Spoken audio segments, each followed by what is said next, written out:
What is up, everybody? Okay, some more Orleans, because, you know, that's a fun singularity. That's a little loud on the music there. Just turn that down. But, yeah, we're gonna try to get, yeah, more like Borleans, am I right? Anyway, we're gonna try to get some account. What is this roll? Yeah, that's a useful FP summon right there. Anyway, gonna try to do a chunk of account reviews today, just so we can kind of get caught up on that. That is like the worst FP summon. There we go, that's better. Man, I wish he was better. He is so cool, dude. Like, and he actually references the real history instead of being fucking fairy crap. And he's got really good animations. But, yeah, he could use a buff. Gonna blow all my FP here, so we get... Need more Chin Gong copies. And, wait, who subbed? What? I hear it, but I don't see it. Oh, it's Icy. God damn it. Thanks, Icy, for the 9 months. One more day and I can change my name back, but will you? Yeah, I'll take a Leonidas though. And say with the extended sub, which is essentially a resub, except I don't get to see how many months. So that's a lot of faux items though. Okay, that's better. Alright, let's do a story summon as well, because we gotta get like our fundamentals. Wait. There we go. Scam train indeed.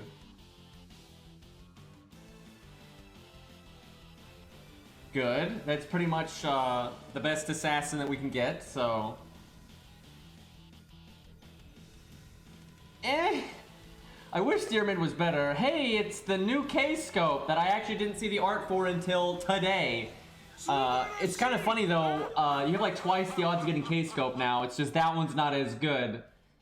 Jesus. Cookie Killer, thank you for the extended sub as well. That's good to have a worst master ever, by the way. Just, God, out of all, there's a lot of shitty masters in Fate, but she is absolutely my least favorite one. She fucking sucks. Anyway, yeah, it's kind of funny though, you have like twice the odds of getting K-scope now, and it's just that one, it's still good for farming, right? You're still happy to get it, but it's not as good as the regular K-scope. It is better though for supports, because you don't really need the attack stat on them.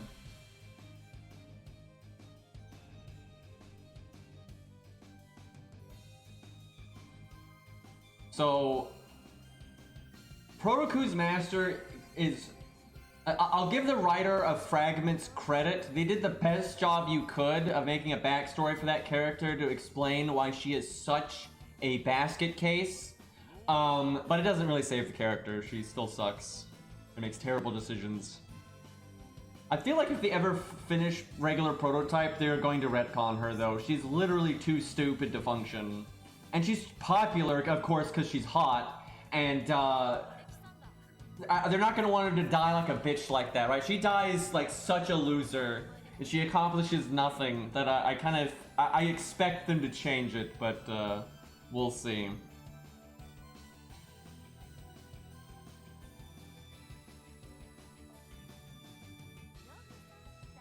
Okay, well, what do we got CE-wise? Pretty funny that one of my first 5-star CEs is K-Scope. Sadly, the weaker K-Scope, but still, it's very handy for like Asclepius down the road and whatnot. I'm gonna have to hear about being a luck sack and all that, even though this is like my billionth account.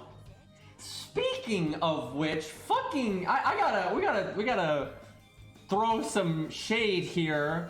Fucking Cairo, I was in his stream, right? For some reason, why would I do that? And anyway, so I was in Cairo's stream, and you know, he was playing his alt account, which does not have Asclepius, because he's never bothered to roll story or you know, focus on him when he was rated up or anything. And I was just saying, you know, there's a reason why on every single account that I have, you know, all 90 of them, that I always, when I'm kind of getting towards Lost Belt 4, I save every SQ I get, and I just save a nice chunk, and I throw it at story. And even if I don't get them there, I just keep rolling until I get Asclepius, because it's worth it. And while you're at it, you'll get CEs, maybe you get Bedivere, maybe you get Taiga, and I never regret it. I never fucking regret it, because it's just too good to get Asclepius, and it's good to get a shot at, you know, K-Scope, 2030, all those other basic CEs that you want. And Cairo was like, nah, and you're just lucky. And I'm like, I've done it so many times, I'm not lucky. And I'm gonna do it on the Stheno account. And he's like, yeah, if you get there. Like, he's all like, I'm not gonna make it to fucking Lost Belt. I can't beat Lost Belt 4 on the Stheno account. Like, I can't hack that. I think I got it, guys. I think I can handle it. But yeah, he's just like, I can't beat Lost Belt 4 over here. I'm a fraud. I don't know what I'm doing. A little bit of sass, a little bit of sass. Alright, I don't think this is a boss fight. It's a, who's Ryder? Maybe it's Martha, but I don't, or I guess it could be Fenrir, but I think that's later. This is probably just a trash stage. So I probably am going to add people from chat in my old account, and it's because I realized something. Let's say I'm on a Buki. If I only add randoms that I cannot contact on Discord, right?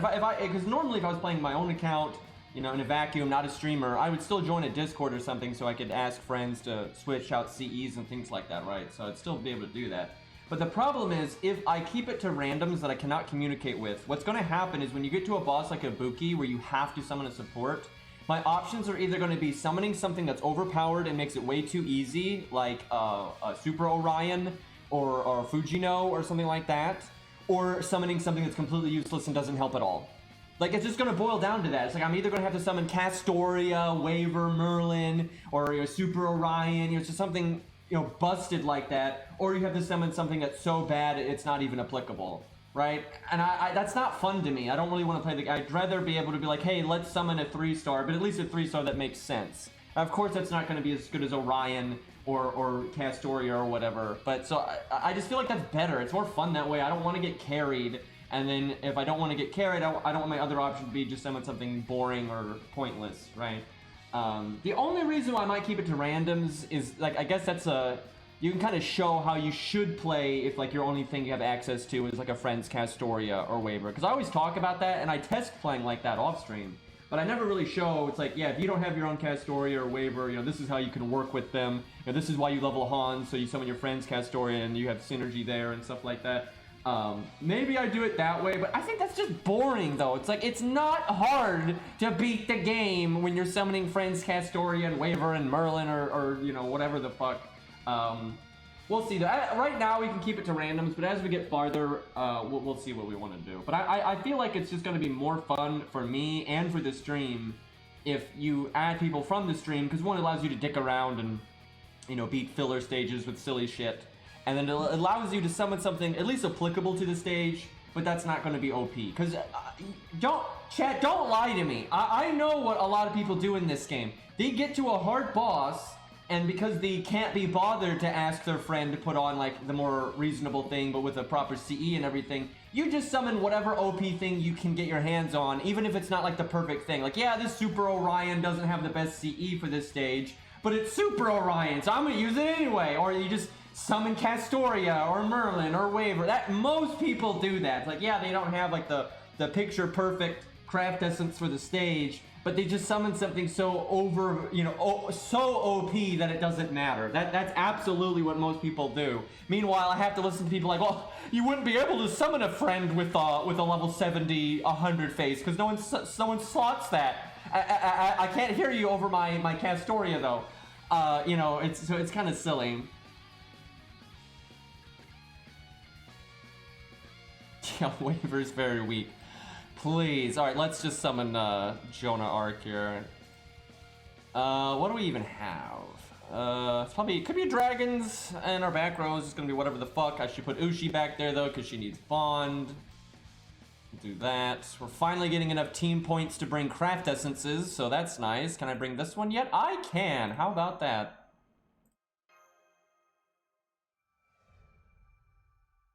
And that's fair enough, you know, if you can't summon the specific thing you want, or you don't even have the ability to keep it budget, or you don't want to keep it budget, of course you're gonna just summon a friend's Castoria or Merlin, or, you know, whatever OP applicable DPS, etc, etc.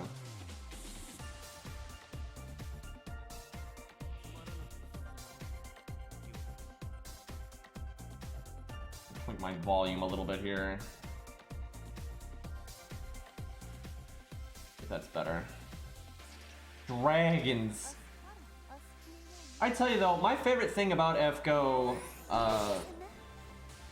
really is just like how it's really fun to go through the new stories or the challenge quests or the bad farming patches or whatever, you know, with the community, right? It's great. Like our chat here and our Discord and everything. It's always really enjoyable to just see like what's Lost doing, who's he taking to 120, you know, where do people, you know, how many coins do people have, right? I love that about the game and everything.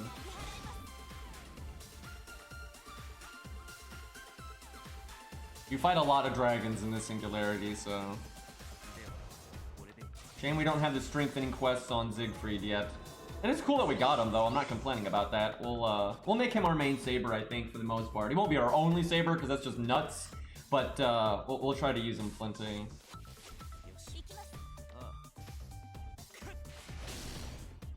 Could go like Siegfried. Maybe. I would say Bedivere, but we always do Bedivere. But he's so good. But you could do Caesar or something. It's just Bedivere is really good, right? Like, he's really good. I don't know what we're gonna do about Assassin's Fury, just because we are making it the quote-unquote Stheno account. But we are gonna need other assassins, right? Because Stheno's a support, right? So if anything, she's taking up the support role for the most part. We're gonna try to use her there as often as possible. I don't know what we're gonna do about the assassin slot then. I will get around to leveling Fuma eventually, though. He's just good.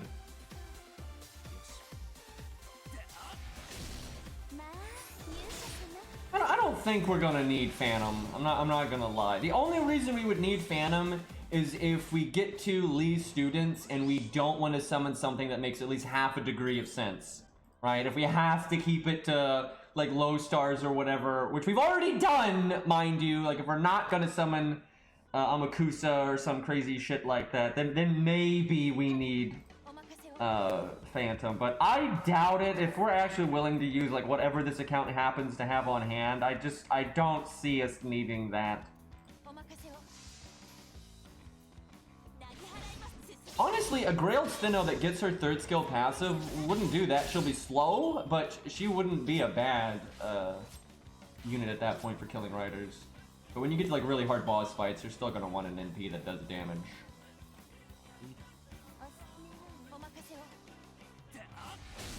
So for Berserkers, it really depends, and this is the advice I gave on my newbie account, it's like if I have okay, I'm not gonna use Hercules on this account just because we just got so lucky and got him again when we just did an account with Hercules, so we're gonna pretend we didn't get him. I wish that had been like Beowulf or something, or Atalante or whatever, because it would have given us a unique option to play around with that we normally don't. But so if I get a rarer berserker like Beowulf, Atalante, Alter, or something like that, we'll just use that. And if we don't, we'll probably use just Lubu, and Darius. Probably Darius first, because Darius is that good these days. Like, Darius is really good these days. So if this account just never gets a berserker, other than Herc, we'll probably level Darius first, then Lubu, and obviously Fluffy, you know, Asterios, other Fluffy, but we that doesn't count, right? No one levels Asterios for berserker things. Could level, see, here's the thing, everybody wants me to do silly shit on this account, and I get it, like we could level Caligula, right? But here's the thing, if I'm doing stupid shit for the Lancer slot, right? We're using Baldy as our primary Lancer for some fucking reason, right? I can't do stupid shit for every slot, because then what happens is you can't beat anything, right? Unless you get, you summon OP supports and shit to carry you, right? Like if I level like just Caligula, just Baldy, right? We just do all the dumbass stuff. We're gonna get to a hard boss that it's like, yeah, we can't actually do anything, right? You gotta have limits, right? And you can level meme shit after you level your core, right? That's the thing. I like to level up with core stuff. If you get Darius up, then you're a bit freer to level something stupid, right? But I can't have my first option be all the dumb shit. Caligula is good though. It's not like you can't use him for stuff. You can, but he's not like good for general use most of the time. Hey, Arjuna. We'll have to look at your account just a second now that you're here.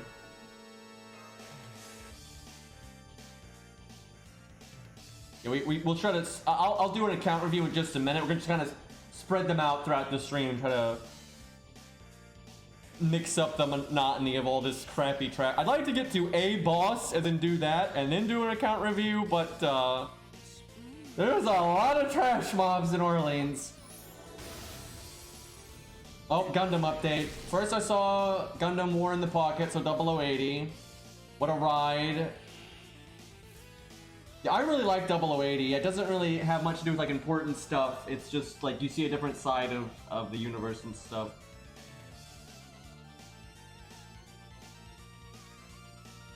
So the final episode destroyed me, and yeah, I know that final episode, dude. I don't want to spoil it really, in case there's anybody in chat that's planning on watching it. But I don't know. I feel like at this point, I rant about Gundam enough. If people don't want to watch it, they've probably already watched it. But yeah, no, the ending of 0080 is pretty rough. It's not a happy ending at all. That's what's kind of surprising about it. There's really no silver lining. I guess there's a silver lining in that all the civilians get to live, but the main character's fucked, right? Like that guy is going to be scarred for the rest of his life, and nothing went well at the end there, right? Everything went wrong. Very different show, but I really like it just because you get to see Zeon from a different perspective, where all the other animes don't really do that. Interesting pacing, just very different aesthetic to the whole show, really.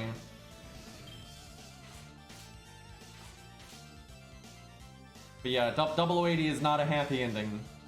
Except for all the normies, right? All the normies get a really happy ending in 0080, but the main character not so much.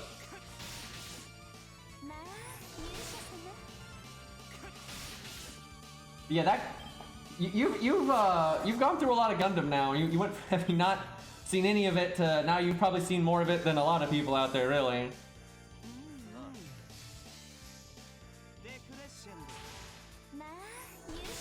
Sounds like my Merlin rolls. Oh. I can't believe people still think Merlin is bad. Meanwhile, he's one of the best ways of dealing with Fluffy. That boss everyone's having a hard time with. It's like Merlin makes it so much easier. Hey, Wild. Thank you for the Twitch Prime, dude.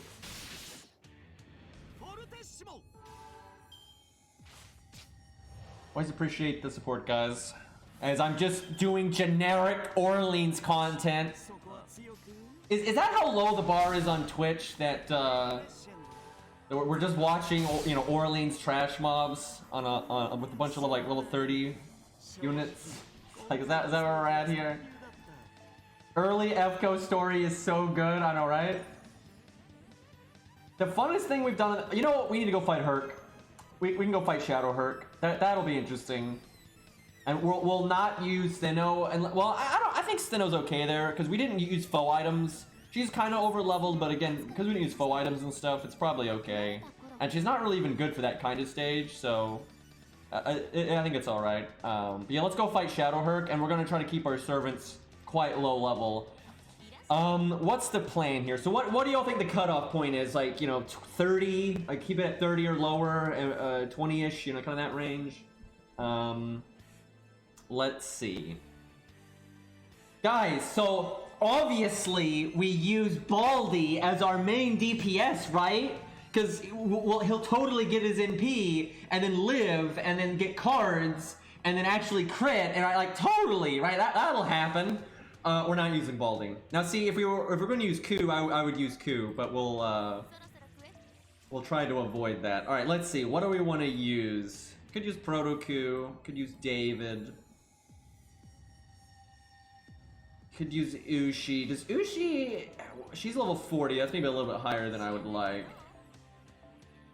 The thing is, it doesn't really matter unless you ascend them a few times because they don't have any of their other skills. So it's really hard for a unit to be that good here anyway. Do we try Baldy one time? Do we try Baldy one time just to... I'm gonna give him fucking K-Scope. Fuck you guys. We're gonna give him the fucking new K-Scope. But I don't know if we even have the... I don't know if we've got the team cost to do that, actually. I could do Robin. Robin's okay. You can make Robin work pretty well here. Yeah, let's level George just to like a 25. I think that's fair. Just get like his second skill. Oh, we could just leave him at 25 if we want to, though. Yeah, I can give him 2 of these. That's fine. It's not like his second skill would really matter. We'll just leave him like that for now. David makes sense. Okay, you guys can't stop me. I'm giving David his second skill. You can't. I don't even care. If we're doing something as dumb as this, I'm getting David's second skill. Like I don't give a fuck. Especially if we're using goddamn Baldy. We need some degree of survivability here. Oh boy, that ain't happening for a minute. Okay, we'll level Mash a little bit, and I think we're ready.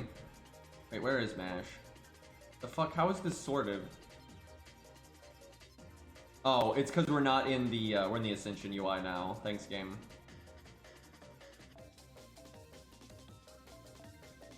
Okay.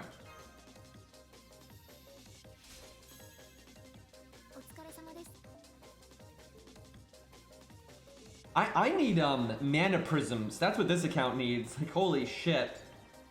Can we get a fucking event so I can get because events are normally the way to get mana prisms, so could we get some of that over here? I think it's this one? Yep, that's it. How come can someone seriously can someone explain this to me? Why is Fuyuki the only singularity that has like this optional, like, you know, boss that's way harder than the content of the story, right? Why didn't they take this design forward, right? And then it should have been repeatable too. Like, it's like, okay, you know, you beat the singularity, you get like an optional challenge quest that's way, you know, harder just for fun. Why is this the only time they had any fun with that? They kind of had fun with that in Salem, but obviously it's not repeatable and it's also not that hard. But that's it. Like I don't understand why they don't have, like, this should be standard. Like, this kind of idea should have been carried forward throughout the rest of FGO. It's like one of their best ideas they just never revisited or improved upon, you know, like by making it replayable or anything like that. See, this is what I'm talking about. This is why I have to add myself. I have to summon something. Every single one of these things could solo Herc. I gotta add myself because I can summon like some shitty like level 20.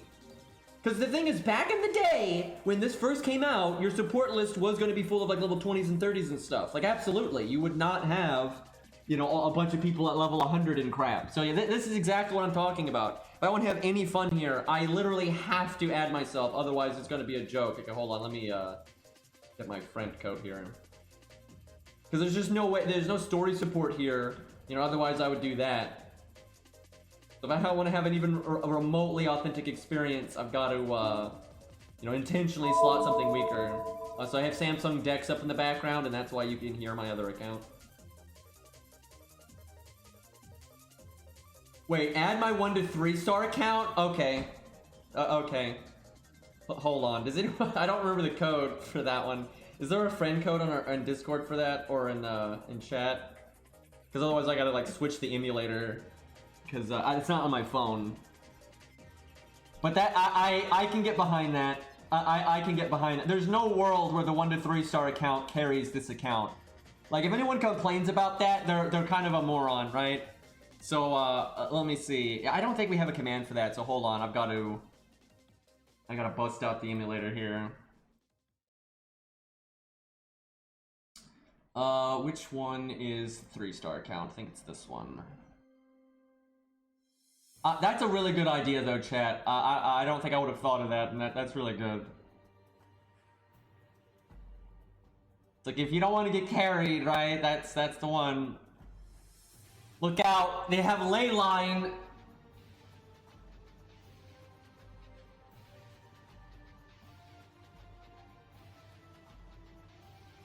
I think I can actually show this count now. Should work. There we go.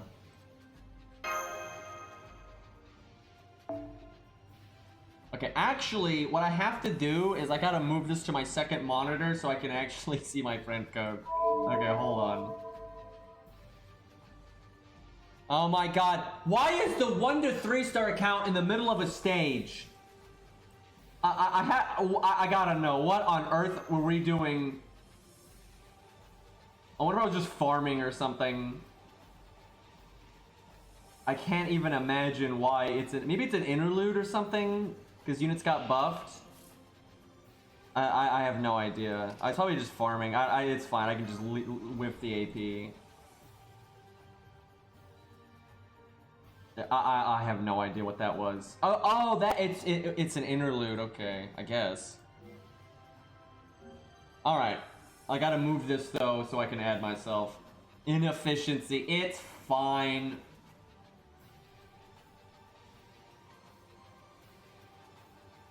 Okay. Wow, I have invites. How do you get? When they're all in English, I know it's you guys, right? And obviously, I recognize several of these. I swear, man, just, you can't hide. Well, now I'm gonna show my friend code, but whatever. Okay, let's see here.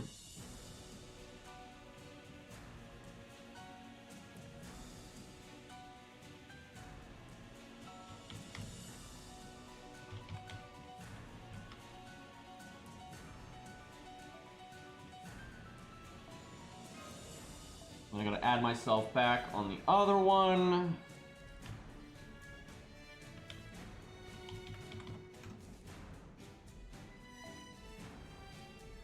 There we go. All right, we got it.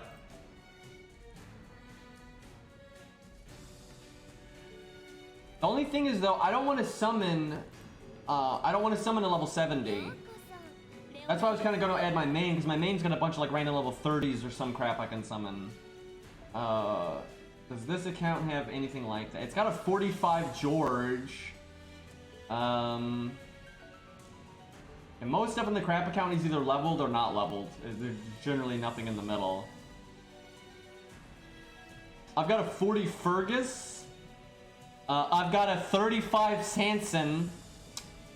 Oh boy, why did I have to notice that? Okay, well, that's probably the one.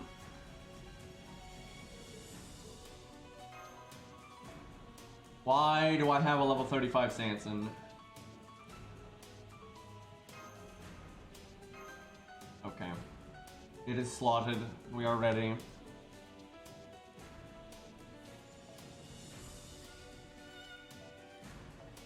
Imagine having access. I mean, look at this. You know, look at all the. I could summon like, you know, I could summon a level 100 Morgan, right? And we're summoning a level 35 Sanson that doesn't have his NP buff or his second skill buff or any of that.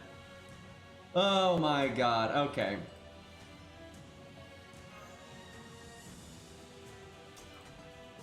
Oh yeah, we said we were gonna try Baldy. It's too soon for that. Do we have the team cost for that?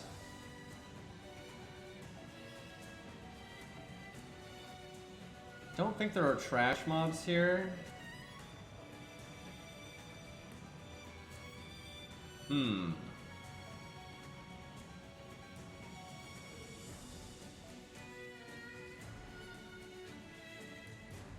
He has a foe whale. I wonder how many he has. Let's see.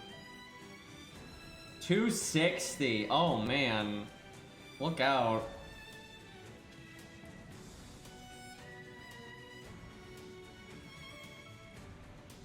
Let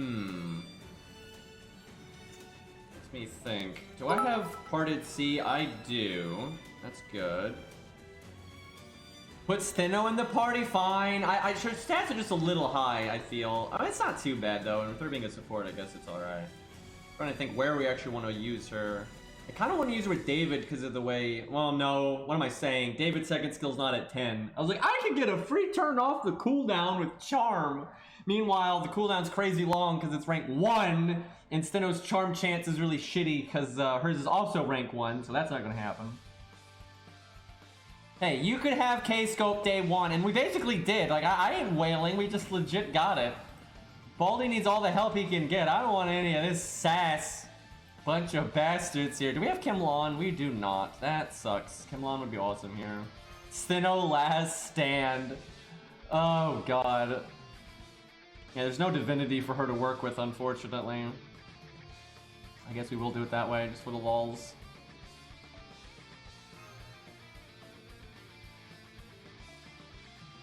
She's never gonna get her NP with that.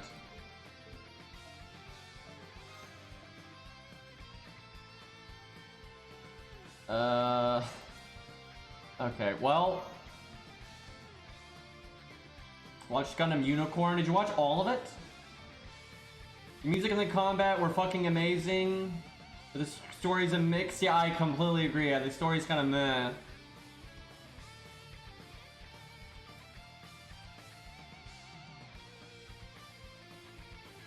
Yeah, I know the weird shit, and I just call it the weird shit. That's how I feel too, though. It gets, whenever Gundam gets weird with like space magic, I'm just like, okay, can we stop? I don't think they've ever nailed that ever in any Gundam show, and it's actually really prevalent in Gundam, which I think is all the new type intervade nonsense. I'm like, okay, just knock it off. All right, 200,000, man, that's way more than anything else at this point in the game. Let's see. George, please don't explode turn 1. Good opening hand.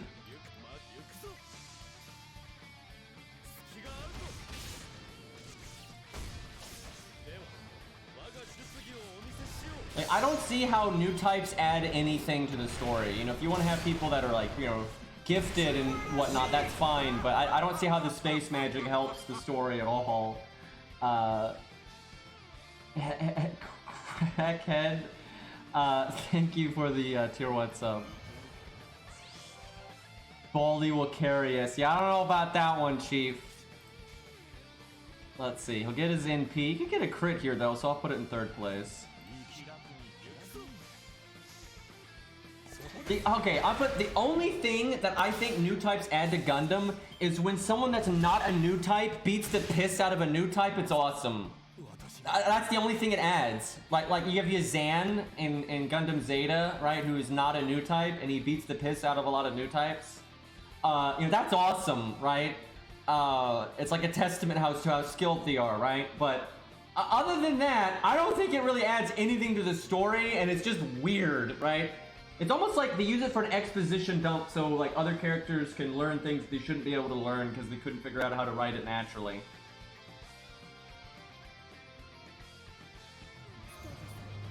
You also plot armor. It's like space magic. Okay. Gonna use this. Gonna try to make a bunch of stars. Now, it's unlikely, but it's actually possible that Baldi will die right here. But it's pretty unlikely, so we're gonna whiff our evade, unfortunately. I don't think starting with David was actually a good idea.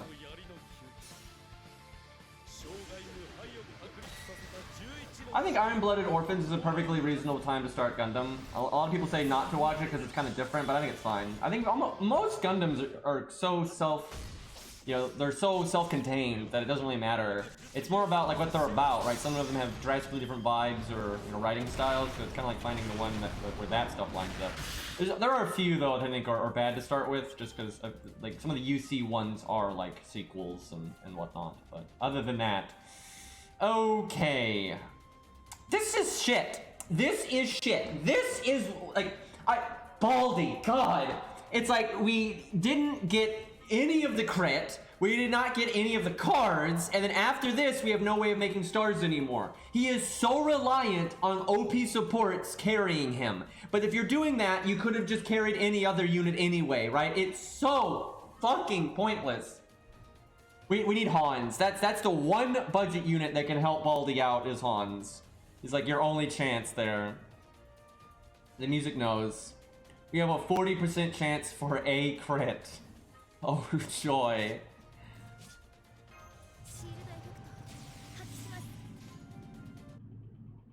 David, would you care to crit? David might be the actual DPS here. No, apparently not. Oh, we got so lucky. Oh, that did fucking nothing, by the way. That did fucking nothing. Oh man, we have one card. So powerful, chat. Like how I'm healing like that's gonna save him. I mean, it could.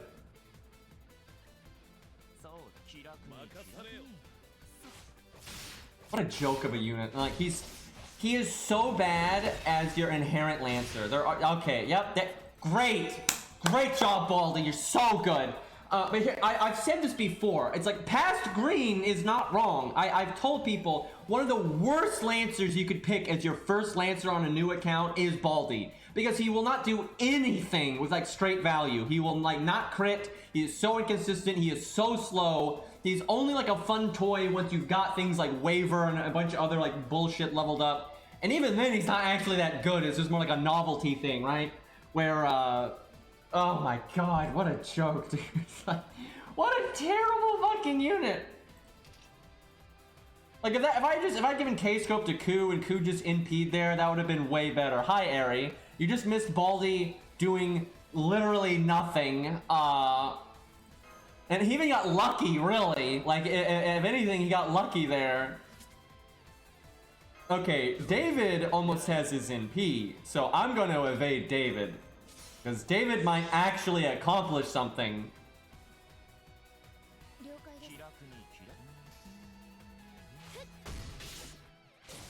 Okay, I'll take the crit. I'm pretty sure David has done more damage than Baldi. And after this turn, absolutely.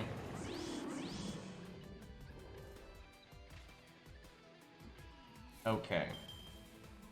If she could NP right now, that would actually be really useful.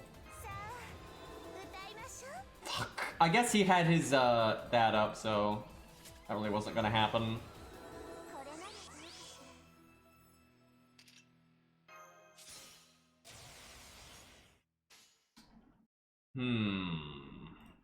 Stheno DPS, let's go.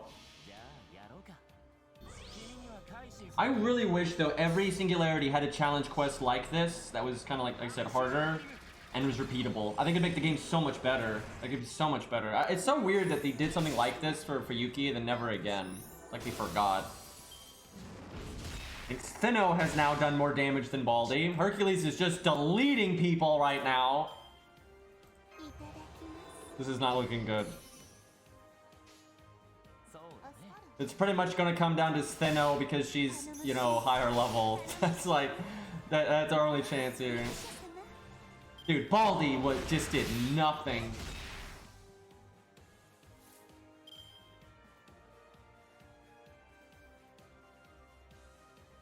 Full Frontal is in many ways, though, a pretty standalone character. He's not that similar to Char. That's actually like on purpose. He's like supposed to be really similar, but then he kind of isn't. But yeah, it probably is better to see that after seeing the original series. Hi, Cairo.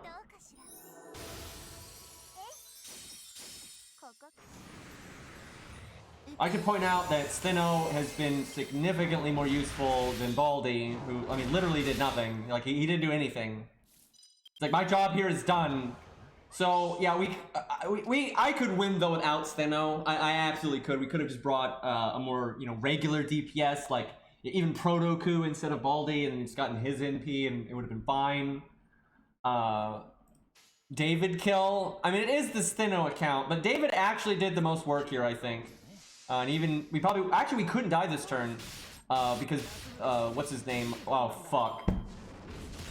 Good thing, I'm gonna say, he only has 2 actions per turn, so it was impossible for him to kill both of them that turn. But he could have evaded. That, I almost paid there for not using Stheno's cards. Because if he had evaded, we would have had a bad time. Okay, we got it. He did evade earlier. He did evade earlier. Oh man, chat, we've got 5. Count them, 5 George coins. Now I just need 115 more, and I can get 1 passive. Boy, we're really getting somewhere now. Get that fat SQ though. Okay, let's do a account review, and then we'll get back to Orleans. All right, let's see here. I downloaded these originally in the order that they were in the dock, but they're not ordered in my folder that way, so I'm not doing these in order. We'll just try to find a balance between advice and flex.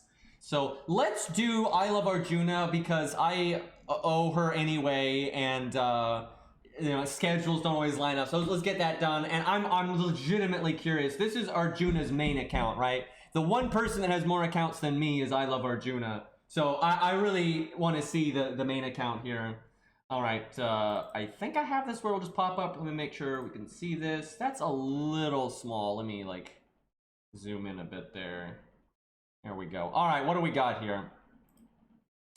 Wait a minute. Is this in order? I feel like this is supposed to be the second screenshot of the archers. This doesn't seem like this is supposed to be the first screenshot. It is because I don't see Arjuna here, which that ain't right. Arjuna put the context on the archer one. Am I just stupid? Oh, this is my main account in JP, NP5 Arjuna, NP5 AngoraRabit. Okay, that's just NP ranks and stuff. So this is just like a filler picture, I guess, for the text down there. And these are the not maxed out archers, because I imagine if you scroll up, there's... Oh, they're not in order! God damn it! They're at the bottom! God damn it! Fucking fuck. Anyway, okay, so yeah, we got level 100 Arjuna, going to be the 120, obviously, because I can see the 102 there. If IluvArjuna wasn't doing that with Arjuna, I would be disappointed. I'm not gonna lie, right? IluvArjuna is not immune to my my criticism, right? So, but obviously, IluvArjuna's got the Arjuna on the way up. Although you gotta level it, right? You gotta at least get 101, right? You have to at least get 101, right? Like, otherwise nothing's changed, right? All right, so you got the big Ash too, though. Like, Jesus Christ, massive Ash got maxed out. Orion. So let's see, what are your options for single target? You've got Orion, and then if you need more standard DPS, you have Ash. And you also have Calamity Jane, and she's maxed out. You got fucking what's her name? Artoria, Summer, Water Gun, you know, whatever the fuck. And then so AoE, obviously have Arjuna. Do you even have another AoE? You've got Napoleon up there, not max skills, but still really good. You got Atalante. 111 though. I feel attacked. I feel attacked. You know, she's the green archer, right? And what is that, Arjuna? What is that, David? What is? You know better than this. You've been watching me for years. You've been playing this game for years. Why is your fucking David 181? What is that? You better have fucking Merlin on this account, young lady. I swear to God. Like, if you got Merlin, right, I can give this a pass. But still, get the fucking David skill to 10. You knew this was coming, right? There's no mystery here. I might have Merlin. You probably do, I would expect. So, but still, you know, team cost and everything else, and Merlin David synergy actually is a thing sometimes. A lot of 1/1/1 servants I see here. Billy's an interesting state there. 65, you know, just was that from a lottery event? That must have been from a lottery event. You were like doing the lottery event. You needed inventory space. Like, I'll level Billy. Why not? And then you ran out of XP cards, and then you never went back to it. I feel like that's why Billy is 65 of all things, and then 1/1/1 feels bad. I do that a lot. That makes sense. You got the 60-70 Uriel, but you're always going to use Arjuna, right? You're going to use Arjuna and Hot Wheels, and so you don't really need the budget archers because it's not like you're a budget player or anything, so you don't even need them. And you are a little lacking though in options, I guess, for AOE, but I guess Arjuna and Napoleon and Arash, I guess you never really need anything else really, so I guess it's totally fine. Tristan could be really useful for your account though. Like, no joke, I think Tristan could be good just because he's got the buff removal and whatnot. But I guess we'll have to see what's in your other slots. Why? Oh, it's because it's zoomed in. I can't switch. There we go. Yeah, there's the big Arjuna there. Dude, that Arjuna has a rubber ducky or something, dude. That's so funny. I don't think I ever looked at that art before. I'd seen the costume, but I'd never paid attention to the art that went with it. That's so ridiculous. You know, like, you got Arjuna, you know, all of his voice lines and the way he acts with Karna and everything, and then he's got his rubber fucking ducky, dude. Oh, that's amazing. But that's maximum Arjuna right there. Like 2k foe, all the buffs, 10-10-10.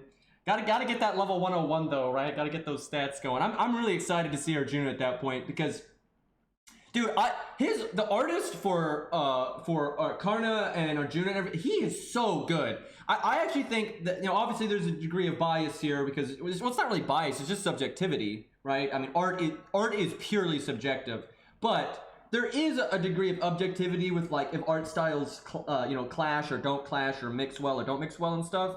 And for some of the art styles in FGO that are a bit, I don't know, you know, more unique, right? They're not standard art styles. I think his art style syncs up the best with, like, the more normal art in FGO, if that makes any sense, right? Like, I think it's still super unique art. You can always tell it's his, and it's awesome, but it still looks pretty good when, like, if you're doing the main story, right? And you have, like, Karna standing next to Bedivere or whatever, or a Mash, that's probably a better example. It doesn't look weird, right? But it's still very unique. And I just really like his art. I just think his art is awesome. It's actually some of my favorite art in FGO. Like, I think it's really, really good. It's a great art style. But yeah, obviously, Rubber Ducky hype though. How long have they been doing art, I wonder? I haven't really kept track of any of them. A big surprise. Oh, wait, are those the passives? Jesus Christ. Are those the passives? Did you max them already? Wait a minute. Arjuna, I want an answer here. Did you already have Arjuna beyond NP5? It wouldn't shock me. I don't know why you would, because obviously you should stop when you're at NP5 until the coin system is introduced. But have you gotten another copy of Arjuna at some point on this account? Has it gone beyond NP5? Because I wonder. No, I took his last copy from the free SSR. I respect the hell out of that. I see so many people saying not to do that because, like, they're probably going to add coins that you can get later. But fuck that, right? Arjuna's name is IluvArjuna. There's a level of commitment here, right? I respect that. I'm totally... Besides, I'm not gonna lie, I know Arjuna well enough that you probably didn't give a flying fuck about any of the other ones anyway, because you either already had them or you don't care, right? So you might as well get the free coins, which I think fair enough, because yeah, if all the other 5 stars, like, I've already got that, or I don't like them, correct? Yeah, so fair enough. Cries and Lures, is that why the last one's at 9? Yeah, I gotta wait for that summer event. Okay, here we go. So now we get the, let me skip ahead to the casters. That's just really important for this kind of thing. Is there 2 tabs? Yeah, there's 2 tabs. Okay, what do we got here? Okay, there is a Merlin, and he is 10-10-10, so that does make it a lot more excusable to not have David, but, still got to give people shit for that because that's my MO here. What do we got though? So we got Merlin, Scatty, Castoria. You got all the bases there. Is there a TAM? Let me check the other screenshot here. I don't think so.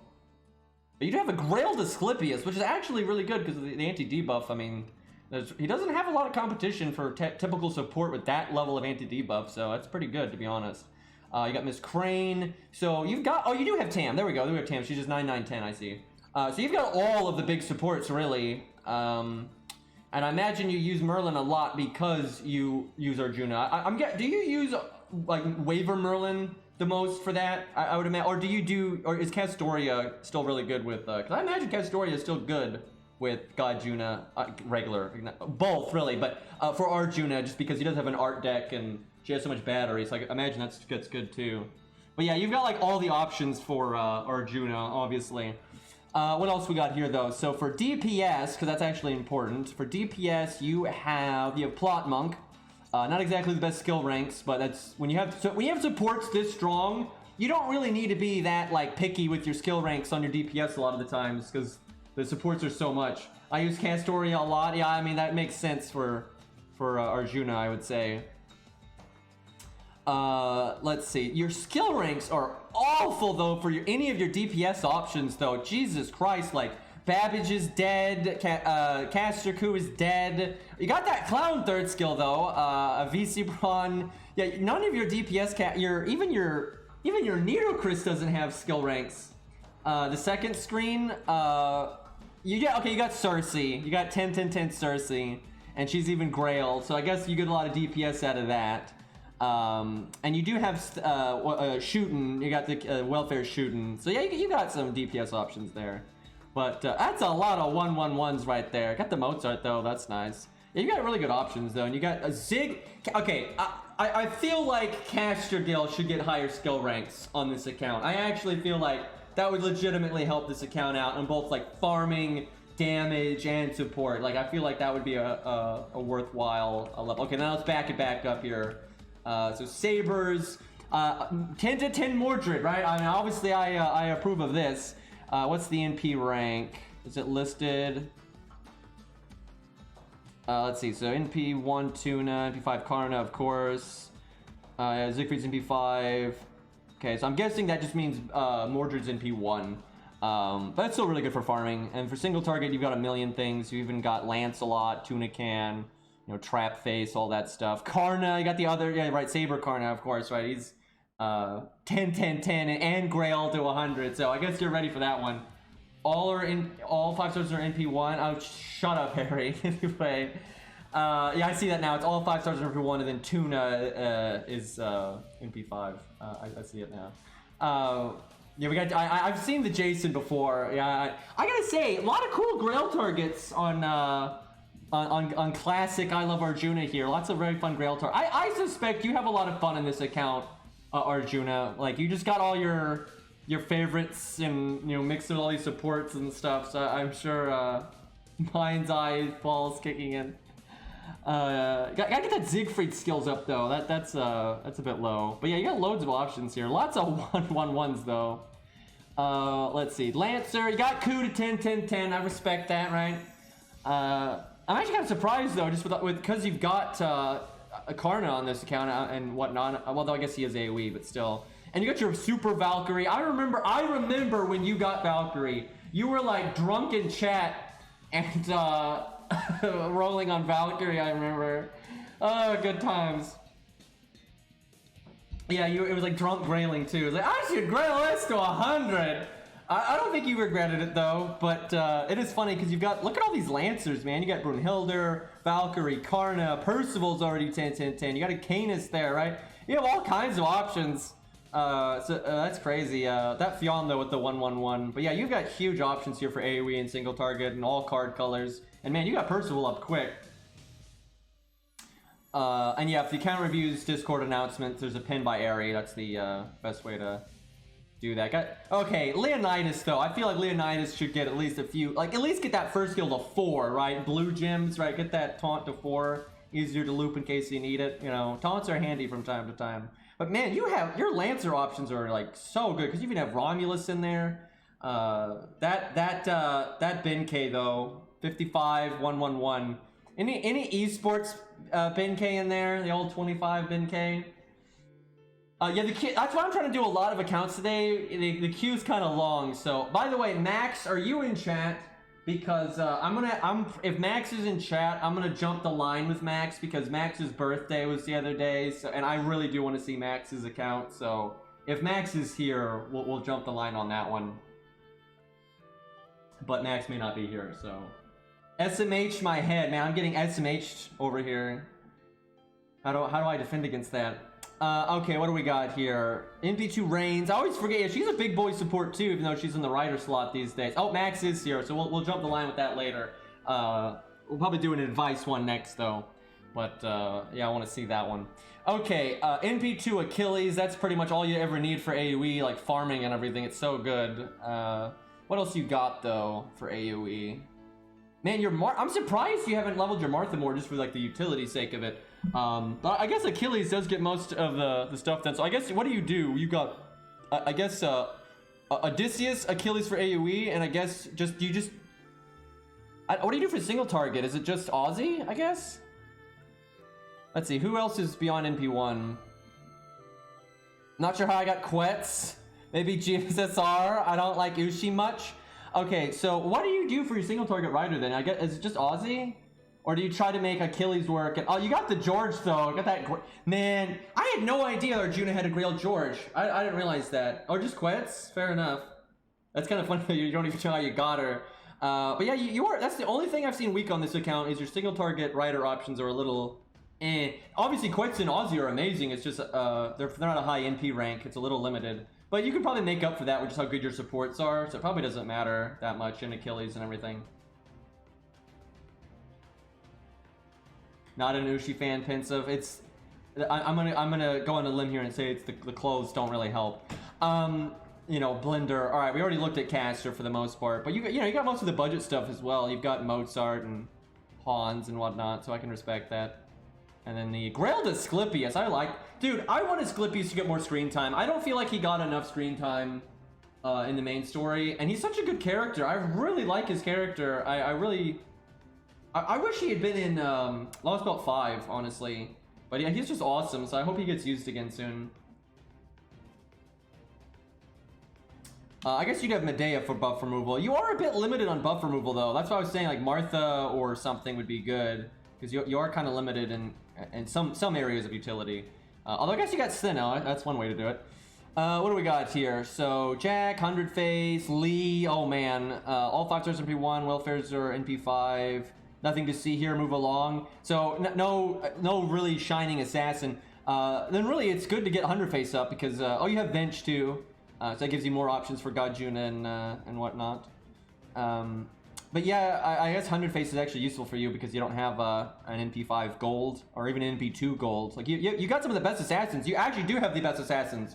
You have Kama, Jack, and Lee. Those are like the best assassins in the game for a single target, but none of them are a high NP rank. But they probably work anyway, especially Kama. She's pretty busted. AoE though, you've got what? You got Fuma, atrocious skill ranks though. Yeah, the skill rank, you must not be a fan of the assassin. You know what? You just use, I know you just use Arjuna. I'm telling you, that's what you do. When you need an assassin and you don't want to use any of this stuff, you just use Arjuna. I'm so sure. You do like Arjuna or you know what, that kind of stuff. Because yeah, with the supports you have, it don't matter. Yeah, I do use Arjuna. I kind of figured. Yeah, you could, if you got your Stheno up, you really could do Arjuna Stheno. That's no joke. That really is no joke. That's perfectly reasonable. Okay, what do we got in the Berserker slot here? So, oh hey, you got Summer Masashi, and she's max. I wish I had Summer Masashi, honestly. I don't like her enough to want to roll on her, like, and actually blow my SQ. But her gameplay is really fun, right? And the gun blades are hilarious. So I always wish that I had her. She's kind of like a Reshigal, where she's got cool gameplay that I wish I had, but not enough to like roll on to like give up my chance of going for the servants that I really want, right? So she's always in that area, so it's kind of unfortunate. But Summer Masashi does have really fun gameplay. So yeah, you got Brunhilde too, right? I remember you grailing her. So yeah, your Berserker options. You've got Pants, you've got Juna, and he's super crazy maxed out. You got Pinth, you got Summer Masashi, Brunhilde. You've even got Horse Bindo and such. So yeah, you're really good there.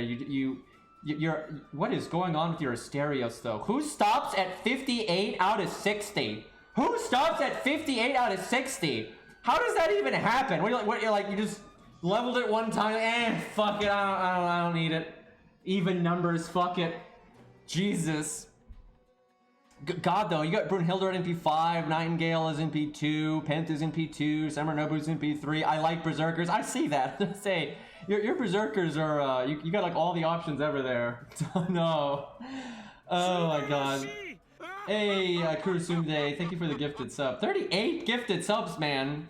Gotta calm down on that one. And you got that Kiyohime, which I'm responsible for, and I still feel bad about that. But actually, we did use that. That is the one that we used for the video, actually, for the testing, though. Yes, Kiyohime's skills are maxed. I did that so you could use her in a stream, but you didn't. It was for the video, and I did use her. It was for that. It was for that comparison video. I was asking around if anyone had a and it's not. In my defense, chat. In my defense, it's not like. It's not. And in Kurosumde with the other gifted sub, it's not like. Wait, did I use yours? Well, anyway, you're killing me here. Don't say that. You're making me look bad. Anyway, like shit. I paid you for this. In my defense, it's not like I asked Arjuna specifically to level Kiyohime. I was just asking around if anybody had a level 70 10-10-10 Kiyohime, right? And Arjuna's like, I got this, right? If I remember correctly, that's kind of how that went. But, you know, there's other times for us to test her, right? And maybe when we play through a story, we'll use this and see if she can solo a stage or whatever. That's another, I should add Arjuna on our Stheno account so we can do that. Cairo, you're not helping. You're not helping. We'll use it 100%. We will use IluvArjuna's Kiyohime for both testing in future and for just like, you know, random stages and whatnot. Maybe we'll use it today, although probably not today just because the content's not hard enough. Legitimately, a level 70 Kiyohime is too strong for Orleans. I wish I was kidding, but like it's Orleans. Like Jesus Christ. Okay, what do we got here? Extra. So you've got a lot of. You got Jolter, though terrible skill ranks. Not that I can't talk when it comes to Jolter skill ranks. You pretty much got the same thing as me, but you got Amakusa, we got Mothman, not leveled. I actually respect that. I don't give a fuck about the Moth. I'm just saying he looks stupid. Do like the voice actor though. So you got Lobo, that's some good options. That actually helps your account out quite a bit for the buff removal stuff, so you don't need Tristan as much. Get that maxed out King Potato Chips. Obviously you got the elephant, if you will. That one's super maxed. You have really good options here. You got maxed Yang. You actually leveled your Mash. Cairo. God. Anyway, I imagine it's foed too, right? I suspect that's happened. Imagine foeing your units. Obviously, big Limbo, you know, Doorman. I know you're a big fan of him. Man, I gotta say, IluvArjuna has a really nice mix though, because I over time I've kind of learned what Arjuna's taste is, right? And Arjuna's pretty much got all the stuff, you know, in the areas that Arjuna would want. Oh, here we go. Here we go. This is important. This is very important. This image is of my suffering and reason I have ults. Oh fuck, we have the SQ on screen. That hopefully won't matter, but we try not to show that just because account security and all that. Although I bet you that's probably not Arjuna's SQ count anymore. These screenshots were taken a while ago. I suspect that SQ count. It's inaccurate as hell. Yeah, I had a feeling. Okay, so that's all right. Only 87, and Arjuna's been playing for a long time, so that's a lot of. Arjuna, how do you do that? I don't. How do you? I could not. I physically could not get my apples this low and play all my ult accounts. There's no, it's not possible. I don't think I could do it even if I only had the one account, right? If I only had one account, you're weak. Shut up, Harry. Harry, how many fucking apples do you have? Anyway, but no way I could fucking get my apples that low. It's not like Arjuna is casual and doesn't log in and misses them. Arjuna gets the apples, right? I know she absolutely gets the apples. I have no idea how you accomplish this. I have absolutely no idea. Apple addict, apparently. I really like seeing this though. I mean, because you got the Brunhilde and the both of them max. You got all the Arjuna's max. You got Valkyrie max. You got all the Karnas and. So do you not have Zigguard on this account though? I know you have an account for Zigguard, but did I just miss him? I don't think you have him on this one specifically, but that's fine because you've got the ult account for it, and you. No, you do. No, you do. He's just not grailed on this one because he's grailed on the other one. I'm pretty sure. Yeah, he is.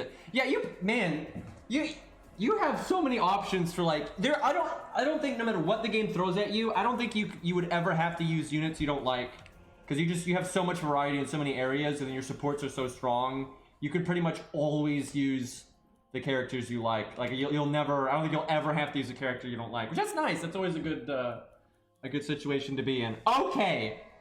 Let's get back to Orleans here, but thank you Arjuna for sharing. I was quite the trip there. I always love seeing my long-term regulars like that and seeing what they got. I'm surprised though that some obviously all of your favorites are maxed out and stuff, and your limit is obviously lores. You have a lot of 999s, but I'm surprised that you have so many people at 111 when you've got this few apples, right? But I guess, you have a lot of fucking, seriously, you have a lot of golds at 10, 10, 10. I mean, a lot. Or 999, right? Because where I level up, every, budget thing ever, look at this. Just look at how many golds here are 999 or 10, 10, 10. There's so many. It's easy to see all those things at 111, but, really, when it comes to the stuff that Arjuna really cares about, pretty much all of it is 999 or 10, 10, 10. And, that's a lot of fucking servants. That's a lot. So that's probably where most of the apples go. I see your friend request on your old account. Yeah, I'll grab it. I'll grab it. That way we have more options. Like I said, I don't really want to just use randoms because, like I said, a Buki is the best example I can think of. If we get to a Buki, I'm going to have to summon either some random servant that does nothing, or I'm going to summon a Super Orion that's going to make it a joke. Because look at the friends list. It's all OP shit. There's literally, when I add randoms, I have nothing but OP shit, right? Yeah, I literally added the one to my alt account, Cairo, the 1 to 3 star account. So I figured that's it's units that will be applicable, but not even remotely OP. So they'll help, but they're not going to carry, and that's what I want. And that's actually hard to find, right? Normally, if you just add randoms, you're either going to have useless units, or you're going to have to summon Castoria or Fujino or Gajuna, or you're not going to have a choice. You're either going to crush it, or it's going to be unapplicable, and I don't like those options. So and I will say this: there are fights that if you summon a friend's Super Orion or Castoria, you're not going to just auto win. There are some hard fights out there, but it will make it a lot easier. And because I actually know what the fuck I'm doing, and I know what supports to level to work with that kind of stuff, it'd make it too easy. So I'm gonna try to. People wanted me to just add randoms, but I just don't think it just doesn't work. It makes the game either too easy or too unapplicable. And like I said, even if I was not a streamer, I would go on Discord and I would ask people, hey, does anybody have an X with XCE and stuff like that? So I don't really mind. And like I said, when we work through trash stages, when we're doing Salem trash stages, it is so much more fun to use chats units to just solo things with Mozart or whatever the fuck, right? If you use randoms, it's all level 100 Morgans and Vortigers and shit like that, right? It's not, that's not really what I'm looking for half the time when I'm wanting to mess about, so. Okay, we'll just do story support for now though. Get through this boring crap. I don't think I even need to change my team. Who cares? Easy content. By the way, Cairo, I got the new K-scope today. I rolled story and just boom, new K-scope. Which I wish it was the other K-scope though, but hey, your hands K-scope, yeah, pretty much. It's good. It is good for supports. It really is. It's good for Joan of Arc or whatever, but it's definitely not as good for your DPSs and stuff like that. It's good for Asclepius. It's good for Asclepius actually. Although sometimes you want Asclepius to die, so in that case I guess it isn't. Cope scope. That's pretty funny. It's better than nothing. It'll still help with farming and whatnot. That's pretty good though. I like the art though, I gotta say, the art is quite good. I feel like most CE art in this game is good actually. There's only a few that I think are bad. Even their abstract art for like the 2 stars CEs and 1 star CEs I think is good. I will never understand though why they changed the 1 and 2 star CEs. If I could ask them a question, I would totally ask them that. I really like, why on earth did they remove the old low star CEs and add new ones that weren't better at all? In many ways they were worse. So like what on earth was the point of that? Yeah, I like both K-scopes. The other one is more abstract, but it actually works pretty well. Normally that kind of art isn't really my style, but I think it actually works really well there, so I like it quite a bit. Yeah, I think I do like the old one maybe more than the new one, but I don't know. They're both good. I'd have to look at them.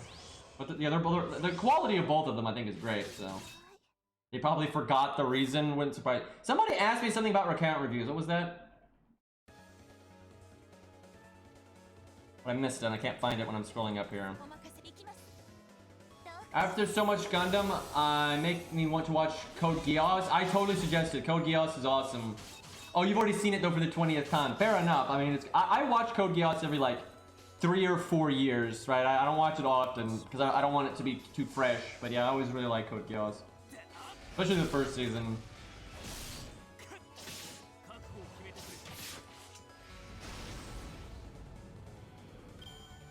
Just raise your Baldi's passive skill.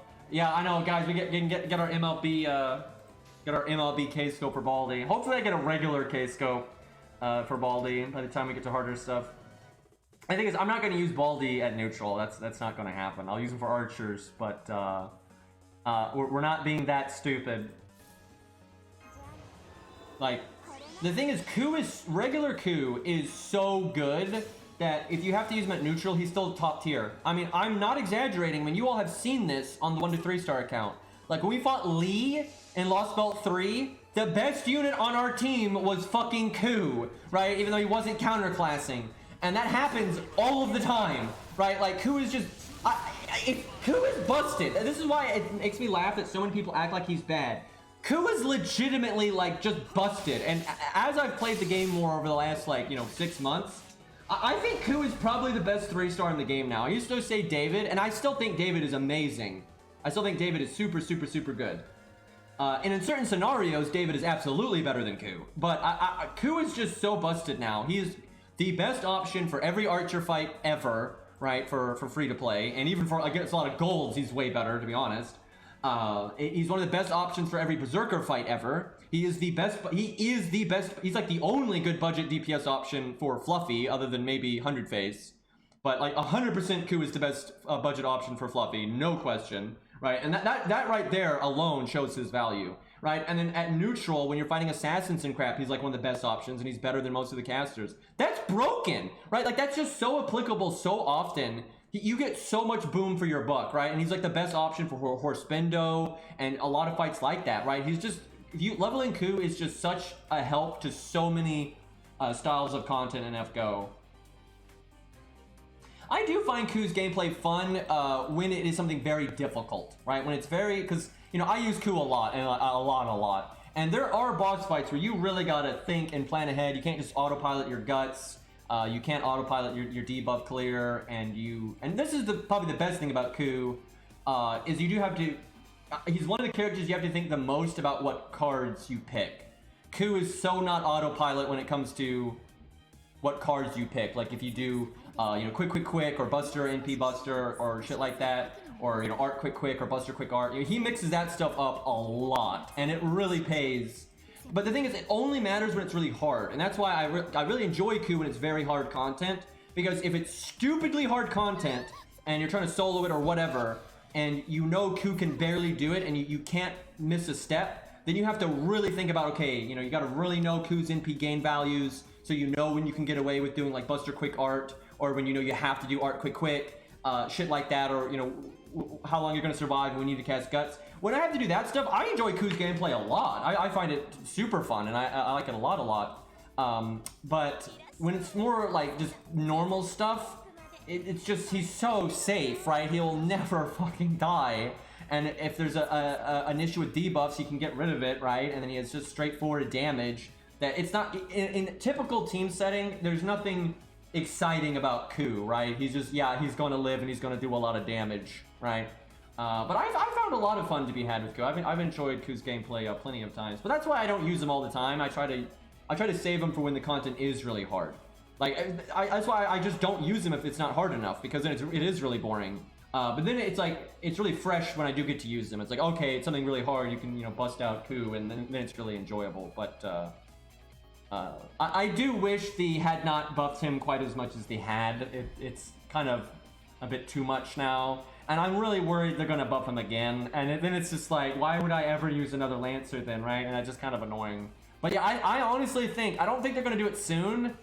But I do think they're going to buff Ku's third skill. I think they're going to do it. I don't even know, what do you even give him, right? Like, what would you even give him? Like a Star Bomb or NP battery? Can you imagine how dumb it would be if they gave him a battery? Because then he's like the one flaw he has is if you want to get his NP very quickly, he's going to be reliant on like the supports doing that, right? Although the issue is he doesn't have any competition though. It's like there is not a budget Lancer right now that's like Billy the Kid, right? It's like, oh, my thing is I get my NP nice and quick. Right, but if you give it so, Ku is like Bedivere, where he gets his NP self-sufficiently like that, that's just... Because they could buff Deermid and give Deermid a battery and make that his thing, right? So giving it to Ku would just be completely absurd.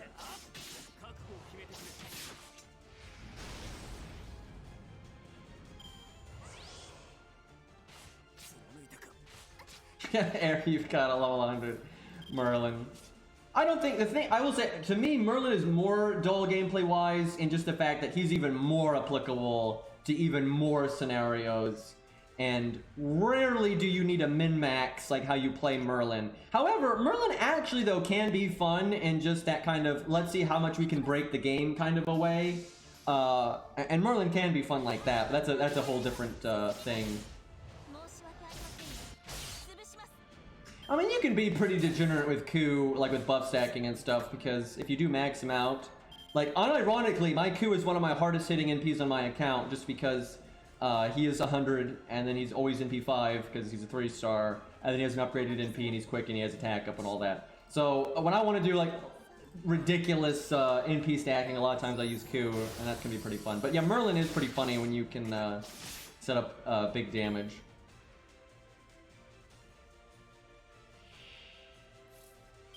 Yeah, I do that quite often. I like to use Waver a lot of times when I go more full steamroll, just because budget accounts, which is why I like normally to test normally, but a lot of times budget accounts actually synergize with Waver better than Merlin, although it just depends. It depends on the fight.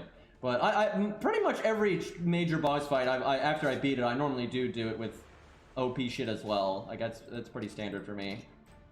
Honestly, on my main account, I mean, I beat, like, even today, I recorded the Oberyn Vortigern fight, and I beat it, but then I did it like 9 more times with a bunch of other stuff. I mean, I always do that on my main account. I always beat things with a bunch of different stuff.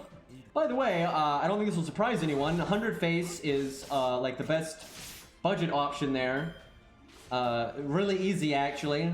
And what's really funny is not only is she NP really often, but Oberyn never crits. Oberyn will never fucking crit ever. Like, just it's not a thing. And then she never is threatened for dying, so you can just focus on Castoria keeping the team alive and whatnot, and you're totally fine. The only unit that died was Mash, and that's because I wanted Mash to die, because I wanted Asclepius to show up. Honestly, I could have played that setup, you'll see it in the video later, but I could have played that setup differently, where I could have let people die more, and I could have like cycled units and brought in like Mozart to have just won faster, which I probably should have done that, to be honest.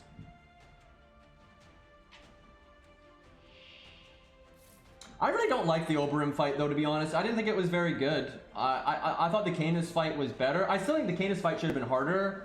But I honestly think the Canis fight is definitely harder than the Oberyn one, and I just did not find it particularly interesting. Like, it's mainly because of you having to use Castoria, right? Like, that just...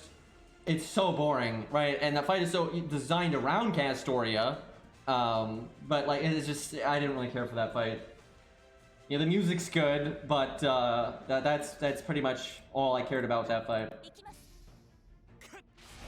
Yeah, that's the thing. The gimmick is just wasting your time, right? It just makes the fight longer, especially on a budget setup. It just makes the fight longer than it needs to be, and it's not entertaining. You're not having to min-max your gains. You're not having to... The only thing you have to min-max is like dealing with his quick charge, which that's a terrible mechanic. The only good, the only hard mechanic there is a terrible one, right? So you try to maybe do things like mash taunts, where the turns in case he quick charges. So you can't basically you cast Castoria's NP early, and then use Mash's taunt so the shields don't get pinged off. So that way if he casts his NP that turn, you're safe, and then if he doesn't, and he casts it next turn, you're still safe, right? You could, so there's some depth there, but that's it. And you're just having to deal with an obnoxious mechanic with him randomly quick charging and killing you, you know, like at the end and stuff. And that's dumb, right? Like random quick charges are like the worst mechanic in FGO. Even if they're in fights where it's not hard, and like even with the quick charge, it's still easy. It's just a bad mechanic. It's not entertaining.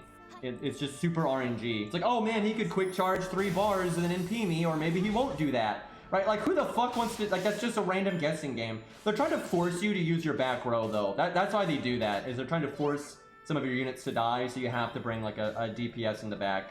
That's absolutely what they're doing, but I don't think that's a good mechanic at all.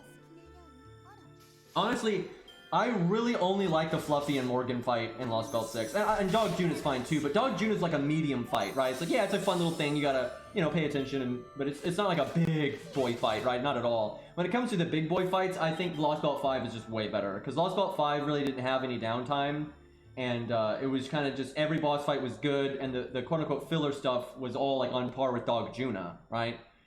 So it's just way better. Lost Belt 6 pretty much just has Morgan and Fluffy. And Fluffy's kind of cheap, I'm not gonna lie. I like Fluffy because it's so daunting, and it's like the champion that you have to build your way up to, right? But it's such a brute force fight that it kind of kills it. But it's okay, right? I don't hate Fluffy and I don't hype Fluffy. It's like, it could just be so much better. But it is obviously though the obstacle to overcome. Where Morgan was good. I think Morgan was a good fight. Again, it also had quick charge bullshit, which that's always stupid. Like, any fight that's that, you know, quick charge, I pretty much always dislike when it's like that. But Morgan was a good fight though. I think Morgan was fine. But that's like it. Like, that's it. That every other fight was pretty shit, and like it was so much wasted potential. That's what I feel like about Lost Belt 6 in general, like the story and stuff. But big time with the boss fights. Like the dragon fight at the end is so cool. That is such a cool fight. You're on this ship and you're going super fast, and the NP is just the coolest fucking thing ever. And they have that unique mechanic with the ship's health bar, right? But they just, it felt like, I completely stand by this. That felt like a tutorial fight that was getting you ready for the real fight. That is 1,000,000% what that fight felt like. And I thought that's what it was. I literally thought you were gonna fight the dragon again, like, okay, now it's for real, and now you're gonna really have to, you know, deal with the health bar on this ship. Nope! Nope! It's over. I'm so upset by that, because that was such a cool fight. I wish that fight had been on par with like Morgan and stuff, because it was so worthy of that. It had the music, it had the cool boss, it had the NP, the background, all that, but it was so easy.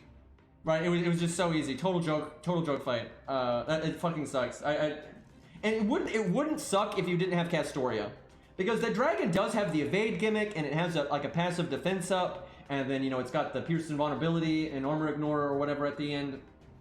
Or maybe it's just Armor Ignore. I don't fucking remember. I beat him so fast I kind of forgot what he did at the end. Anyway, but, you know, it's got like well over 1,000,000 health, practicality-wise, because the health bar is like well over 1,000,000 health. And then it does have the defense up and the evade. So there's stuff there. But because you have Castoria, if you like it or not, and she gets that auto-cast first skill, you just NP so rapidly, no matter what you use. Like, literally, no matter what units you use, you're going to NP so rapidly that the boss's practical health is way lower. Like, it's way lower. Even though it's got well over 1,000,000 health, in actuality, it's way less than that, just because you're getting so much extra value out of the bullshit Castoria. So it's like, I just wish they didn't do that. It would have made the fight a lot better. And yeah, the boss is AoE. So that's a good point, actually, because the combination of the Castoria with the boss being AoE, you're kind of swimming in NP gain there. Yeah, the boss does have mitigation. It's just not remotely enough. Like, it has like a passive defense up, and it has the evade, but that's just not that's not remotely enough. Where Morgan has just full class immunity, so that's a lot more. mitigation. Yeah, and don't, you know, I don't think anyone needs to describe why Fluffy is a hard boss. I think everybody knows what's going on there at this point.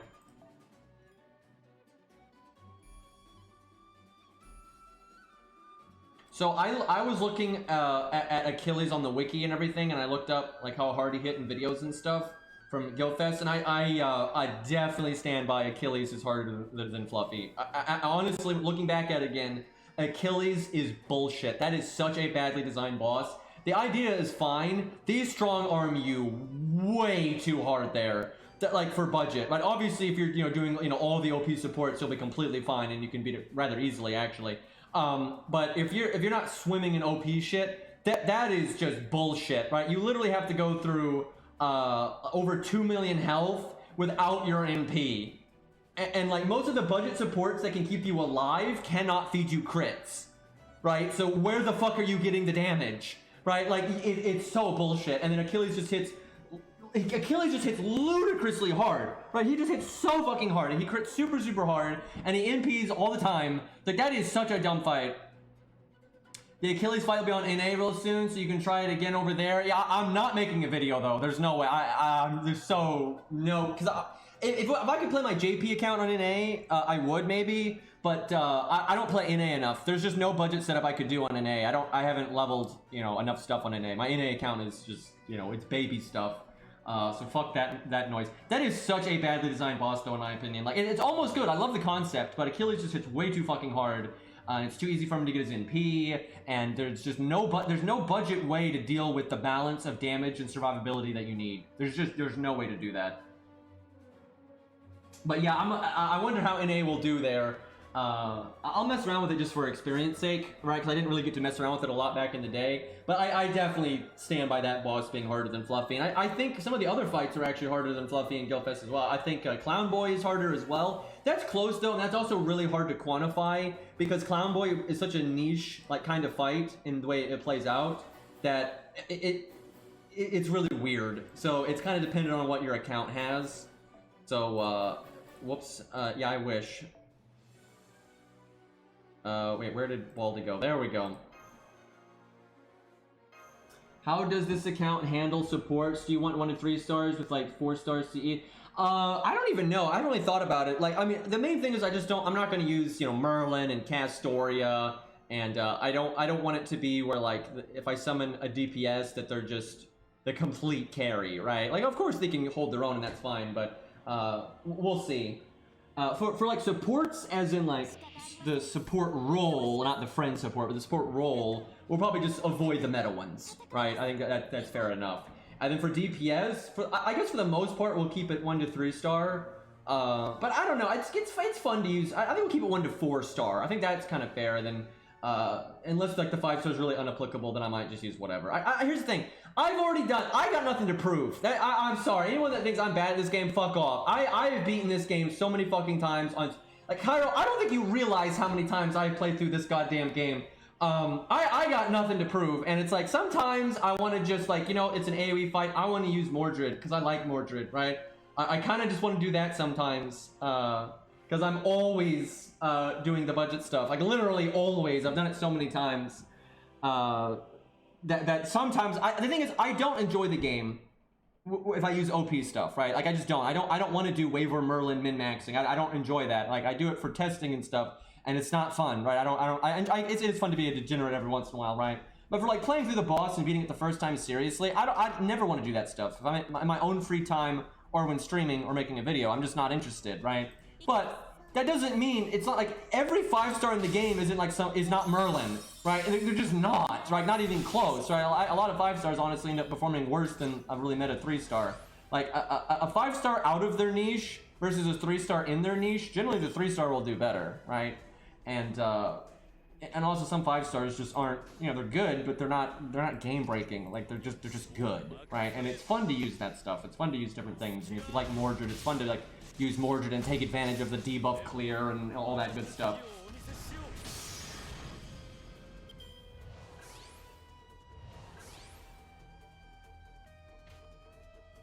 You can beat Achilles without the dual thing activating, I guess, but you have to cheese the shit out of it. But they can summon a support, right? They can summon a friends like OP, Husbando for the DPS, because even like Mega Waifu players always, they're gonna have Merlin and Waver and stuff. They're just too good not to, so. Super Orion would be very good there. That is true. That he will make that fight.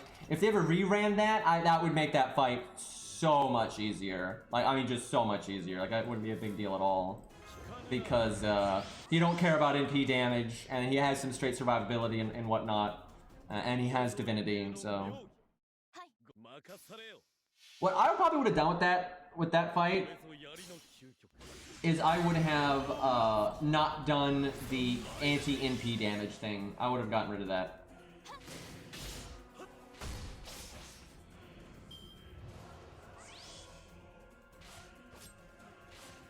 That is true. You'd have to use Orion's NP before the duel starts, but I don't think that'd be that bad because if you use like especially strong supports to set you up, right? That's not going to be a problem.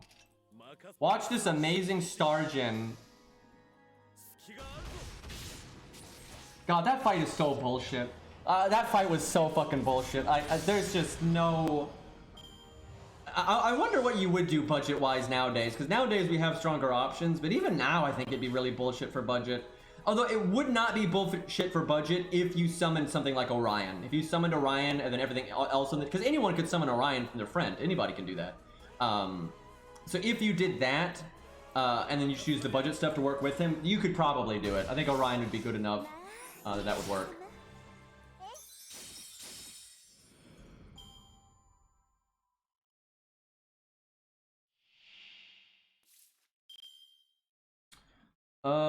Let's see. God, Baldy is such a useless unit in typical gameplay. Like, in typical gameplay, he is just completely useless. He does absolutely nothing. He won't do anything on this account until we get Hans. And even then, it's going to be RNG as fuck, but, we gotta get Hans on this account. Or we need 2030, too. We're gonna really want to get a 2030.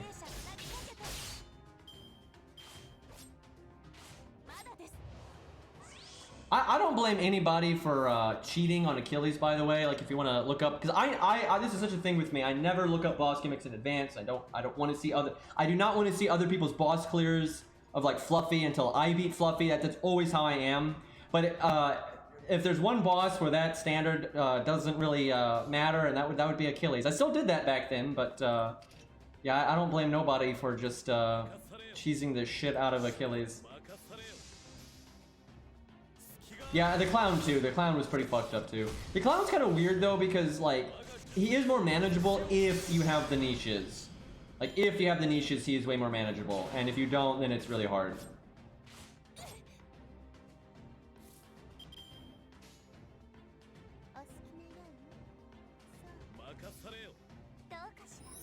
I like some of the fights in Guildfest too though. Like there's some really good ones. Like Blood Axe is good. I love the finale. I like the finale so much. Because that's when you should not look up, like 100%. That the joy of that one is learning it and understanding, and then adjusting to like what's happening. Because there's a lot to figure out there. Like there is a lot to figure out in the Romulus one. But once you figure it out, and once you figured out what the right reactions to the right turns are, and like, okay, I need to like plan my debuffs accordingly, and when I need to lose Roman, you gotta plan 2 turns ahead because of the way the Roman debuff works.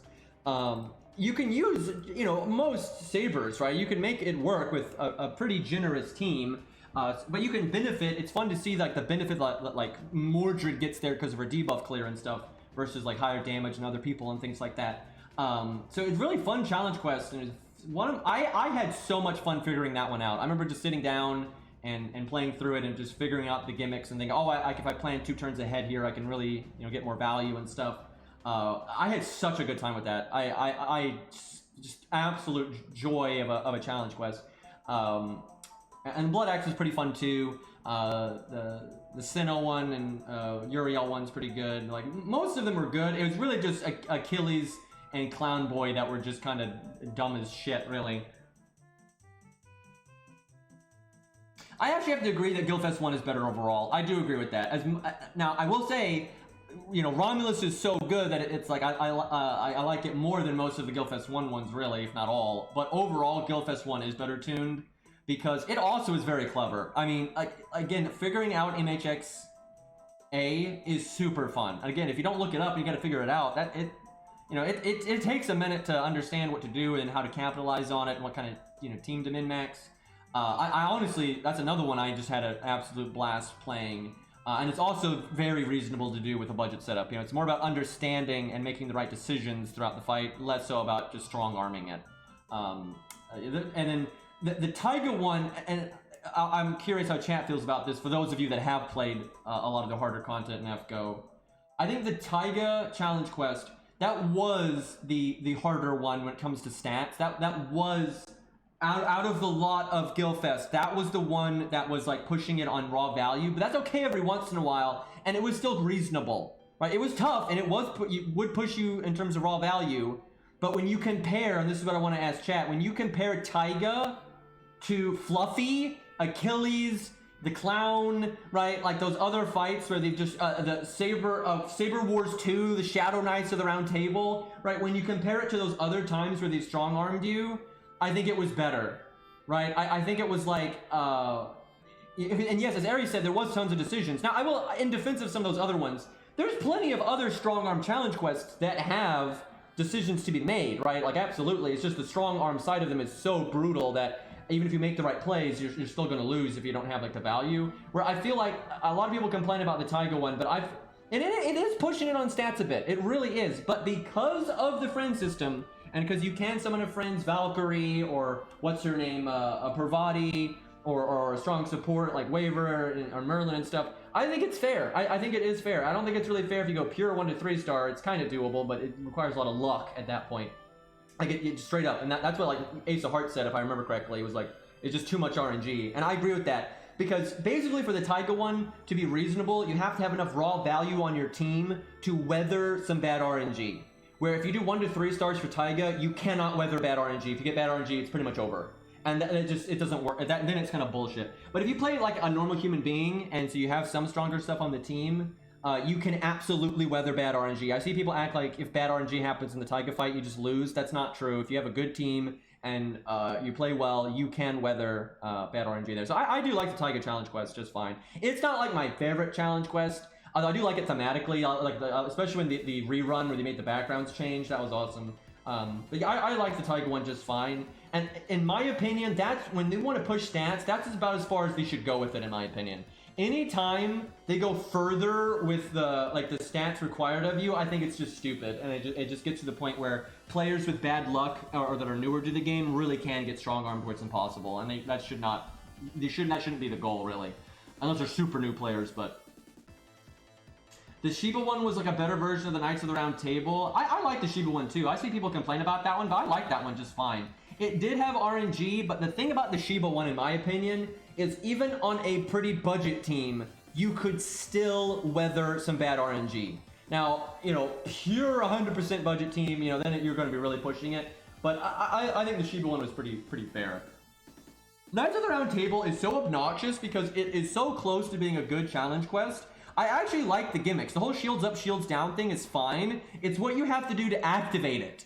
That's just dumb. And then because they are strong arming you, there's no way around it. The Knights of the Round Table challenge quest is strong arming you. And so you have to win pretty quickly on a more budgetish team. Like, you have to. You just have to. You cannot afford whiffing once. If the whatever gimmick comes up that you need to be able to do to deactivate their shields, if you miss it, you're fucked. It's over. You're just fucked.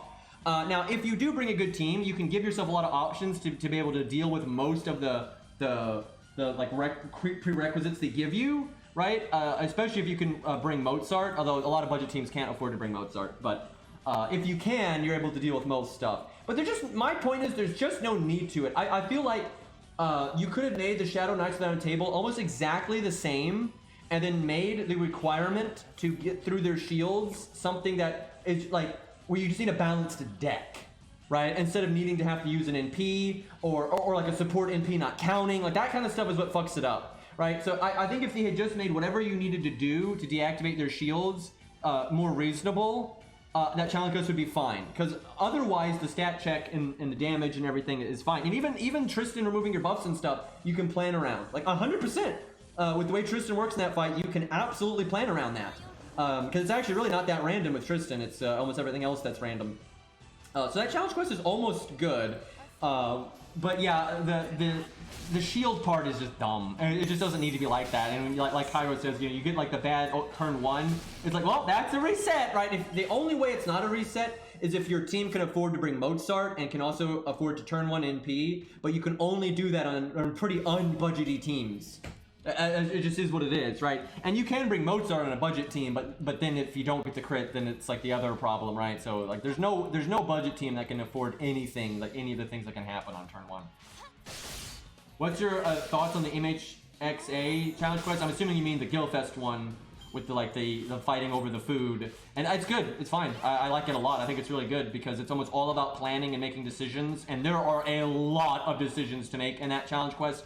And there's no universal meta order of which ones you should eat and which ones you shouldn't, because some of them are really good to eat for your team, but it's really hard to accomplish that. And then sometimes you just have to let it go. But then there's certain setups where it's all about like with a VC Braun, letting him kill that one to get the insta death to make VC Braun's 3rd skill go off. There's just so many different ways to play it, right? So I think the MHXA one's great. I like it a lot. There's a lot of different ways to play it. There is some RNG in it, but it's pretty reasonable, I would say. Where if you have a good team, you could weather some bad RNG. So it's fine. I think it's good. I think it's one of their better wonky challenge quests, right? That's such an out there challenge quest where you're almost playing a completely different game to what you're but they landed it, right? Because they've made some challenge quests where they're trying to make it like, oh man, you're playing a totally different game now, and it just doesn't really work, and it's sloppy and it's not that fun. But that one was good. I think that one was really good. It's so good that it frustrates the hell out of me that we can't just replay it whenever we want. Right, especially if, you know, its time has already come and gone and it's already had its rerun. I think old challenge quests like that should just be in a boss rush mode or whatever, where you can play them whenever you want. A lot of other games do that. There's literally no reason FGO can't. And I would enjoy FGO so much more if we could just replay those old challenge quests when we just feel like it. Like I would love this game to death if I could just do that, right? Because then once you do the budget setup, then you can just mess about and not use a budget setup. But then, you know, keep it medium or do it whale-like, right? You can just, you know, show off different setups and different styles and, you know, different things that will make it easier for people. That would be, like, man, that would just be so much fun, man. Also, on the selfish side of things, like as a JP player, when something's coming up on NA, you could show people, like you could play your JP account and like show people on videos and streams, you know, lots of different ways to approach a challenge quest that's coming up. Or how to deal with Guildfest that's coming up, and like, okay, if you got these units, you can do this kind of stuff. If you have these units, you can do this kind of stuff. If you have those units, you can do this kind of stuff, right? That'd be really practical and you know, really useful and everything. So, and be very healthy for, you know, content creators, right? Got that dramatic music though. What am I doing right now? I have not been paying attention to any of the buttons I have been clicking. Guess I might as well use my anti-dragon skill here.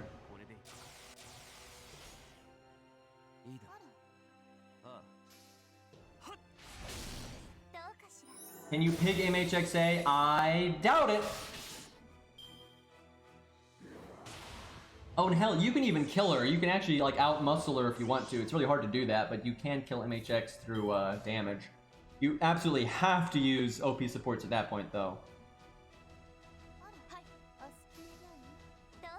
Wait, you can pig her? Really? That's surprising. Out of all the that's so surprising because you know, generally those super hard bosses that they make, that's like the last time you would expect them to let you pig something. I guess with the gimmicks of that fight though.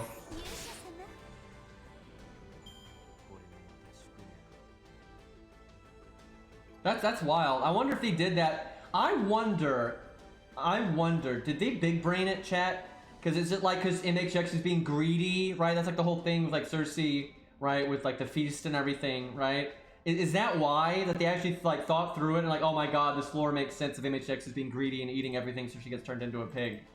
I wonder if they thought that through or if it's just a coincidence.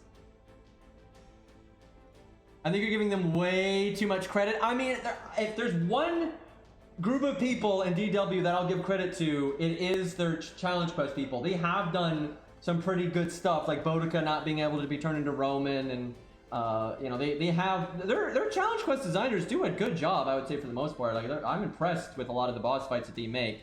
However, though, there are definitely times where they can make some really good references and stuff, and like making that one unit work here and things like that where they don't.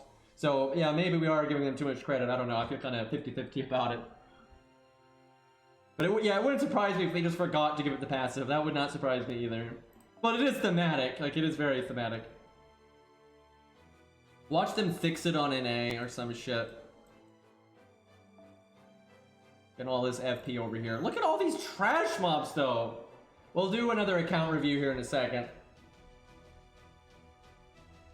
We'll do an advice one, I think, and then we'll probably do Max's. I'm looking forward to Max's just because Max's account is awesome, and then Ari didn't spoil a damn thing, but Ari just says it's awesome, and I am confused as to what that means, like how an account review is awesome. But I want to see it. I've been so careful. I've got the folder set up so like the previews don't show me like the picture, right? That's what I do for all of them though. So I'm unspoiled here, but I am curious what Ari is talking about with it. Like I don't know how an account review is awesome, but we shall see. Can confirm there's a video of JP Cersei picking MHX. Yeah, I mean I figured people were saying it, so. But that's. I would not have guessed that, like, if I was a Cersei player, I'm like, can I pig this? If it's a major challenge quest, I'd pretty much always say no. So I'm surprised.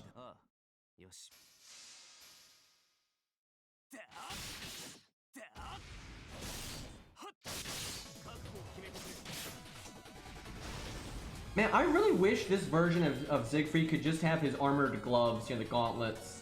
Because, I kind of like the shoulder pads more. The other shoulder pads look a little silly, right? Because he still has these shoulder pads and then like other shoulder pads on top of them, and it's just getting a little whack. There are 5 waves of enemies. We're going to be here for a minute.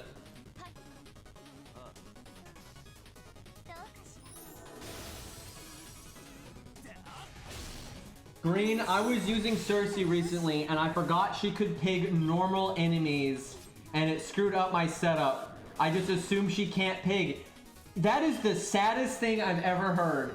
So what Ari's saying is she uses Cersei all the time, and she is just so used to pig not existing that she just forgot that it existed at all. It's not even about like assuming everything's immune to it. I think Ari just forgot that the pig effect even happened, right? And because Cersei's mostly a boss character, right? You don't use her for farming too often because she's about the debuff clear and the single target and the crowd control. Make a joke. Anyway, so you know when you do farming for like those 1-1-1 stages or the 3-1-1 stages and all that kind of crap, and if you do use her, yeah, I could see having forgotten that it even existed because yeah, it's kind of a joke. My brain is repressing trauma. Oh god, feels bad.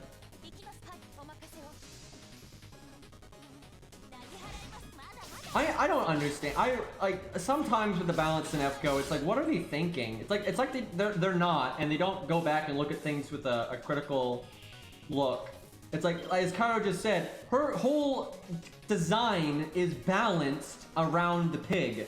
You know, she has worse NP gain because of it, right? She has lower damage because of it. There's a lot of drawbacks, but then her whole everything, she's all about it though, because the one thing she has is the battery to get it, right? But you have to, if you want to like double a pig, you have to work for it. You have to do like high starting in PCE, and then take a second to get the NP, then use it, then use the battery. And if you use the battery on turn 1, you're not going to get the double like that. Like she's completely balanced around it, right? But then they just don't ever have it work. And I get it, some fights you really do have to have it not work, right? Because truly, if you use Cersei with like MLB K-Scope, and then you have Caster or Toria or Waver or Lynch or, you know, whatever you're doing, and then you're able to use her battery skill as well, you could just so fuck up. There's so many bosses that you could CC Fluffy for like 5 turns straight, right? And that would make that boss so much easier. Although I guess you could say Fluffy is so hard that it'd still be difficult, and that's just a benefit for having Cersei, and that's kind of how the game is supposed to be.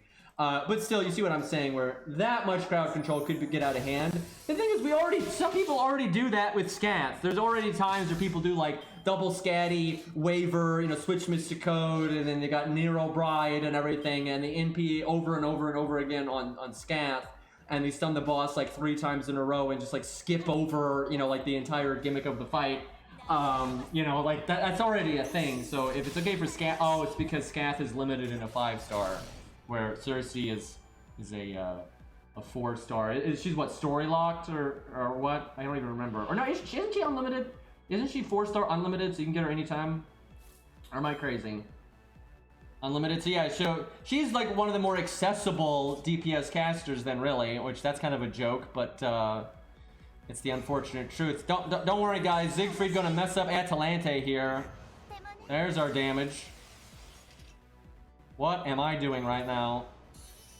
We're gonna have to just normal card this down.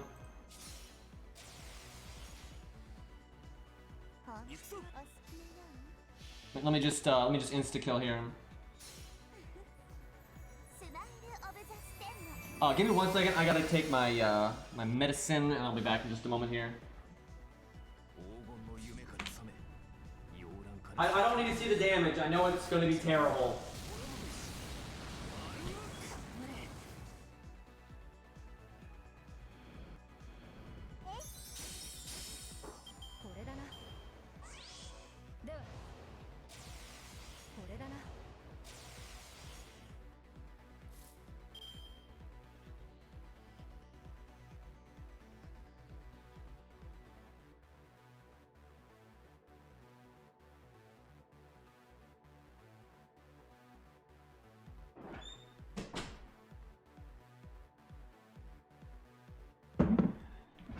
Okay. Well, we actually did more damage there than I thought we would. And if Atalante had been a dragon, it actually would have been kind of okay. I don't know why I even bothered with that.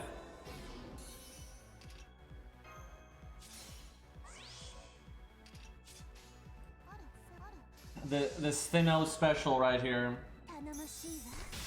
You did 4,677 damage. Stheno crit did more. Okay, so that's where the damage came from. Never mind.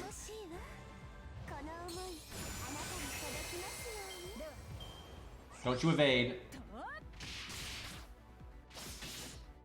I am so glad Atalante got a good animation update, by the way. Like, she was the saddest thing. Like, oh my god.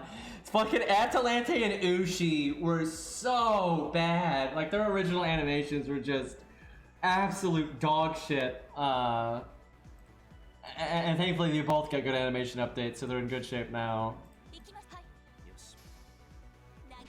Diarmid's not that bad. I do agree with that. Diarmid needs an animation update, sure, but his character sprite is way better than Ushi's and Atalante's. Like, he does not have a day 1 sprite. Like, he just doesn't. His sprite quality is absolutely better than the typical day 1 sprites. Like, sure, he's not like some awesome, you know, best Lancer animations or anything. Like, of course not. But he looks so much better than day 1 Ushi and Atalante. It's not even comparable. Like, he looks like a human being. Ushi looks like a fucking albino goblin, right? And then fucking Atalante looked like a sad dog for some reason. Yeah, I agree. Ushi day 1 was probably the worst in the entire game because it didn't look human. It's not even what the character's supposed to look like at all. It was just so wrong for what the character's supposed to look like. Like, terrible. Emiya was pretty bad too, though. I will agree that day 1 Emiya was pretty bad. Okay, let's do 2 account reviews. We'll do an advice one and Max's, because we want to see what Max has got going on over there. But all right, let's see. So we did Arjuna's. Did I do any other ones, or did I just do Arjuna's? I think I just did Arjuna's. Well, okay, let me look. So we've got quite a few ones for advice. Let's do Naorin, because Naorin's here all the time, and I think they were one of the earlier ones that sent it in. So we'll do that one. Okay, what do we got here? Naorin? Yeah, great. Great. I came up with a second reason to say people's fucking account names. Because, you know, when people subscribe or bits or whatever, I gotta say their names then. And fuck, I didn't think this through. I didn't think this through at all. God damn it.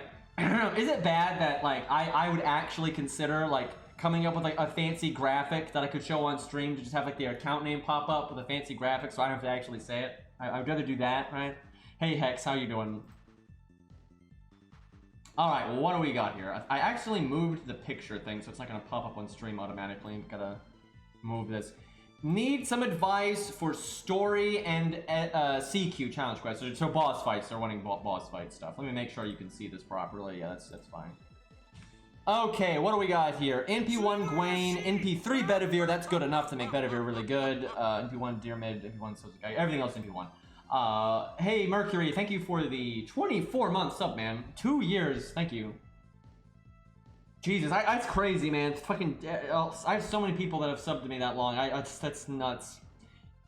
Okay, so Gwaine is NP1. That is really unfortunate. Thankfully, though, he's very normal card based, and he is Grailed. Get that third skill to 10, though. It can help. So your AoE options kind of suck, though, because Gwaine really is not much. I mean, he is okay for farming, but he's nothing amazing. So you're probably already aware of that. This is a NA account, so Gwaine doesn't have his buff yet, does he? Yeah, we'll do Max's next. This is Naorin. Hold on, let me jump ahead to casters. I think that's just always worth doing. Oh, he does? Oh, okay, well that's a huge help. That makes Gwaine so much better for farming and whatnot because there's just so much more damage. So yeah, it's all right for AoE then. And also, Gwaine is also good for single target and challenge quest stuff. But that's what he wants is challenge quest information, so we'll focus on that. Okay, so we have Waver. That's a big help for any account. Kind of esports Waver there, but still fine. Got Asclepius, that's huge. That's so huge. No Medea Lily, but you don't really need it because of Asclepius. Oh boy, though. You need to level Qingong, I would say. This is rough. I'm not gonna lie. Waver helps because Waver's so good, but your options are. Thankfully, you got Hans. You got Hans and Asclepius and Waver. That is a pretty good backbone, but I would probably get Qingong because Qingong is just he's good for Buster, and you've got Gwaine and stuff. And he's good because of the taunt and the crit down. So very high priority on Qingong. Very high priority on Qingong. And then Merlin as well, because for budget stuff and because you're looking pretty budget here, this doesn't seem like a whale at all. I would say Mozart's really worthwhile. Let's see, for DPS, you've got Nursery Rhyme on the way up. That's good, and Babbage would be a good backup. Honestly, maybe this is controversial, but I don't think Edison would be that bad on this account. I think Edison is kind of slept on. I think Edison's a pretty good unit, and he's kind of serviceable for killing assassins and also can throw in some nice support. I don't mind that. I think this account could get a lot of mileage out of Edison considering what you have available to you. But I would definitely level Qingong over that, and maybe even Babbage just for some, more guaranteed backbone if you need it. His damage is kind of bad, but he's got some pretty solid support, and it's some damage. That's the thing, where a lot of the other supports have no damage. That's the thing. I've used Edison an okay amount, and he normally performs decently well for me. And there is some utility. I'll say this: if you're planning on like rolling on Cast Story even, then it can be really good because of the overcharge thing, right? So it's not bad. And basically, he has damage. It's not amazing, but he has it. But he's got good utility. Mixed stars, got the overcharge, got the tankiness and stuff. It's not bad. It's not bad. He is a little.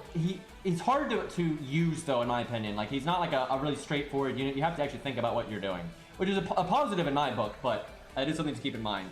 But I would definitely focus on it on Qingong. That's super high priority. Qingong and maybe Babbage, maybe even Medea. It kind of depends on what else you have on the account. Let me check Ryder. Do you have Martha? You do have Martha. I would focus on Martha's skill ranks over Medea because Medea sucks. But yeah, Martha is really good for this account. And if you did not have Martha, I would probably say level Medea. But if you've got Martha, there's just not a lot of reason to use Medea. I hate saying that, but it's just the truth. Medea is awesome, but with between Alexander and Martha and everything, her whole purpose is kind of out the window now. And with Babbage being stronger these days. I know he's not buffed on NA yet, but he's got at least the attack up buff, so I would say Martha, though, pretty high priority. She's, especially because you were talking about challenge quests and main story, Martha's so good. And you got Demeter coming down the road on NA, because this is an NA account, and you said you wanted challenge quest and story advice, so Martha is a huge help for you. And then Ushi. If you've got Ushi, Martha, and Ryoma, I think that's enough for Demeter. You're going to have to understand the fight. If you want to be able to beat it easier than that, though, then maybe also level Alexander. But yeah, I would say that's enough. Ryoma, Martha, Ushi. I think that's enough to deal with Demeter. So just get those skill ranks up on Martha. It's super worth it. Between like that and Shen Gong are the two things I'm seeing right now. All right, let me go back to the start here. Okay, I would definitely level Bedivere.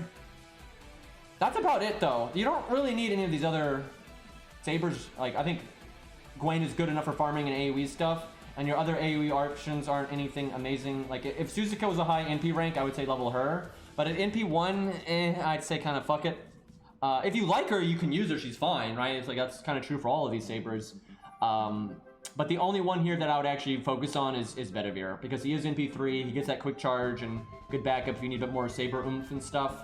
But Hokusai and Gwen are generally good enough, I would say. But just a little bit of backup is good, so I'd get Bedivere up eventually. Okay, archers. Ash is only NP1. Tristan's only NP1. That's what feels bad. Atalante's only NP1. Chloe's only NP2. Yikes. So I'm guessing you started around that rerun, is my guess. Blob Dance is really good with this music, by the way. Man, you have such greatness on this account, but the NP ranks are so bad. So you got Billy. Billy's like your only NP5, so that's actually worth investing in if you like him. But you might want to get your fucking David up.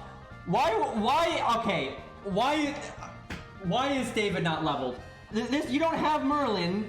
Why is David not leveled? I swear, if this is one of those situations, like, oh, I've got Tristan though. I don't need. Yes, you fucking do. Tristan is not nearly as good of a support, and if you have Tristan, say it with me, using Tristan with David is godly, right? It's unbelievably good. Tristan is not a support. He's a damage. Yes, it's nice, but Jesus Christ, Tristan is just not even close to the support that David gives you. Level your goddamn David. You're over here asking for challenge quest advice. Level the David. Super high priority. You don't even have his second skill. My Stheno account has David's second skill, okay? So level your fucking David. There's no excuses here. And you need archer oomph. You have an archer problem, right? You massively have an archer problem because you've got NP1 Ash and Tristan and NP2 Chloe, right? You're not doing the big damages with the archers, right? So level your David because he's an NP5 anyway. He'll work with your Tristan for God's sakes. So yeah, top priority on this count right now is actually saying I would say level David because it's great. Tristan with David is awesome. It's absolutely phenomenal. And if you need buff removal, Tristan's good as a support, even if the enemy's not a saber. And then if the enemy's not a saber and you don't need buff removal, David's better as a support, so that's why you level David, because he gives you more MP gain, he gives you the attack up, he has better survivability. He's much better as a support than Tristan. But at least Hot Wheels is a good nuker even at NP1, and Tristan is good utility with some damage at NP1. But for single target, I would level David and then maybe upgrade your Billy, and if that's not good enough, you can always level Robin, but you probably have enough. I would say between Arash and Arash, what am I saying? Hot Wheels, between Hot Wheels, Ash, right, and Tristan, you're probably good enough.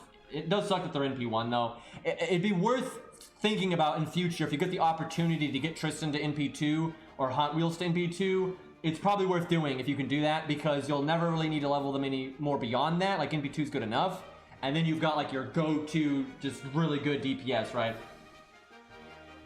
Yeah, you do have the crits without the NP ranks, but some setups, it's really hard to set up crits, and there's no replacement for just like NP battery with waiver and just turn one, break a health bar and shit like that, right? So it's still really good to have a good NP nuker. Like some challenge quests also just say fuck you if you don't do NP damage. Like a lot of challenge quests fuck you over if you try to do normal card damage, and vice versa though. Like there is sometimes Ash is like what the doctor ordered because you need normal card damage. Like an NP1 Hot Wheels is still fucking awesome. But yeah, you want something. You want something for that backbone NP. So maybe Robin if you end up having problems.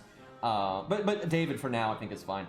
Okay, so Valkyrie NP1, Pravati NP1. So this guy right here is a perfect example of what I am talking about when it is really good to grail low stars, because yeah, this is now Rin. Anyway, so a lot of this guy's free to play. This is obvious. Like this is so obvious that this guy is super free to play. I bet you this guy doesn't even do GSSR for God's sakes. I mean, maybe he does that, but this guy is super free to play. And have you see a theme here, right? all of the golds are low NP rank. All of them, right? And so if you need that pinnacle oomph, especially because he has Waver, he can turn 1 NP with just about any unit that he wants, even if it's someone like Ku that doesn't have battery, right? And so when you need that big boom damage, a lot of times your low stars are going to be better for that. And then for your normal card damage and you know, long-term value, you have the golds. So it's not like your silvers are trivializing your golds, of course not, but your golds aren't going to get out everything done. They're just not, right? Because they're normally NP1. You know, whales are always, you know, NP3, NP5 and shit like that, but if you ain't a whale, I think it can be so good to grail some low stars because they give you access to a unit that's completely maxed out, right? It's because maxing out a low star is just up to your own, you know, like make sure you farm enough to get their skills up and that kind of stuff. You don't need money, you don't need any of that, right? You don't need SQ, it's just, you know, the effort, that's it. So you can get maximum Ku, you know, you can grail them to 100 if you want to, and NP5 and get all these buffs, and you can't do that with just any old gold when you're a welfare. Now, I assume he's got Crazy Eyes at NP5, so that's a big help. So between her and Ku, he's got single target down, like he's fine, right? So if Quick is ever bad, he's got Art, and if Art's ever bad, he's got Quick. If you need more survivability, he's got that. If you need more like loopy stuff with Castoria down the road, he's got Crazy Eyes, that's fine. So AoE, though, is where he's kind of weak, but he does have Parvati. She might just be NP1, but she is such a good unit that it doesn't matter. And I would say her skill rank priority should be pretty high, way over Valkyrie's. I hate saying this, I think Valkyrie is way cooler, and you even use stage 1 Valkyrie, which is the best one, so high five there. But Valkyrie compared to Parvati is just sad. The only thing Valkyrie is good at really is farming, but that's only with Scatty. And if you only have single Scatty, it's not even that good. Parvati's just better. Parvati is just, she's basically Valkyrie but stronger. So I would definitely, and Parvati, excuse me, I was gonna say Valkyrie scales with skill ranks, but that's a joke. Parvati scales with skill ranks quite well. So I would level that over leveling a different Lancer, just because you are a little bit lacking in the AoE. And some challenge quests call for that. You know, like Taiga. Taiga's coming back. Like, you're an NA player, right? Taiga's coming, right? The Tiger cometh, right? And Parvati will help you a lot there. And if you have your own Parvati, that means you can summon a friend support or something like that. Although I will say being NP1 is going to make it tough, but it's certainly doable. If there's any other Lancer you need to level, it's Leonidas. Alright, we already did Rider, so yeah, Martha. What do we got here? Assassin. So we have absolutely maxed out Gray and Grailed. So completely good for farming. You got no problems there. For single target, it's not looking so good. You do have Carmilla, and Carmilla is great. Even if you're not fighting females, she does quite well. And she's in P2, so that puts her way above most of your account, honestly. But that's it. And she is Buster. And if you are fighting a male, she's not always going to be enough. So, chat, what do you think I'm going to recommend? I wonder what I would recommend in an account. And okay, here's the thing. If he, to be fair, if okay, chat, you're just trolling. Anyway, if he had this Carmella and then he had like, you know, a Jack or a Lee or something that was also leveled, I would say he really doesn't need a level 100 face. But all he's got is Carmella for single target. That's it. You need backup for that. There are absolutely times where that's not enough. And the absolute best one is 100 face. 100 face is one of the few 3-stars that keeps up with like Ku and Ushi and that kind of shit, right? So definitely 100 face. It's very good with Carmella. Thankfully, you got good shape with Gray. It is still worth leveling Fuma just for the utility eventually, but lower priority. Do you have Clown Boy? You do not. I would level either Fuma or Clown Boy because you have no bluff block on your entire account. None. You couldn't do it if you wanted to. That's a problem, and there absolutely are bosses where that's very handy. So I would level one of them. Honestly, if it was me, because you have the Gray, I would level Clown Boy. You kind of have caster DPS problems anyway, and the 3 buff block is just so good that I would probably level Clown Boy over Fuma. If you didn't have Gray though, I would probably say Fuma over Clown Boy. But Gray is so good for the AoE stuff. But Fuma's still fine, good support, and yeah, get 100 face up because you are really lacking in assassins. Yan is I feel so bad. This guy obviously likes Yan and Jin-K more, but I think Ari will back me up on this, especially on NA, but even on JP. Ari has a lot of experience with Yan. I 100% think a level 70 100 face is better than a level 80 Yan. No question. Like, just, it's even on JP, where Yan is much better, I still think 100 face is even better. Like, no question. Yeah, Yan sucks on NA. He kind of does. But he is better on JP. He does have buffs coming. If you like Yan, level Yan. And I'll say this. If you level Carmella and Yan, and that's your 2 single targets, it's okay. The problem is neither of them have hard survival, and there are boss fights where that's terrible. And that's why I recommend 100 Faces, because she gives you so much more survivability, and while she's at it, she's giving you massive utility and looping and all this other bullshit. You know, the 50% crit down is just, it's so good. I do agree with Ari though that Yan is fine on JP, but I still think 100 Faces is better. I'm curious if Ari disagrees with me on that one, because she uses Yan a lot, but I still think a 70, and it's because, again, Yan, no hard survivability, 100 face, lots of it, and the 50% crit down. So, you can make it work. You can make it work with just Yan and Carmella, but you are going to be cursing your fate anytime you're fighting a boss where you need hard survival, because you have none of it for your assassins. So, and now, good Berserkers can make up for a lot of what I just said, so let's see what we got here. We got Spartacus for farming, so that's good, and some challenge quests that call for the AoE, so that's good. I'll say this. Because you specifically asked me for challenge quest and main story stuff, I would say level Darius, because you do not have good AoE options. Spartacus is great, but for like Shadow Knights of the Round Table, it's a lot harder to make him work there than Darius. So I would definitely recommend getting your count is kind of weak when it comes to AoE in general, and you don't need AoE as much for main story and challenge quests, but you do sometimes, and Darius is a very good backup plan. Now you could, because you have Waver, you could just summon a friend's God Juna, and that's viable. If you're okay with doing that, you don't need to level Darius if you're okay with summoning like Raiko or God Juna, and you've got your own Waver and Hans to support them. This is exactly what I'm talking about. Fuck that guy saying leveling Hans is stupid. Like, this account obviously has problems. He doesn't have like a God Juna and Raiko, and most people won't.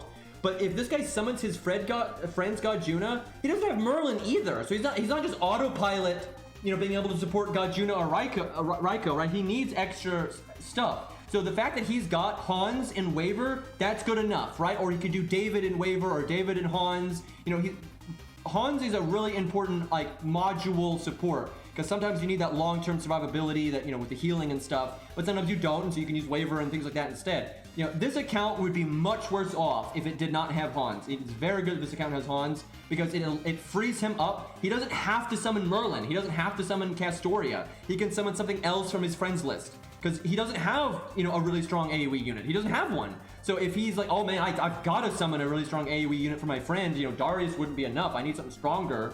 You know, he's got the David and the, well, he doesn't, but he should. That's like, level your fucking David. But he'll have his David and his Hans and his Waver to fall back on to support that stuff. You do not want to be reliant on summoning a friend's Castoria or their Scatty. You know, that can help, and sometimes that's what the doctor ordered, but there are some challenge quests where that's not gonna work, right? You're going to need like a very specific kind of DPS that you won't have, so you're gonna have to use up your support slot. So you need to have supports that can stand on their own. And let's say he's in a fight where he can use his coup as the main DPS, right? Maybe it's an archer or a berserker or something, right?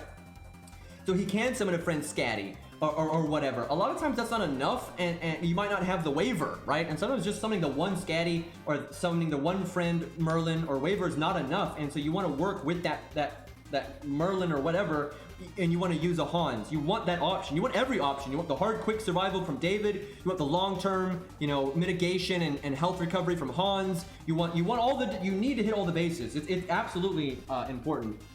We should make a command. You're right, Ari. We need to make a command. You should make a command to tell people how to send screenshots. That's a very good idea. I'll look into that. We'll go to MooBot and try to figure something out there. I'm not sure how I want to do it. We could have it send them a link so they could just see your screenshots and all that, or we can just send a text thing that's maybe a bit more brief. But yeah, that's a good idea. I don't know why I never think of this stuff. Anyway, okay, so on the plus side though, we do have an MP3 altar, what the fuck, Atalante altar, excuse me, evil cat, angry kitty. That's super good. I mean, she's at NP. This is insanely good because all your other golds are really low NP rank. she is, because she is the one that's NP3, and Berserkers are applicable against all classes, and some of your other classes have some holes, I would try to get her 10-10-10. I would absolutely put that as high priority, because she's a fucking good Berserker anyway. She is super good at nuking, and she's got solid basic survivability. You combine that with I don't know, David or something, and you know that's going to work out really well. So yeah, that's good. That's super good for this account, and she's Grailed. I would really focus on this. She could be one of your main DPSs on this account, and that'll help you a lot, like a lot.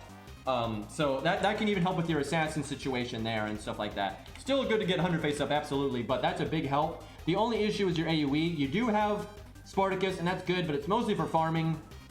I would probably level Darius if you want to be self-sufficient, but if you do have the supports where that you could pretty much always summon a friend's Raiko or Gajuna or whatever, and you'd be okay. The only thing is you never know what's coming. Right, correct me if I'm wrong, chat, but I can't remember any challenge quests. Most of, like, it's good to have your own DPS, right, and not be reliant on the support system, and that's obviously big for Demeter, Zeus, Fluffy, because you don't have the support system there. But I can't think of any fights out there yet where you've needed, like, a big AoE Berserker or Avenger or something like that where you didn't have access to the support list. Now, it could happen, right, but if it does happen, you're going to have a 2 years warning on NA. Because Darius, I think because of the supports you've got, I don't think you really need to level Darius, but just keep it in the back of your head that if there ever is a time that you're not going to be able to summon a friend's Gajuna or whatever, it's not bad to have a backup plan, right? But I think you're okay, because I can't think of any fights where you didn't have access to the support list where it was very AoE focused. It's normally single target focused when they've done that. But yeah, that Atalante altar is very good here. It'd be good to level Jerker too. I don't know what MP rank she is. I'm assuming MP5 because welfare. If she is MP5, down the road, I would say it is very worthwhile to level Jerker because she's just really good and her skill ranks are so easy to level. But with what you've got, not too high of a priority, I would say. Okay, Lobo, that's really good that you've got your Lobo up because that's very good for this account. And it helps with your utility issues because you're really lacking in utility. But that helps, and it also will help with Zeus because Zeus is coming. So that's good. Really good with the Lobo there. Because of him, you don't need to really level Angry Music Man unless you like him. Lobo does have survivability issues, but you can compensate with that. We got Mash 10-10-10 because you're a sane human being. Thank you. So that's good. Yeah, you're looking in good shape there. Melt is worth getting those skill ranks up. Melt is fucking good. Oh my god. Melt is a disgustingly good unit. So that will cover, like, if you leveled Melt, you wouldn't really need a level 100 face at that point, I would say. Between Melt, Carmella, Atalante Altar, I don't think you really need 100 face at that point. There there's a few boss fights where, like, Alter Egos aren't good, like even Vortigern and stuff, but other than that, I would say generally Melt will get the job done. Even at NP1, she's super good. I don't think you really need to level the BB due to the supports that you've got. I don't think you really need to level BB. I think she's overrated. I really stand by that. I've got a whole rant about that in my tier list video. One issue though is you've got Asclepius for anti-debuff, and then you've got Martha, but that's pretty much it. That normally will get the job done, but that's just something to kind of keep track of moving forward. Like if you see an opportunity to easily get a unit that has got debuff stuff, I mean, maybe not bad. Like Joan of Arc or something, because you are kind of limited there. But overall, pretty well-rounded account. And okay, so CEs though, I can just tell because your Chloe's in P2 that you've probably missed a lot of the staple CEs. Looks like you don't even have the MLB Suzuka Gozen one. Oh boy. Let's see. What do you even focus on here? This is a lot of shit. Oh boy. Well, you've got K-Scopes, that's good. Definitely level those K-Scopes just for the stats. You're going to have damage/starting NP problems. This count clearly has issues like we're there. You got Demonic, that's good for your supports. Use that Demonic for like your Hans, stuff like that, right? So that Demonic's really good. You've got the Miyu one, that's also really good for your supports. You got great options for your supports, you just don't have good options for your damage. The event is still going on. Oh, right, NA. Excuse me, I'm so used to JP. So yeah, for the love of God, get that Suzuka Gozen CE. You're gonna need that. I have no idea how to say this name. Untitled? I don't even. Thank you for the 2-month free sub though. I appreciate it. Yeah, get that Suzuka Gozen one. You need that super bad. You're really lacking because you don't have Painting Summer limit broken. Oh no, you do. It's just the way the picture was there, so that helps. That helps a lot. Neither of those are typical brute force ones though. You got the Sakura one, but that one fucking sucks, so that's unfortunate. You got K-Scope, you got the Demonic. Untinted Lad, that makes sense. Reading is hard, excuse me. But thank you for the resub, dude. Yeah, I got the Caneth CD and even got the Evade version, so honestly looking good on that kind of stuff. I would definitely level up, though, the Suzuka Gozen CE when you get it. And I guess Painting Summer, just because you don't really have... Fuck. You got that Gilgamesh one. I would honestly fuse that Gilgamesh one so you could take it to 40. I would do that. I think having 2 of it is probably not worth it. That's a tough call, but you really are lacking when it comes to just oomph, and getting that at higher level would probably be better, so... Trying to see if there's anything else. Definitely worth leveling Formal Craft, because again, you're just lacking that kind of oomph. Woo, boy! Spend a lot of apples on gold gems, them dailies, and well, that's rough. But at least you have 40. But yeah, that's rough. It's interesting seeing the average over time, like how many apples people have. Okay, well, I think we got that pretty covered. So yeah, definitely Chin Gong, pretty high priority. Chin Gong David, Atalante Altar, get those skill ranks up. But other than that, looking pretty good, really. I think Nauman missed this stream though, so hopefully they catch the VOD, because they're in chat all the time, but I haven't seen them during any of this. Either that, they're just ducking covering. Okay, let's check out Max's. I'm really interested to see what we got here. If I can find it. So Max is a lurker that has been lurking in my stream for a very long time. So let's see what we got here. How did we? I always feel bad for Max because like how did we even figure out Max was in chat? Because I must have just added you at some point in the game because and I know you've been Sansoned a few times. Is that how we discovered you in chat? I don't even know. Maybe I just like was talking about your units because I had you from your friends list or something. But yeah, Max is very stealthy, so. All right, what do we got here? Note from Airy. Wow, this never happens. The screenshots that I do to include captions, the caption text, do not do Max's album justice. I don't know what that means because the drawings, oh god, turn out rather low quality this way. So I highly recommend looking at the album in Imager directly if you want to see it in higher quality. It's adorable, 11 out of 10. But let's see. So there's the URL right there. I don't really have the stream set up where I can easily see my web browser, but I could maybe make that work. If Ari recommends it, let's see what we can do here. Ari, do you have the link so I don't have to fucking type it? Because I'm lazy, and you know, typing is for nerds. If you want to look at it later, okay. So we just go through it this way. It'd be a lot easier to go through it this way. But yeah, the image quality will be lower. All right, let's see what we got here. That's the first time Aries put one. Oh Jesus, what is this? Oh my God.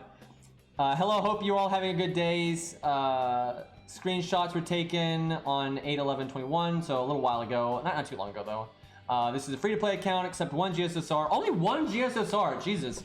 I use units that I like with a little rarity bias when making team comps. I rarely use the big meta supports, very much like me there. I don't care about farming. I also like me there. I don't have spendos or waifus, but I do have bros. Mentors and Sons. I wrote this. I wrote the NP level on the corner. Okay, that's always good. The servants, reserve the button next to the text for the fun. Tidbits doodles on the right are just for fun. Might gray. Oh, so the red dots for grayling, potential grayling. I may also rely on the same setups a little too much. That's always fine. You know, fuck it. I love the star there. All right, what do we got? Jesus Christ. Best Master. I completely agree. I 100% agree with this. There's a lot of good masters out there. You know, Kotomine's like, you know, really awesome antagonist. And Shinsuke is awesome. He's got depth, but he's also awesome. And, you know, he's just like best uncle, right? He's like a Mordred's uncle. Like, what an awesome character. I liked him so much. I wish he was the main character so bad. I stand by that. I think he would have been like the best main character ever. Every scene with him, he always like steals the show. Like him and Mordred were the best. They're like my favorite master servant combo ever. like my favorite servant is like Ku and Gilgamesh, but like the synergy with Mordred and Susigo is the best thing ever. Like it is just, I wish desperately we could have more stories with them because they were so good. And I liked him too because he's actually a practical, smart master, right, as well. But he's not the typical like prideful Magus bullshit. He's none of that. Yeah, and he actually reminds me of my own father because my dad was very much that kind of like, you know, biker kind of dad kind of thing.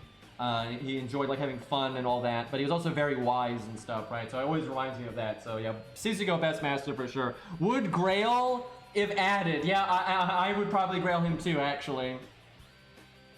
All right, let's see. So other notable CEs, we obviously got the Kaneth CD, got George Bond CE, level 100 Golden Sumo. That's the one. That's if you're going to Grail something. Look at that. You got the Yang CE, which is probably because Max wants to be able to make the favorite units do even better, right? That's why I got it as well. So ready to go on that. We got K-Scope, got old OP Poster Girl. I got the Achilles one.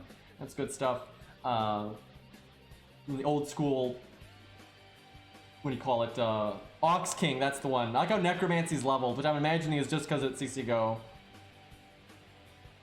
I barely remember what other CEs do that aren't 50% starting NP. Fair enough. I mean, honestly, if they're not 50 starting NP or some of the really good utility ones like 2030 and whatnot, they don't have that much use ultimately.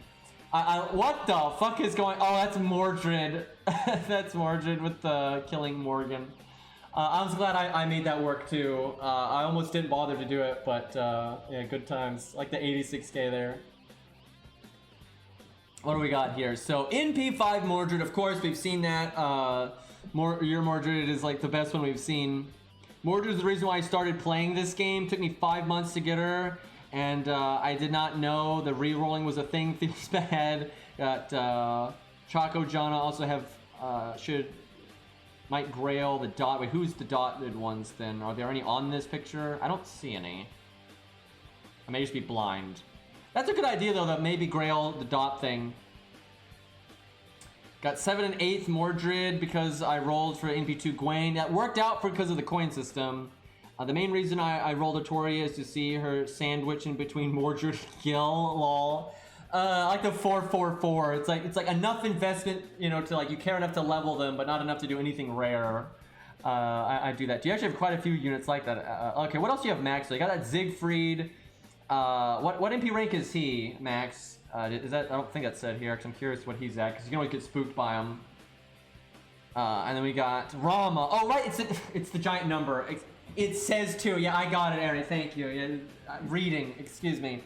Look, I'm not used to people putting in effort, okay? Like, look at all this effort put in here. Like, every single one of them has got the thing. We even got NP5 Bedivere, right? So he's ready to go. I'm not used to this effort stuff. So, Max, I want to know, have you put effort into making sure you get those story logs? Like, did you roll story some or roll on White Day? Like, just to specifically try to get, like, Asclepius and Bedivere and stuff? Because that's what I do. Every account ever, I don't always rush to roll story, but I look out for things like White Day and class banners. And if those timing's not going to work out, I do roll story. Yes, I did. Yep, I'm telling you, it's smart. It's not just because you like Bedivere or Asclepius and stuff. Obviously, that helps. But people act like it's stupid to focus on those things. It's not. It's very practical and useful. And if you like the characters, all the better, right? It's not really that. If you give any shits, it's not hard, because like Max said, Max is completely free to play. It is. I completely reject the notion that it's hard to get story locked 3 stars. It's not. It absolutely isn't. It's hard to get story locked 4 stars. It's hard to get story locked 5 stars. It is not hard to get story locked 3 stars. And I think the amount of SQ that you need to dedicate to it is completely reasonable. It's not that big of a deal. If you don't have the story like 3 stars because you're not actually trying and it's your own fucking fault, and if you don't have Asclepius and you get wrecked by Fluffy, too fucking bad. Okay, so lots of your AoE options are insane. You leveled the other Mordred. I get it though. It's because if you want to test out Mordred, because some people are like, oh well, if Mordred wasn't level 120, right? It gives you the ability to like use normal Mordred, right? It's like that's the Mordred that like my old accounts sometimes get, where it's like NP2 because it's kind of good to gun for that, but it's not like your favorite unit, so you're not going super ham. I actually think it's awesome because you really can test out like more typical setups that way, right? But it's still good, and it's 10 to 10, so it's like a proper one, right? It's like a proper Mordred that's not you know, juiced, right? Not doesn't have 80 grails. And then you also got, you know, what's her name? Artoria. Tell me if I'm wrong, but Max, do you ever do setups where you do like maybe a lot of K scopes or just high battery stuff like Sakura CE, and then you do like Mordred's battery, Artoria's battery, maybe Gwen's battery, right? And you three turn some farming, and you don't even need the meta supports. You just like strong arm it with all the units that have their own battery. Because I do that sometimes, actually pretty often. It works really well, and it's really simple, and like if you're autopilot farming, because fuck farming, right? You don't have to think about it. Yes, yeah, I had a feeling. High five on that one, works great. I think people underestimate like how good that can be, actually. It can be very versatile, and you don't have to think, right? So, all right, let's see what we got here. Oh my god, these pictures are great. Look at the Chiron with the teaching, dude. Oh my god, I can't believe Max put this much effort into this. I feel so bad because I'm the one that's supposed to be entertaining chat, but I feel like it's the other way around, right? This is awesome. Also, Chiron's the best teacher, by the way. Did I pass the David test? What do we got here? We got David's second skill at 10, so I would say that. Oh wait, of course, you've got. I know this. I use it all the time. I made a video. I made a fucking video, chat. The 100 David with, you know, 10 10 10, you know. Anyway, I literally have a video with that David in it. God. Anyways, so same thing. You did. Fuck. Max is better at fucking. Max, just take over the stream. You just take it. It's fine. Like Max is doing a better job than me, right? Because I'm always like grailing my favorites, and then I don't level them to 70 because I can't be bothered to use the hero proofs. I don't even know how Max did this because Max hates farming. I literally, like, I don't grail David because I'm afraid of leveling a second David. But Max has leveled a second David and leveled a second Mordred, right? I don't know how, I can never be bothered. I literally can never be bothered. That's why I don't grail, like, George, because I don't want to level a second George or Robin Hood and stuff like that. All right, what we got here? So, NP3 Chiron and level 100. That must work great for both, you know, boss fights where he's the DPS or he's the support. That must be really good. I love this account. I love this account. I just, all of the, like, there's just so many, like, units that I like that are leveled here, right? And it's just really, you can see, like, the unique stuff with, like, who's got the NP ranks, and it's the way that I think free-to-play should play, right? You save up for the stuff that you actually want. That's obviously what Max does, because it has high NP rank. Why do you have an NP5 Nero? Because surely you didn't aim for that, because she's 1 blank. So you must have gotten that while rolling for Gwen and other things. Roma rolls? Yeah, okay, makes sense. That's kind of funny though that she's, you leveled her, but you didn't bother to put any effort into her outside of just, I bet you that was lotteries. Did she get leveled because of lotteries? Because you obviously didn't care enough to get the 3rd skill or, you know, to level anything up really. Probably got up from the lotteries. I do that a lot with my units. Yeah, lotteries, man. Oh, so Billy's a potential Grail target. I support this decision. Billy is the best. And I would say though, honestly, if you're only thinking about it, just my 2 cents. Not that you need it, but my 2 cents would be maybe wait if he gets an animation update and see if you like it or not, right? Because if the animation update sucks, then maybe it's not worth it, right? But yeah, Billy's awesome. He's one of my favorite units, dude, in FGO. It's not just, I like his personality a lot, and I love his interactions with like Mash when he's playing cards and everything, but just like what he is in like history and like how they didn't fuck it up, I'm just so happy with Billy in FGO. I just hope he gets a fucking animation update. But I wish he'd also get characterized in his own story, right? Like he's only characterized in other people's interludes. He's not really characterized in his own interlude, which kind of sucks, but he's like in Jolters and stuff. And I love his voice lines with Robin. I love his voice lines with Robin. They're great. And thank God he was in Lost Belt 1, though. He got a lot of stuff there. Yeah, all right. So I like a double David, though. My God, though, that Chiron. I really want to know how that does as a main DPS. Because at 100, you can use him as a main DPS. Did I pass the David test? Very much so. Probably the best out of anyone we've seen, really, because you got the Grailed one and the non-Grailed one. David is actually my least favorite of my main account's Grailed units. I'm assuming you still like him, though, but he's the lowest, you know, not as much, you don't like as much as a Rosh, you don't like as much as Mordred and Chiron and everything.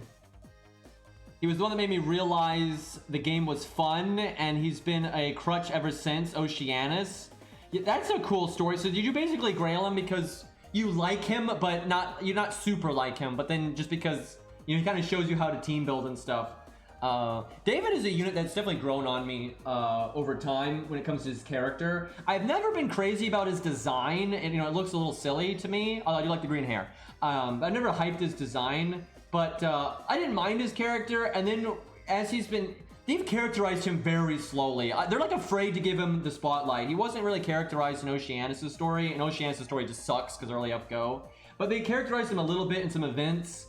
And then he had his interlude, but that just killed me, dude. I tell you, that's like I don't really get emotional in FGO much, but that sucks, man. You know, obviously I have a soft spot for like father characters, and David's interlude's fucking sad, man. That shit kills me. So I like David a lot more after all that. But yeah, hopefully David gets some more screen time in the future. Dude, I no joke, the David versus Solomon video is one of my favorite videos I've ever made. I actually need to fix it because one of the songs got copyrighted muted. So I need to take the footage and then like re-put in the sound. Oh my god, that's gonna take so much time. But I'm gonna have to like re-put in the sound effects for that part and put in a different song. Cause I think it's only at the end that it got messed up like that. So it's not the end of the world, but still, I like that video so much. I don't want it being fucked up like that. What if David gets an animation update? Then I need story replay so I can just remake the entire video.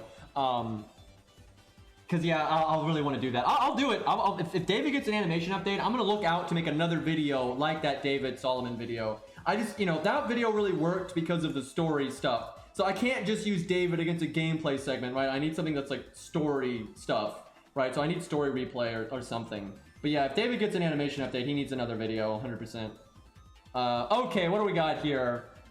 What the hell? Oh my god, is that like the croissant or something? French bread just getting devoured there. Oh my god, what do we got here? So we got Romulus completely maxed NP2, which is enough for him to be like a really good AoE unit. And then Kidu's maxed, so that's good enough to be your single target unit. And then you got Canis, which is like both, right? So you've got all of your options here. I can't believe Max put all this effort into these pictures, man. This is incredible. Poor Karna though, he's only NP1 there. Canis would probably be 100 by now if Zaw weren't on my list. I know the feeling. I got a few units like that where like I do it, but then I've got like, they're not just on my friends list, they're people that I talk to like all the time, you know, like Cairo and things like that. So but I liked Canis enough and Wadim so much that I kind of had to grail Canis anyway. So I would grail Wadim just immediately. Oh my god, Wadim was the best fucking character in the Lost Belts. But yeah, Wadim and Canis were a great pair. Like, my favorite pair is Sisigo and Mordred, 100%, but Wadim and Canis were fucking awesome.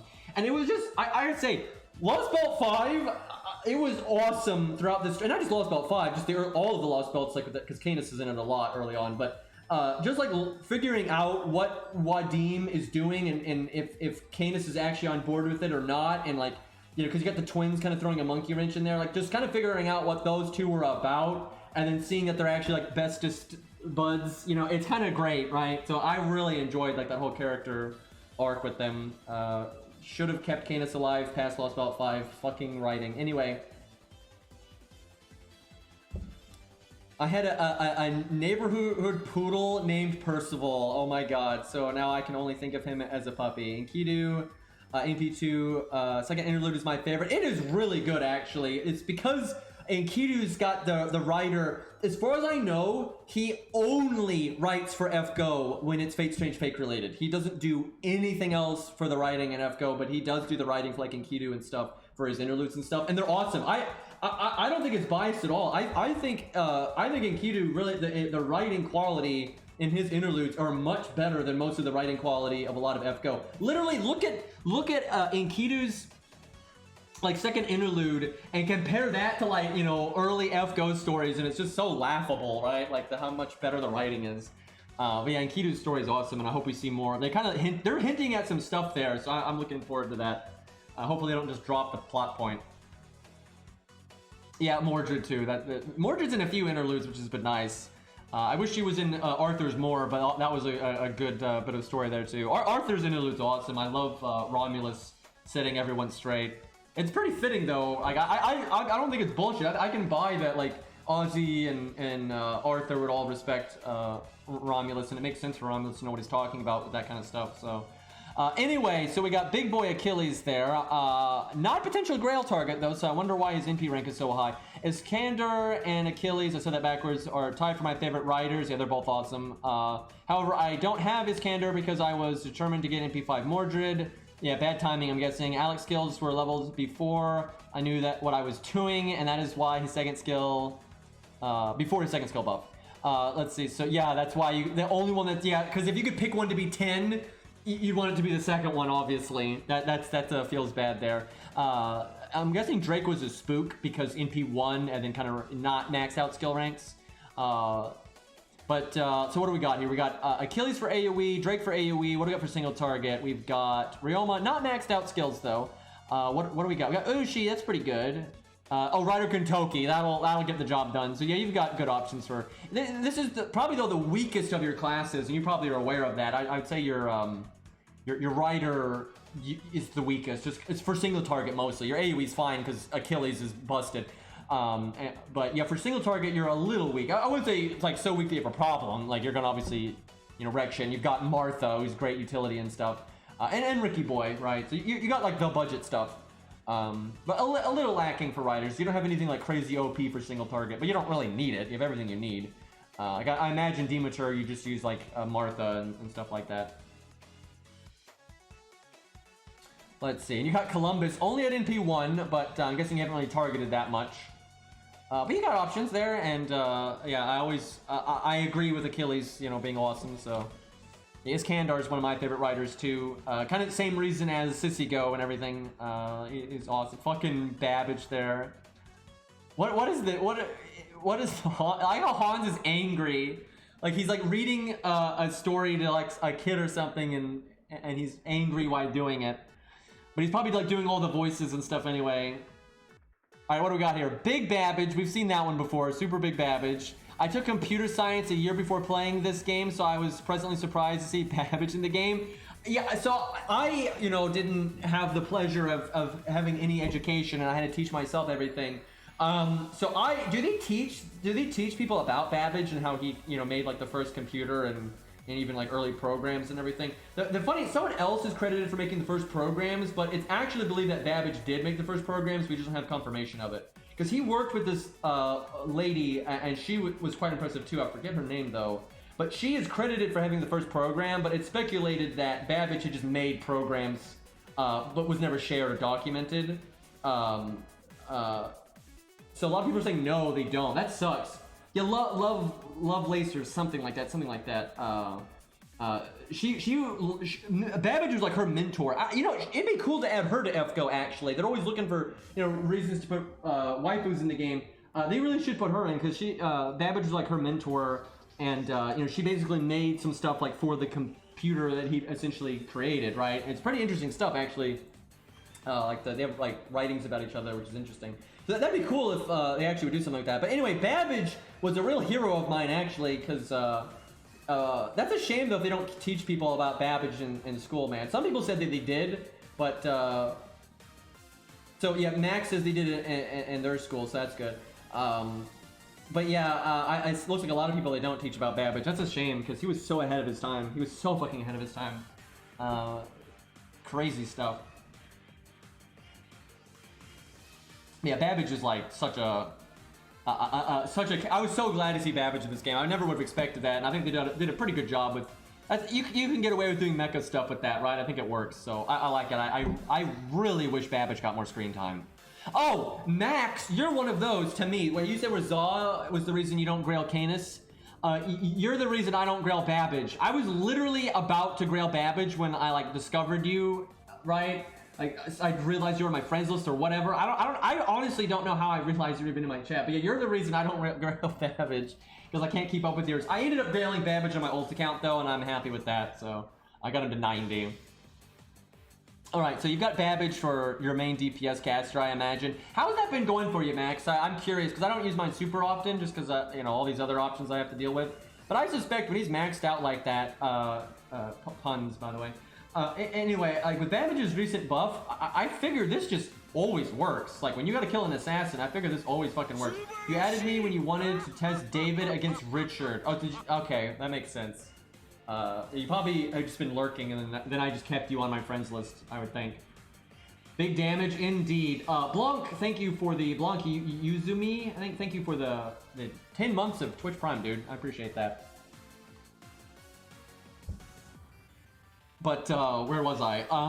Yeah, big damage. I imagine it always gets the job done. You got Castrico's backup. What else do you have for damage? You got a VC Brawn. He's completely maxed out. Respect that. You got Nursery Rhyme there. So you got damage options and an NP2 Cersei. So that's good enough, I would say. And, okay, what do you got for support though? Because you are free to play, right?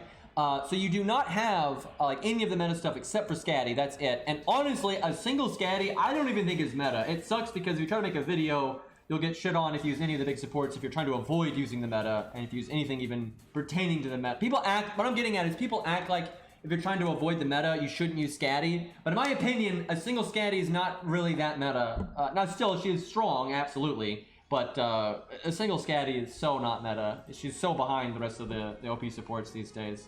And she was even when she was added, like absolutely. Because she drops off like a rock, and without a second Scatty, you don't hit that pinnacle refund stuff. So she doesn't do that much. Like, she really doesn't do that much stuff. 2 Scatties hits that breaking point of NP gain from refund that you get so much done with those 3 turns that even though she falls off, it's worth it. A single Scatty doesn't give you enough value to make up for when she falls off later. That's kind of what I'm getting at.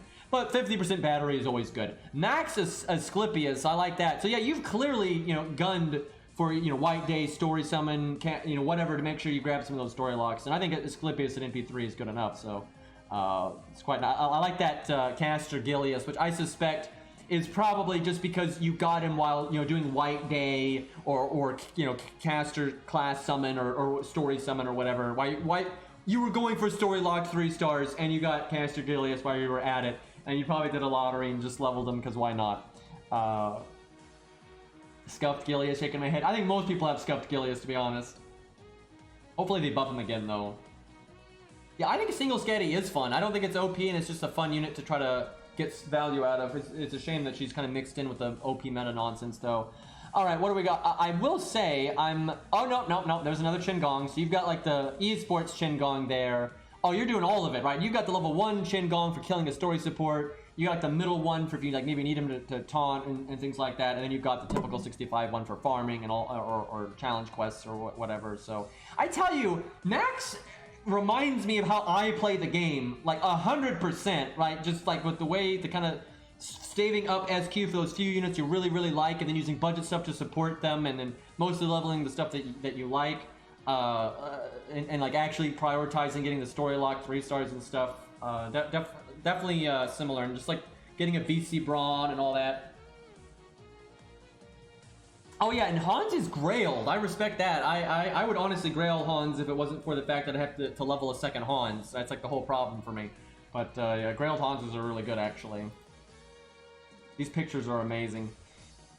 Okay, what do we got here? Assassin slot. Okay, so I like how you've got Jekyll and Hyde grailed, and you're actually considering grailing him again.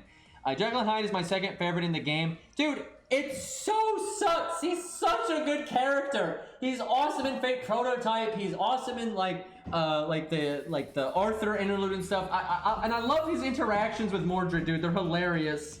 And I see a lot of people that say that them getting along doesn't make sense, but I completely disagree. I think them getting along makes so much sense because, one, they're both, in the style of, like, British history, right? And then Mordred absolutely has a lot of stuff. He's way more exaggerated with, like, the duality problems, but she absolutely has, like, the same problems where, she wants to be a good leader and all that, and, like, Sissy Go at the end says she probably would be one. She's trying to be mature, but she really isn't. And she absolutely has rage issues, right? So I actually think, like, Jekyll and Hyde and them get along, make a lot of sense. And he's basically her mom, right? It's kind of great. But yeah, I wish he didn't suck gameplay-wise. Because I love the concept of struggling with duality. I know, right? Because that's, like, what Jekyll and Hyde is about. And it's like he should be an alter ego or something. I'd like to grail him to 100, but sadly grailing him is painful and I don't use him often. I know because you can't. It's like he's so unusable. Like, Baldy is hard to use, but at least Baldy can kind of work. Jekyll and Hyde is just garbage, dude. Oh my god, he's so bad. But I imagine you're just waiting for a buff, right? If they ever give him a big buff. You know what sucks is because every once in a while they buff a unit where they just radically make the unit so much better. Like Hohenheim, they gave him a massive buff. They do that every once in a while where they just give a unit just this giant ass shot in the arm. Jekyll and Hyde needs that so bad. Oh my god. Like, I would fucking grail him if they did that. I'm such a Jekyll and Hyde fan. But yeah, it sucks that his gameplay is so bad. Oh, I get the picture. That's Hyde. I get it. That's Hyde. I didn't get that at first, but I get it now. I fucking love Hyde too. He's fucking insane. I know, and he's so strong. I know Jekyll and Hyde is super strong lore-wise. Though Chaldia, of course, can't summon him properly, and his Saint Graph is messed up, so he's weaker in FGO. But they always... It was just a stupid excuse because they didn't want to design his werewolf form.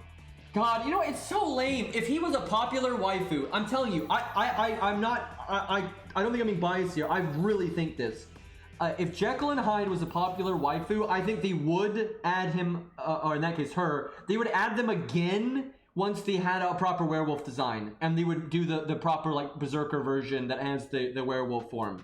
But they won't do it for him because he's not popular enough. Right, like I don't think they're gonna add like Morgan again because the Lost Belt one is so popular and the design for normal Morgan is gonna be really similar to Lost Belt Morgan. But I think they would think that the werewolf form is just enough justification to add it again. And if it was a popular, like a really popular character, I think they would do it. But I don't think they'll do it for Jekyll and Hyde ever, even if they do a collab. I don't know, maybe they'll surprise us just because, you know, his werewolf form is a whole shtick. But I doubt it. He's just not a popular character, so. Yeah, we're never getting Vlad. It's fucking dumb. All right, so what are your options for Assassin because Jekyll and Hyde is so bad? Let's see. Your Assassin slot is actually probably your weakest slot here. I guess Shiki can get a lot done. That's probably where you get a lot of your value. Probably Shiki and Izo. And just Jack, because even at NP 1444. But I'm guessing you use Shiki a lot. Because like nothing else is maxed out. And Shiki is awesome. And I would imagine you like Shiki, because I mean, who doesn't? Let's see, for AoE though, what do you got? Not a lot. Your AoE options are, I got Fuma, and that's getting there. And you do have Gray, but 444. Yeah, Sheikah's awesome. Sheikah's definitely one of my favorite main characters, like, just out of anything, right? Oh, and you got a max 100 face. Okay, that really helps. I didn't see that.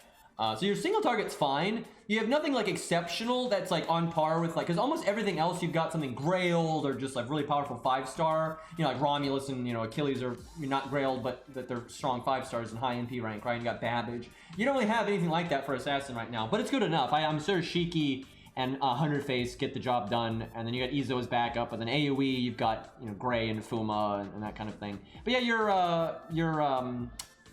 your Assassin is probably your weakest class so far, I would say. But but you've done what you need to do. If you're lacking Assassins, you've done exactly what you're supposed to do. So no problems there. Oh, Big Mori feels good. Give Mori coins. Yeah, good luck with that one. I fucking love the art for Mori there. So what do we got here? So we got absolutely gigantic Mori. Definitely like me on that one as well. Got Arjuna there for AoE. Only MP1, but that's still good. You got MP1 Vlad, feels bad. Big Fluffy, and then thinking about grilling him beyond that.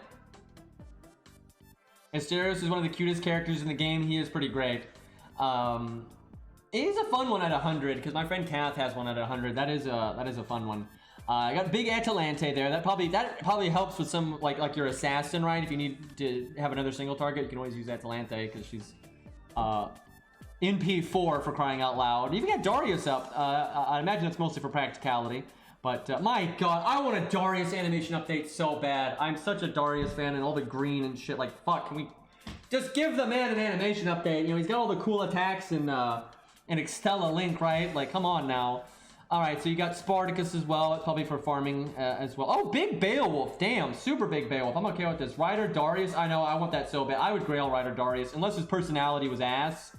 It shouldn't be, though. What they have shown of his personality and stuff, what they've, like, hinted at, because he's, like, more... Even though he's insane as a berserker, he still, like, maintains, like, you know, his composure and his, like, noble and stuff, right? So, I'm pretty interested to see his normal self.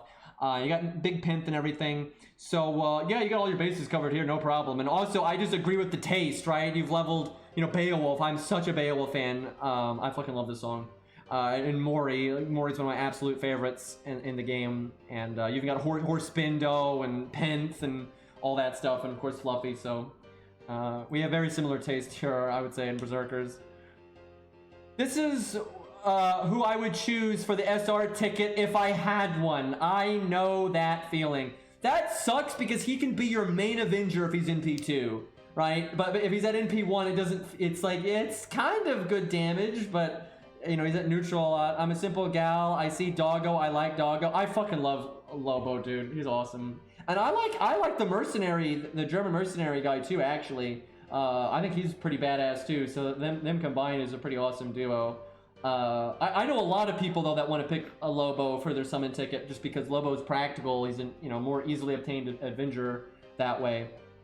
Big Antonio there in stage 2. That's a rather unique pick. I definitely support the idea of grailing Lobo though, but yeah, it could use maybe just 2 grails to 90, right? But you got a lot of stuff you're thinking about grailing, so it's tough. But yeah, I need that NP2 to make it shine. What else we got here though? So you got most of your extra classes aren't really. You don't seem to focus on them too much. Mostly just Martha and Lobo, but that's generally all you really need. That's more than most people have. You know, as good as Luvia is, you don't really need a maxed out Luvia. And I imagine you probably have someone on your friends list like Zaw, who's got a stronger one, so it's not that big of a deal.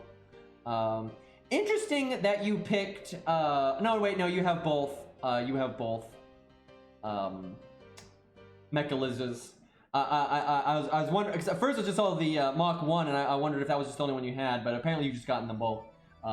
That's interesting. If someone only has one, it's kind of fun to see which one they like more. I like how they're both 666 too. There's like no way for me to figure it out which one you got first. Alright, let's see what we got here. Angra is in P5. Oh my god. I like 2 more. Yeah, we're on the same page on that one. Fucking NP5 Angra. I still don't have NP5 Angra. Mine's NP3. And I've been playing for a long time. Second Archive, emergency, Setsubun taunt walls. I respect that, right? And you also emergency rare prisms if you need them. Oh, NP6? Oh shit, you're right. What the fuck? Well, any chance that one came after? Did you get the coins for that one or was it before? That was, oh my god. Why do we not retroactively get... Like God, I don't need to say it. You all know what I'm talking about. It's so stupid. All right, so what's in this? I agree with most of this. Yeah, Kiyohime. I don't like. There is not a single thing on here that I like. I just like all of this stuff. So I don't mind any of this stuff being in second storage. Obviously, I don't like them. Kiaro was the one that I got. That was GSSR, and I promised to never give money to this game again. Feels bad. I would give them money if they did a fucking safety net. You know, I enjoy the game, so I want the game to be profitable. But I can't really support the business model that they generally have. They don't really have a business model for fish or dolphins, right? It's whale or bust, which is just stupid. I love the face there, though. It's like resenting having to use them. Oh, sweet Jesus. Hoarding apples each day keeps the insane farming away. I agree. This is amazing. This is what this is the real winner. Thank you, Karsumde, for the 10 donation. I can barely read the text though because my eyesight is terrible. I couldn't read it. It was something about the account or something. I literally, my eyesight's too bad to read the text there. I gotta fix that. This is actually my favorite art out of all of them just because the smug face is the right thing. This is how you win. This is how you win. You play the game for the game, you don't farm all the time, and then you have enough apples to do whatever you want. This is victory in FGO right here. Yeah, I was about to say that, Ari. I saw that myself. Even though I have, I've got like my old account is like almost 1,300 gold apples. I have like 10 silver apples and no bronze, right? So I actually think Max has eclipsed me. I didn't think this would ever happen. I legitimately thought no one else would have more apples than me because apparently no one else seems to play the game the way I do. But I think Max plays the game exactly like I do, where like focuses on AP to drop ratio instead of time to drop ratio and that kind of stupid, not 3 turning and all the time and that kind of stupid shit. And that's how you get all these fucking apples. Because look, I mean, dude, Max's account is, I say this all the time. People say if you play the game the way I do, and apparently the way Max does, you're not going to level your servants. Look at this shit. This account is amazing. Like, Max is completely free to play, and it's farms, like, this is what I'm talking about. It's just being smart. It's like, you know, putting stuff where it needs to be, because like this is a very developed account that has everything. You know, it's got AoE and single target for everything. It's got grails everywhere, all that stuff, right? But look at this, not acting like some Leviathan having to use SQ to, you know, refill their farming or whatnot. Yeah, so yeah, Max is like just right up my alley here, like doing exactly the same priorities.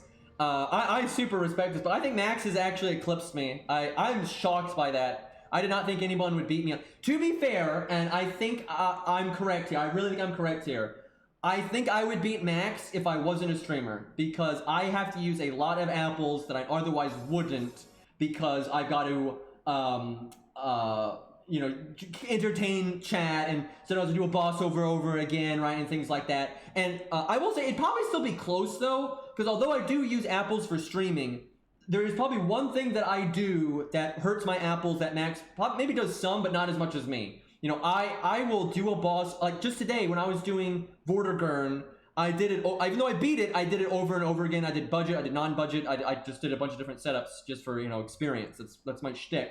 And sometimes I don't need to do apples to do that, but sometimes I do. And that might actually put me behind Max. I'm not sure. But because I test more, it'd probably be pretty close. I bet you if I wasn't a streamer, it'd be really close. Like, I think it'd be really close. Max might still be winning though. That's because two silver apples are basically 1 gold, so that's absolutely ahead of me. So that this is the first person that's ever impressed me with apples, right? I'm always like, you know, you bitches can't be on my level. I had no idea. I like how Max never blew the whistle on this. This is the moment, right? Like, Jesus Christ. I use different types of apples depending on how I feel. I barely use them because I loathe farming and no story replay. Yep, I know what that's like. This is my favorite picture out of all of them, though. I love the smug cartoon. I love this. This was awesome. Thank you for the review and being the only one that gives me FP. Yeah, I summon your shit all the time, actually. Like, I summon your shit all the time, and I'm even off stream. I summon all the time. I love the Asterios there. That was awesome. Like I said, I feel like Max was entertaining us instead of, like, I'm the one supposed to be doing the entertaining, but that's not happening here. That was awesome. That was definitely my favorite account review. There was just so much effort put into this. Now, to be fair, I don't want to put people on the spot. You don't have to aspire. This is obviously going way above and beyond. But this really was awesome, right? This was, and you don't have to do pictures, right? There's all kinds of things you can do, like, you know, putting the NP ranks on there. You know, people want to go above and beyond. Obviously, I'm going to, you know, appreciate that. But you don't have to. The standard format we've been doing gets the job done, and a lot of people don't got time for that shit, and that's fair enough. But this is awesome. This was a great, this was a good time right here. God, I love that meme, by the way. That's such a good meme. All right, let's get some Orleans action going here. That's gonna be that's a high bar for anyone to top that account review. That was awesome. That not only was there a lot of effort put into it, but that was just a damn good account, and you could easily see the taste of the user, and but then you can tell that they're balancing. You know, Max is balancing the stuff that they like, but then making sure you've got stuff to you know, farm and support the units that you like, right? It's like that practical kind of way of approaching things. So that's exactly how I play the game, though. 100%. That's exactly how I play the game.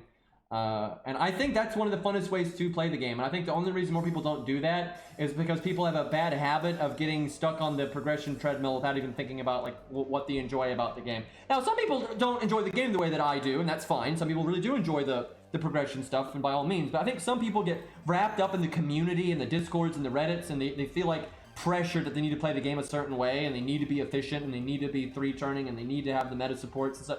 You don't have to play the game that way. You know, you can have fun with your favorite units, and like, I bet you Max does this, and I know I do this. I don't do it as much because I'm a streamer, but there are times where FGO is just doing nothing, and I'm like, okay, I'll just go play some other games. You know, I'll go read a book. I'll go draw something. I'll go, you know, watch an anime. I don't have to play FGO every day.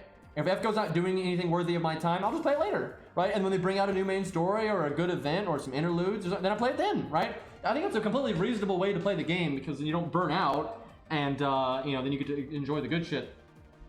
I have a serious question. Is it okay to just give up on NA summer event on my 2 ults? I mean, probably, because you've got so many fucking... Maybe do it on 1. Maybe get the Merlin command code on 1.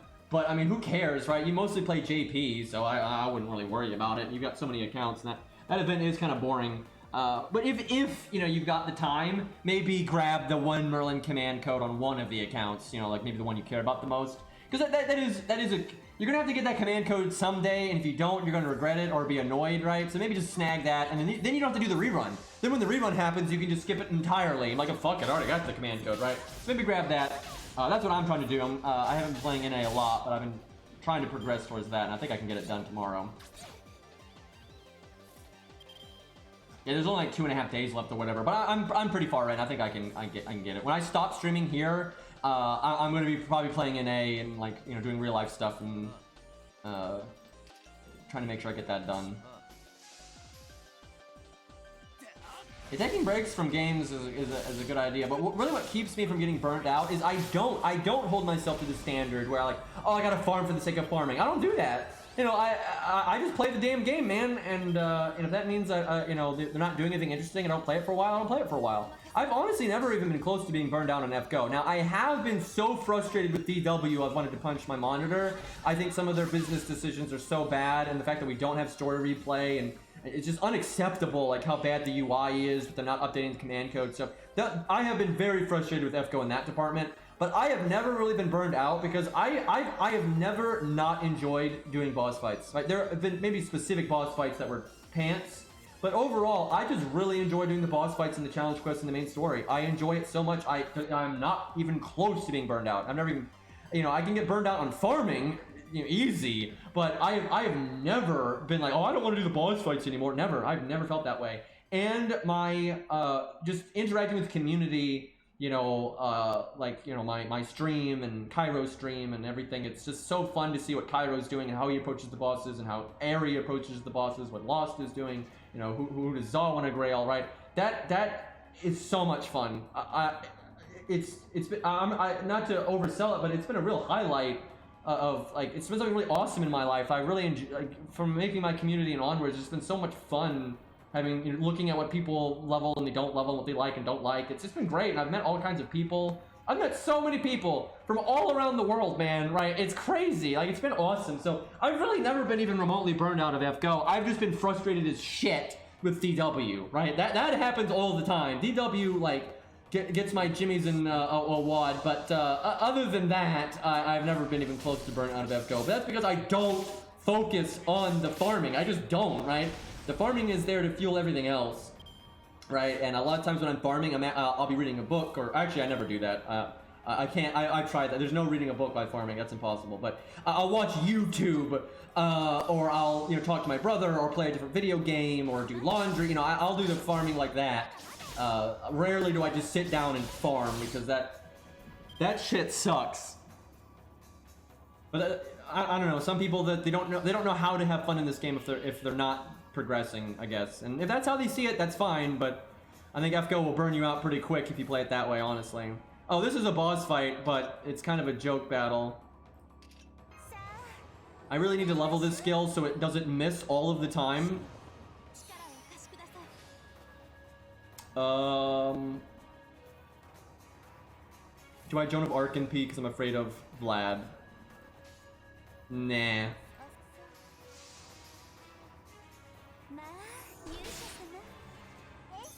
I just desperately wish we had story replay. I want to fight Fluffy right now.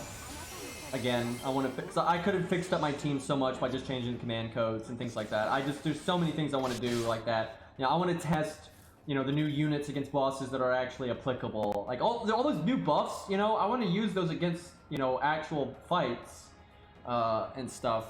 Like, I want story replay so bad. Like, I think what the game needs the most is an account system. I think not having an account system is honestly embarrassing.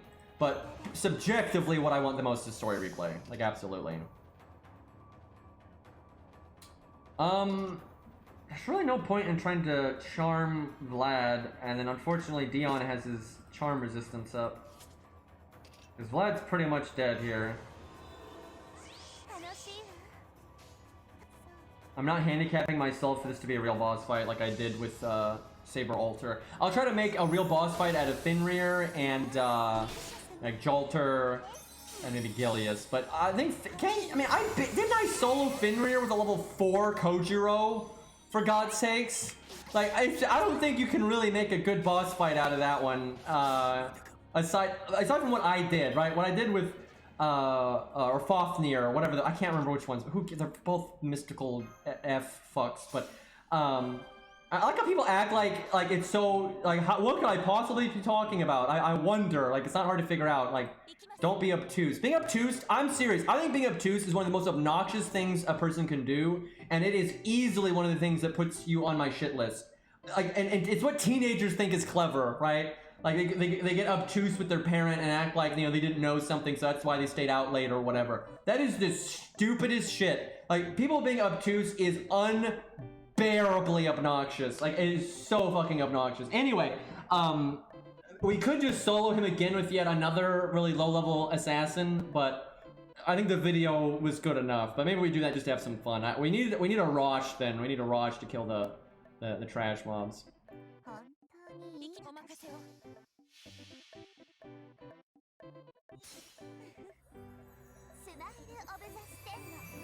Obtuse is kind of a hard thing to describe. I would legitimately look it up and just read the definition. But basically, because you need like an example to do it. It's kind of like pretending you're ignorant when you're not, right? And it's like using it as like an excuse. You know, it's kind of like saying, you know, Fenrir or Fafnir question mark. You know exactly what I'm talking about, right? It's kind of like when someone's like, why are you using blah blah blah blah when it's obvious why you're using blah blah blah blah. It's shit like that. You know, it's being intentionally slow on the pickup to try to, like, you know, force someone to explain something that doesn't need to be explained, or as a jab to try to insult someone, or as an excuse for, you know, why it's stuff like that. It's like looking for an excuse to not get with the program, right? It's stuff like that. That's generally up to, and it is unbearably annoying. If you're, I'm serious. If you're someone you find yourself being obtuse a lot, I think you should absolutely try to cut that shit out. I don't think anybody likes that. It's one of the most obnoxious things humans can do, and teenagers do it all the time. It's like their way of being clever. It is so fucking stupid. Why be obtuse when you can be blunt? Don't start with that shit, Cairo. I see what you're doing. You always gotta make everything about the eyesight. I see what you're doing there. All right, well, Dion has evade, so we ain't getting shit done here. Just randomly throw out Joan of Arc's NP, because why not? Oh my god, she's gonna stun herself. Oh my god, it's story support. She's so gonna stun herself. I remember that as soon as I saw the chain go up. Yep, there it is. Absolutely incredible. So much for a refund.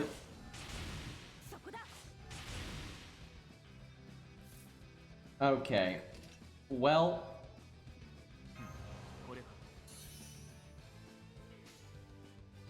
Might be here for a minute. I like how you could use the Joan of Arc mirror craft essence to not stun yourself. That was actually kind of fun back in the day.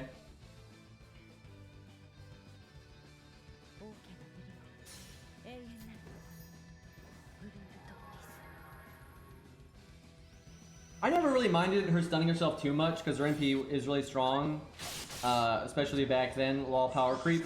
Can you, Dion, please? Can you not do that, buddy?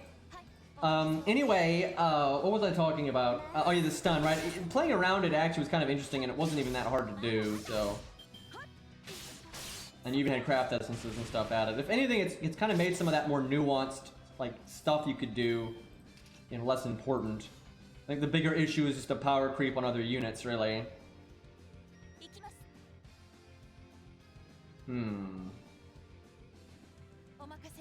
Why on earth am I favoring Stheno's NP right now?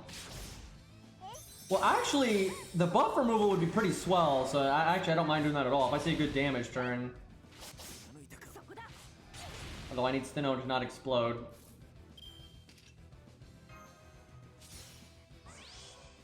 Well, I wanted to get Siegfried's NP, but that's not happening. Big Stheno damage. Honestly though, Joan of Arc is still not power crept. People act like she is, but she's not. She's only power crept when you need like damage. She is still one of the better supports for Fluffy. Like absolutely. Because look, anyone that sat to, how many people here in chat have actually fought Fluffy, right? Like can we get some like yes or no's? Like have you fought Fluffy? Because for the people that have actually fought Fluffy and did it like for real, they didn't like, you know, blue cube or whatever. You know exactly what I'm talking about. Caster Arturia only giving you one hit, you know, if you needed to remove the debuffs. Pretty 50-50 in chat, actually. There's more yeses than I was expecting.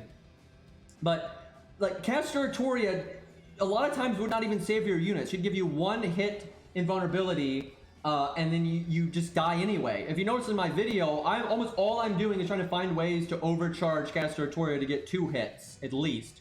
Right? But then if you go for like 3 hits, then you're not pinging off enough of the shields off Fluffy. It's really annoying. Like where Joan of Arc, just you live, period. It's done. You don't need to worry about overcharge at all. She can actually overcharge the damage if you need it. So Joan of Arc can be super fucking helpful because she knows all debuffs no matter what, and you'll survive no matter what. Now, Caster Arturia can be good because of the lingering, because you can set that up and like survive a turn and then survive the NP as well and shit like that. Of course, Caster Arturia is good there, obviously.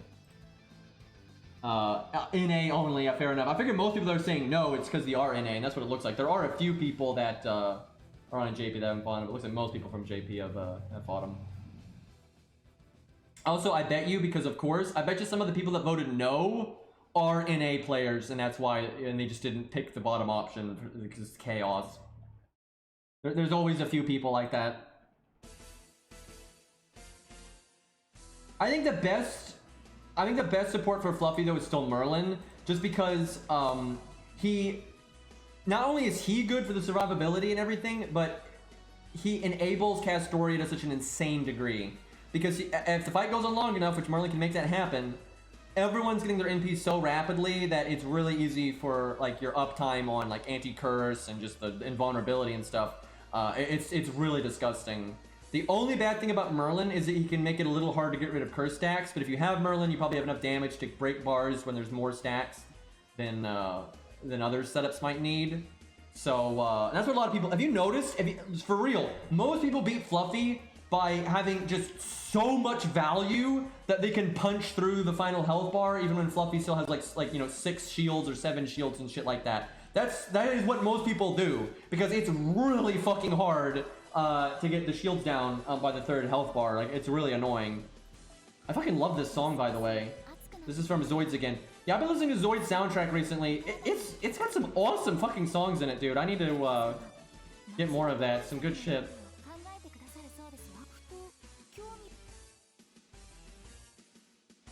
Yeah, the shields are really annoying, especially because he does more damage the more debuffs he has. That's super annoying.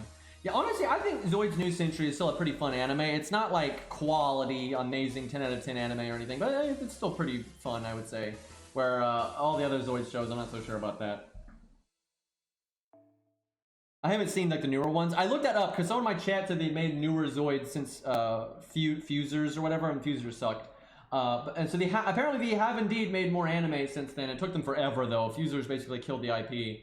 But it looks terrible. They look like they went the route of Gundam Age, where they're trying to, it's all kiddie stuff, right? All the main characters are like 9. And they're trying to go after that demographic. And I find that normally doesn't work very well.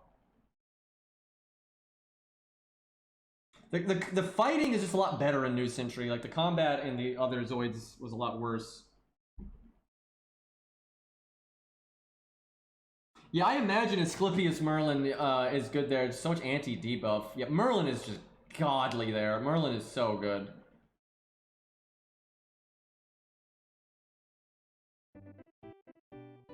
So, we already heard this song, but it's fine.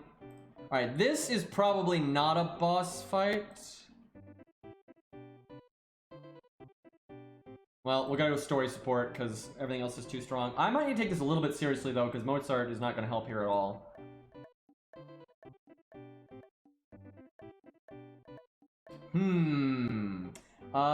What berserkers do I have? Sorry, it's only 21, but I mean, that's about the level they expect you to be.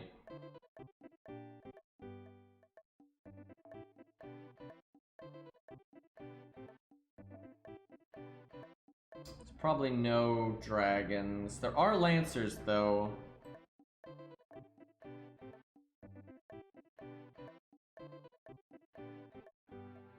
Oh god. Guys, we're gonna get value out of this, right?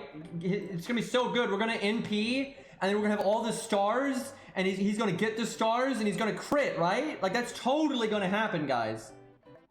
You know, it'd be better to give K-Scope to Darius. Like, it's absolutely better to give K-Scope to Darius. Or Cope-Scope, excuse me.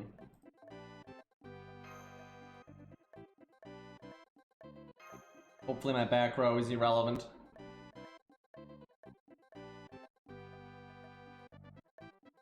The song really is jamming. Oh fuck, is this Sanson? He's like the only character that has a character arc in Orleans.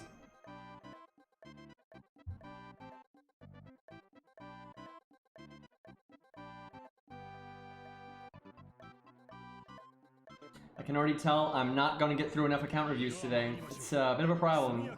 What are you gonna do? I don't want to spam them because if you're doing nothing but account reviews, I think like it's boring, right? You gotta find a balance, but people are submitting them a bit faster than I'm doing them, right? That's why there's a degree of curating I'm just gonna have to do, right? That's why flexes are kind of low priority because you know, I want it to actually be useful, and focusing on the people that need advice is a lot more important than the flexes. But I do try to work in a few flexes just to you know, variety, and also not, you know, it's because some people like, hey, you know, they're excited to, you know, be on, you know, see what their favorites are on stream and everything, right? Hey, thank you for the raid, man. Brode, I guess it's Brode, one of these. But thank you for the raid, dude. I appreciate it. We're just making yet another newbie account to play through the story with again. Although I have to go through fucking Orleans, so that's not great. But we'll get to the Lost Belts and whatnot eventually. I can't believe we're using Baldy right now, though. This is just ridiculous. And hey, thank you, Kasumbe, for another gifted sub. 41 of them, Jesus. Like, damn, dude.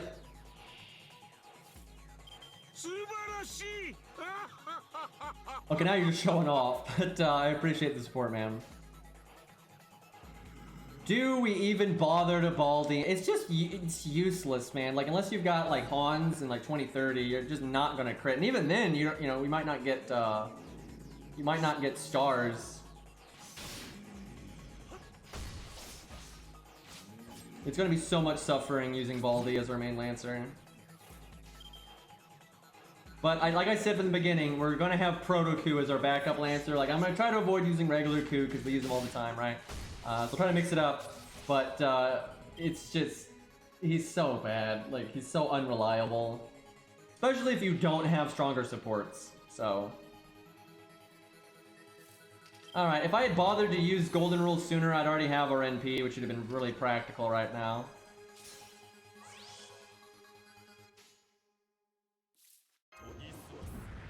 See, this right here is why Baldy needs a Star Bomb or a battery. Because there's just no world where you get any stars here. And even if you had Hans to make stars per turn, it would not be enough. Off of this turn, there's no way that you're getting enough stars to crit reliably. And you might not even get cards. Like, what you need to have happen is you basically need to get quick, and have Hans' third skill. Then you can make something happen. But a lot of Musashi spam here. Thank you, Grasumde. But there's no reliable way on a budget team, and even if you summon a friends like Waver or Castoria or something like that, you're still not going to be getting reliable crits out of him. All right, well, we'll give him the buff. Let's see if we can make something happen here. 40, 40, 50. Yeah, we need 20, 30, and Hans. You know what? That was better than what we would typically see out of Baldy. I feel that obviously wasn't as good as just NPing. And like hitting hard, especially with the counter class, but I mean that was acceptable. Sadly, Darius does not have his upgraded NP yet, and he does not have his upgraded third skill. He doesn't even have his third skill yet, but he's probably going to kill everything anyway, so it doesn't matter. Yeah, and if you use big boy supports, a lot of times you can get more value out of more typical you know, NPs, more straightforward value. He doesn't actually peak with better supports. Well, he does, he just doesn't peak above the other units. And he's just so random. There's way too much RNG in how he plays out. But he's not useless. He is better than like Jekyll and Hyde. Like, no question. It's not that. You can get some degree of value out of Baldi with or without OP supports, right? Like, you can get something out of him. Where Jekyll and Hyde is just utter shit. Like, you're never getting out of damage debt. Like, no way. Like, you're so much better off just using a regular Berserker or a regular Assassin. Like, there's no question, you're so much better off. Did we just use the same team again?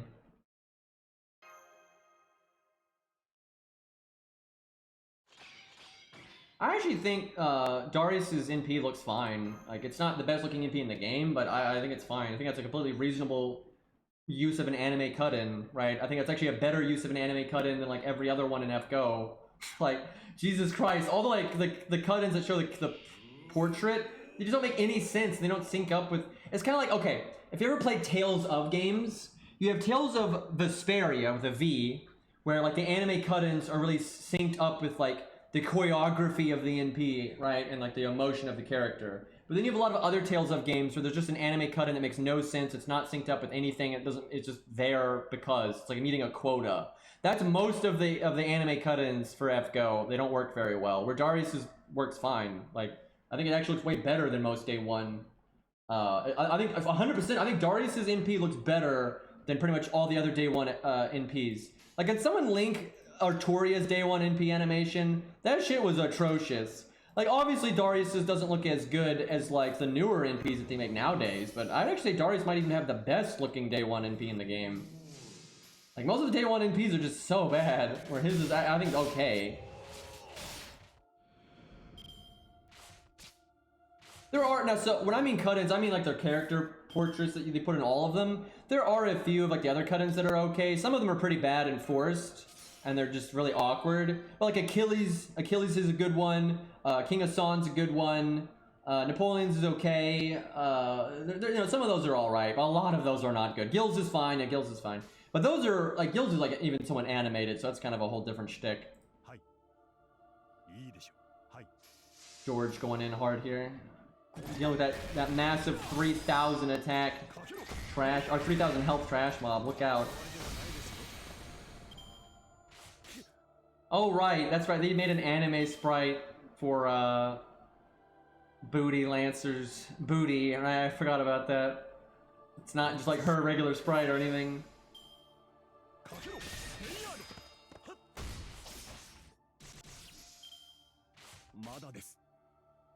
Yeah, I think a lot of people don't realize that Artoria already had an animation update by like the time NA came out, like then they started with it. Oh yeah, here we go. Look, watch me make like 8 stars here. If this quick card crits, then we might actually make an okay amount of stars, but the odds of it critting are pretty bad. Yep, Darius is so cool in Extella Link. I hope they reference a lot of that if he gets an animation update. We didn't crit a single time, just Baldi things. Now see, if we had a Star Bomb, right, we could just wait for Baldi to get cards, use the Star Bomb, and there you go. But of course, Baldi doesn't have one because that would make sense. And we can't make sense in these parts. Oh my god. You know, for the lulz, I almost want to go for a second NP, but I could kill most of these guys right now if I wanted to.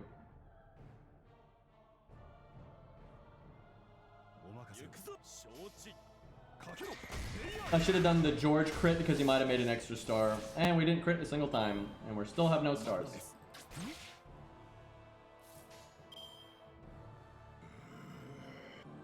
Power creep 3-star though.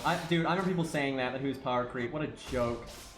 Like, so much worse than like the 3-star Lancers that even existed back then. Like, Ku is way better than him back then, and now Ku's even stronger. Like, if you give Ku OP supports like Scatty and Waver and Nero Bride and all that, you can make him go, you know, burr, no problem. And then like on a more budgety team, Baldi does nothing. And the thing is, with OP supports, Baldi still doesn't do anything.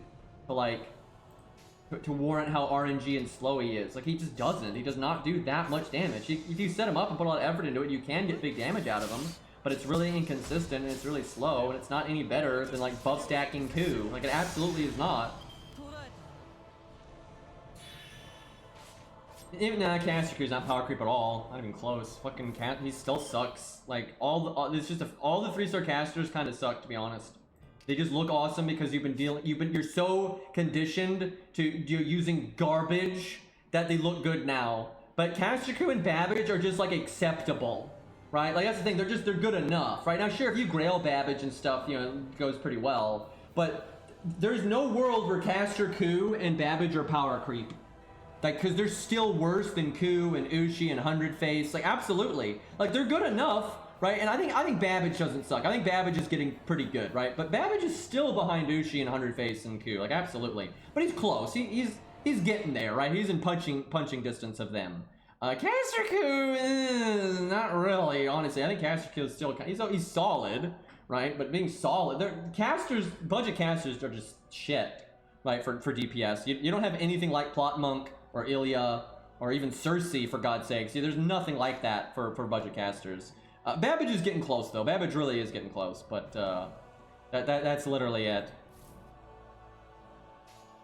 I can't believe I'm using Voldy right now. This is atrocious. This quick card must crit, or we're just going nowhere. Honestly, the closest thing to power creep for 3 stars is Ku. Even though he's a day 1 unit, it's just he's so busted with his buffs. Like, he outperforms most of the casters against assassins, right? We've shown that. Like, it's just he's the closest thing to power creep. But it's not really power creep because he's an old unit, so... Well, Baldy ain't doing nothing, and I think we're just gonna punch Carmella in the face with Darius.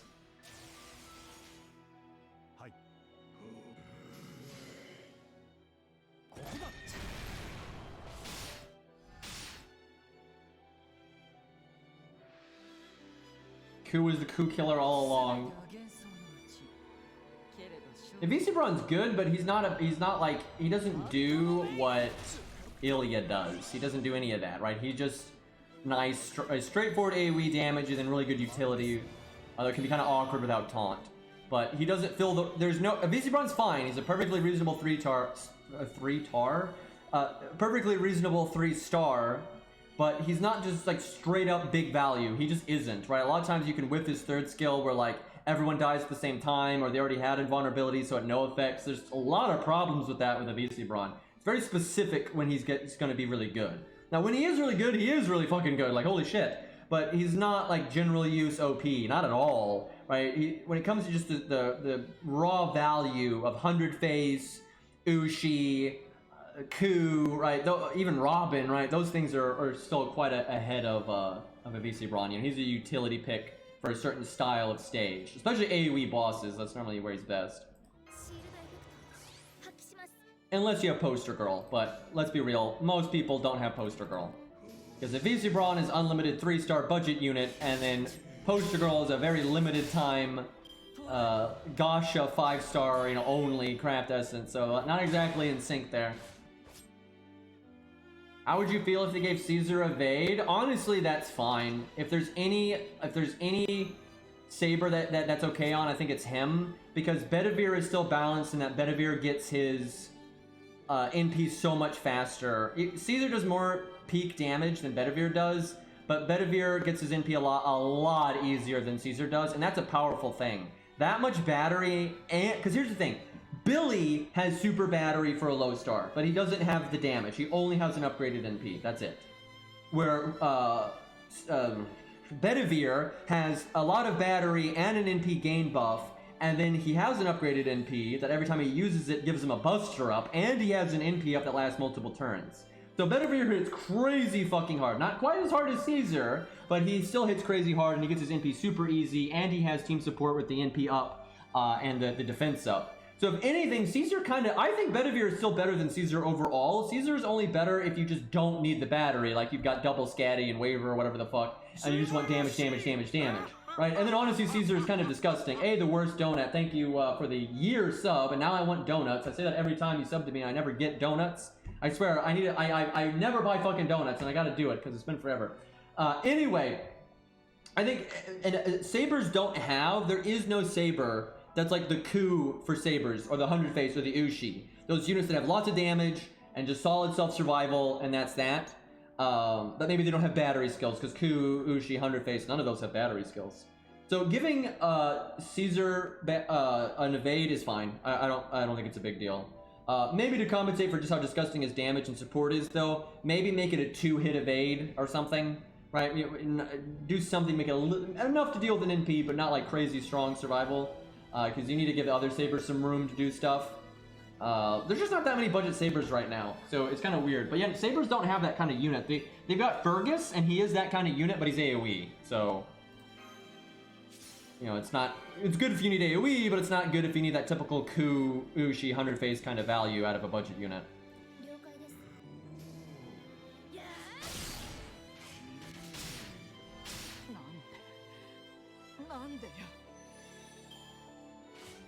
I don't really like fried donuts very much. I prefer more typical donuts, really.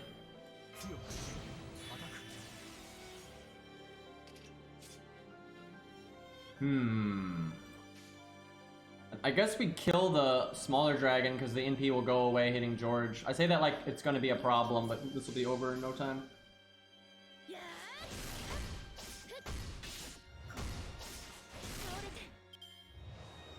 Saber Lily is totally fine now, though, because she's got, how they've kind of compensated for her being a 4-star, but not a 4-star, is she has a higher multiplier on her NP. Now, it's still annoying, because if you grail her, she's missing 10 levels worth of stats randomly, and that really sucks. Because, although she has the stats of a 3-star, she's at level 80. She's a level 70 at level 80, so she's missing 10 levels, and that's not fun. But her NP is more upgraded than like any other NP that's AoE Buster. And now she's got her own battery skill, and that works with the passive. I think Saber Lily is actually pretty awesome now, because she's got lots of healing now. She gets her NP like it's nothing. You don't need K-Scope, you don't need MLB K-Scope, you don't need Waver. She can NP so easily now. It's really easy to get her battery passive. Like all the other units, it's really hard to get coins on. It's not hard to get coins on Saber Lily, really, because she's considered a 4-star, and she's not that rare in FP summon. So, and you actually got hers retroactively as well. So it's really easy to use her new battery skill, because she just got buffed, for those that don't know. So it's really easy to get that battery skill out of her, and then have her inherent starting NP from her passive, and just go, you know, boom, boom, boom. And then her NP hits really hard. It does. She's got the damage up. She's got a more upgraded NP than normal and all that stuff. And if you like her, if you happen to like be a big fan, right? She's one of your favorite sabers or something. If you grail her, it's pretty good now. I would say. I think it's a very good AoE unit. Like even for challenge quests, I think it's good. She does lack hard survival, but she does have good NP damage. Gets it very, very easily, and then the healing. It's not bad. Yeah, Fergus is really good too, because Fergus has solid AoE damage. His only flaw is he's slow to get it. But then he has very high normal card damage. He has actually better normal card damage than Saber Lily. And then he just has so much survivability. Like, I mean, dude, to this day, he can solo some challenge quests. It's really surprising. He's one of the only units I've ever been surprised by. Normally, if like Kama solos something, you know, it's like a rider or whatever, you're not surprised at all. But Fergus has soloed some things that I was like, I did not think someone was soloing that, but then Fergus does it. Like, Fergus is crazy, man. He just so much survivability and normal card damage. I would like Fergus to get a bit of a buff, though, because for most gameplay scenarios, he's just a bit too slow. That's the problem. He's just too slow. And although he has all the survivability, you don't need it a lot of the times. So I wish they'd give him something. Well, maybe just double down. You really give him that normal card damage. Give him like a Star Absorb, Star Bomb, Buster Up, or something like that. You know, really let him do that big normal card damage. You don't even care about his NP, right? Like, something like that would be nice. You could give him a battery, but at this point, that's clearly Saber Lily's thing. So I would just have her double down on the battery NP, easy NP stuff, and have Fergus double down on the survivability normal card stuff. And like really go on the normal, give him big normal card damage stuff. And that fits him lore-wise. He should be doing big normal card damage stuff. So that's how I would do it. I just give him like disgusting normal card damage for a 3-star, right? I think that'd be really fun. All right, this is probably Dragon Boy. Give me a second here. I need to get water and all that. Maybe we have just go Sanson, see if Sanson can handle it. He's level 35 though, so if Kojiro can solo this at like level 4, I'm pretty sure Sanson can solo it at 35. I would imagine.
I wish we had something ready to go that was low level that had divinity. So we could do Stheno. Let me think. What do we have access to? Because I don't want to summon like a level 70 or anything. I want to summon, you know, garbage, but it needs to have divinity and then either be a berserker or a rider. Or coup, but you know, we're not doing that. Let me think. Nah, we'll just do Sanson for now.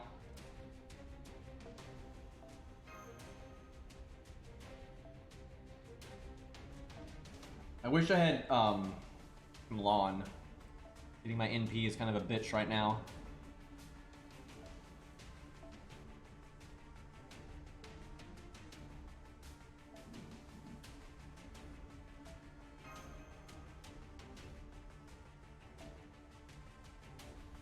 I have no one else that can buff. No one else on this account can buff. That's fucked up.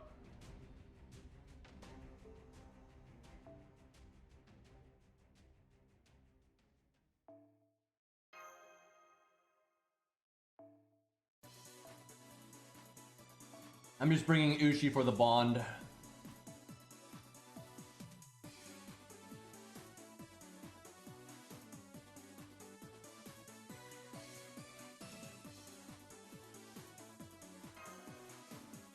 All right.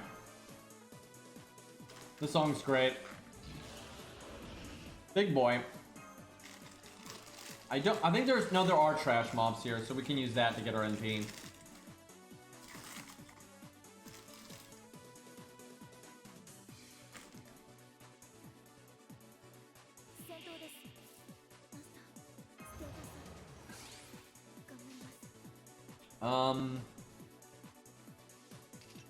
Could do the art first card bonus, but we'll make stars. Maybe Sanson gets his art card next turn and crits with that.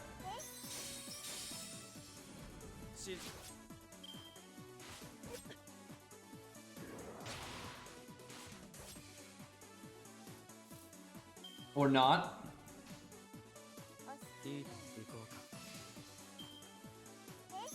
Not the fastest NP gain I've ever seen. Can we make all those stars and no one crit? God damn it. If Stheno does her art card, she'll probably kill it because she probably will crit.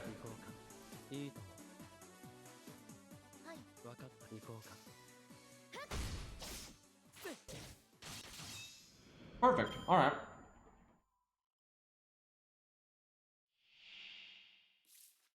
You can't get Taiga until after Babylonia, though, unfortunately.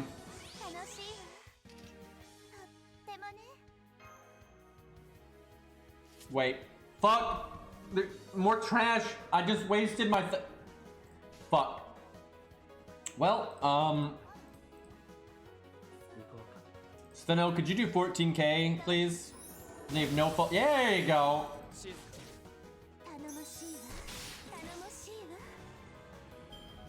If I could have killed all three there, it would have been like, actually worth. We'll still have our attack buff though, it's okay.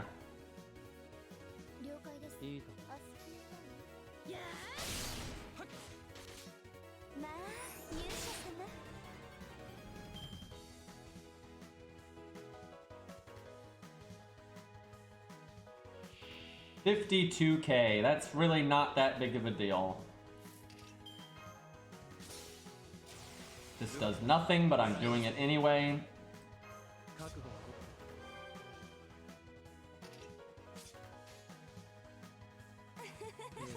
Hey, we get the defense down though.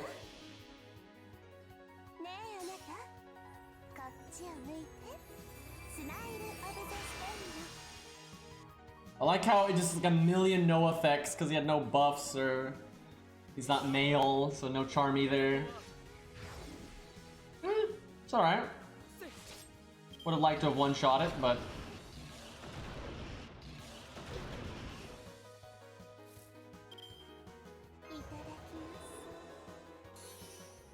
one day that skill will actually land.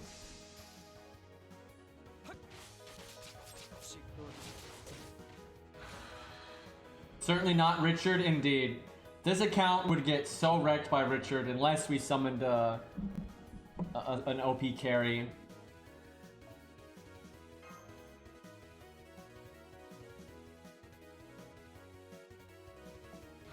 I would love a new game plus though, that's like a real fight. They get 2 health bars, maybe 600k each, you know, don't even too crazy, it's, you know, Orleans, but you could still make it, you know, an actual fight.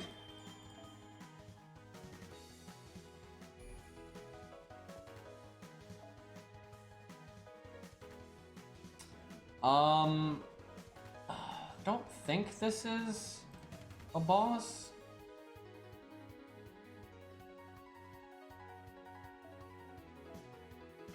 Probably just like guards.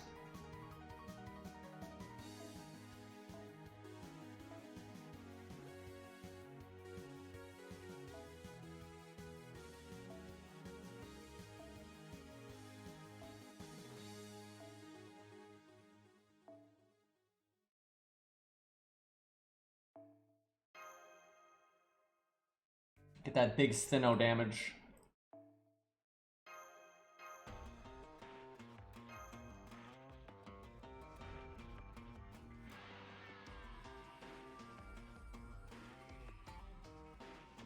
They really do need to work on the early game of FGO. It's just so bad. Like, it's boring. It's so out of sync with how like the support system is now, where everyone's leveled up. And like it's just broken, right? It's way too easy. The story's terrible. And it's so slow. The amount of filler is insane. Like, you know, some games is rare because most devs are shit, but you know, you have some games that, like with MMOs or games like that, they'll go back and remove a lot of the filler and stuff from the early game because it's not necessary anymore. This game really needs to do that. I mean, holy crap. You have all of 1.0 and Epic of Remnant and all these Lost Belts now, and the main interludes. It's like, there's just no need for this insane amount of filler. I'm sure, you know, you want to give people time to get used to the game, because a lot of people doing these early stories will have no idea what they're doing, but the FGO is just so clearly focused on the people that are already invested in the game and not making a good new player experience. That's a huge mistake. I mean, that's how you just slowly decline over time, and you know, you've got to be able to reinvigorate your player base, which I think is totally doable. I think FGO could have actually aged really well if they would just you know, try. That would help.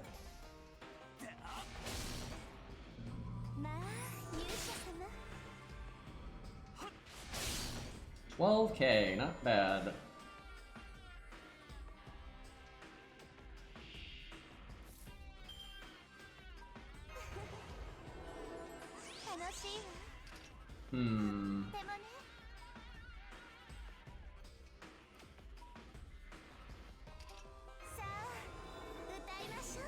Keep forgetting to use this skill.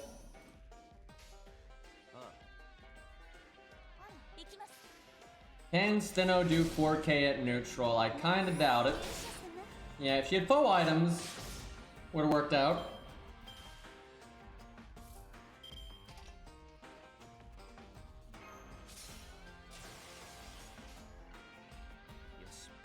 The bonks.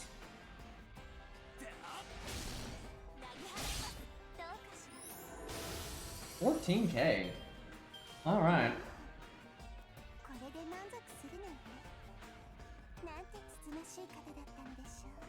And I honestly think how bad the early game is something that conditions people to only care about progressing for the sake of progressing, because they're never challenged. Nothing shows them how to make good teams and like how to interact with the bosses or to get ready for the bosses. So they just do this boring auto-win nonsense that you're going to win no matter what. And then they do the events, which are mostly just farming, right? So I think it kind of conditions people not to care about meaningful gameplay. And you know, I get it. Some people don't want challenge, and that's fine, but that's why they have command spells and blue cubes and all that other stuff, so... And even if, it's like, I don't buy for a second that they want the early game to be this dumb, right? Because when it was created, the game was very different and leveling was a lot slower. People actually died to wyverns and shit, right? Because everyone was like level 5.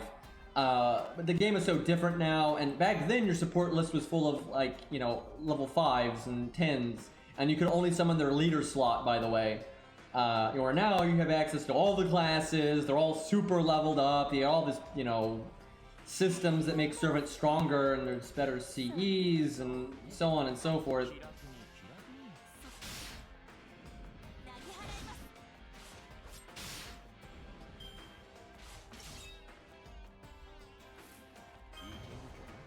Oh man, we're getting to turn off the cooldown. If we kill this guy, we're so clever.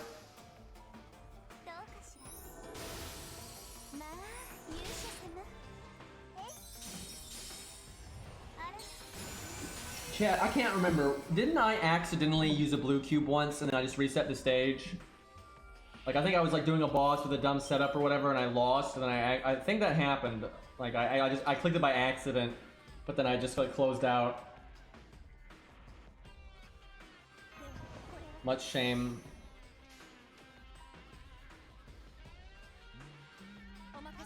Can we do 3K no buster? Nope, not even close.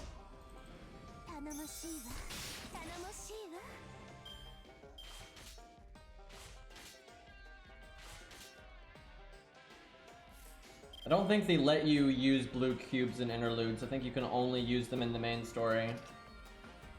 Obviously, though, you can use command spells anywhere.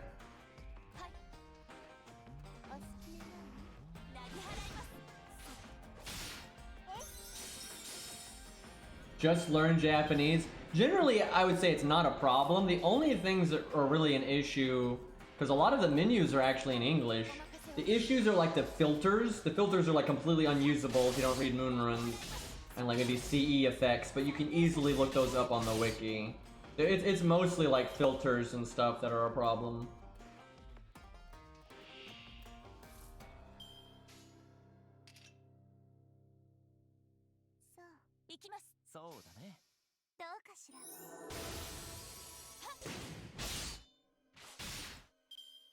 Joan of Arc with the 191 NP.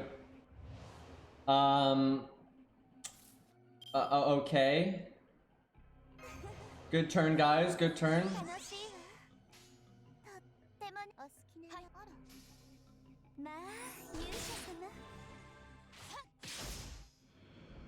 Stheno's got some pretty long voice lines there, but they don't hold a candle to Ozzy. You know, it wouldn't shock me if Stheno could solo Gwen. I actually suspect that she can, but I doubt that this account Stheno would be strong enough by that point, right? But I do suspect a properly beefy Stheno could probably solo that. The burn would be the problem. See, you need, with command codes, that's where you'd be able to do it, is with command codes. But this account doesn't have a single. Well, actually, it has 2-star command codes, but Oh yeah, that's another reason I need to get mana prisms, is because there are command codes now that you can buy with those. And some of them are really good. I think you can get the debuff clear one, which is super good. So I need to do that. Whenever they come out with an event, I'm gonna have to actually play it on the Stheno account just so it can, you know, get some mana prisms going and that kind of thing.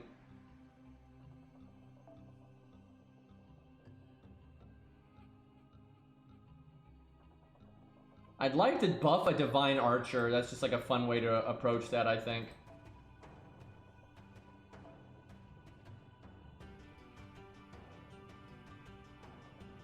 Have I not leveled an Assassin yet? I have... Well, I mean, there's Stheno, I suppose.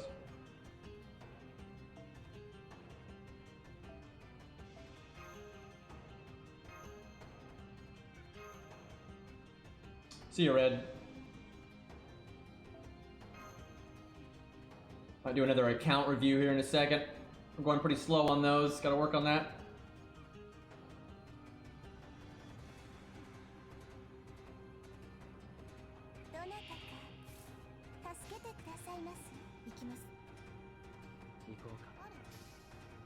Oh, Sanson animation update, please, man.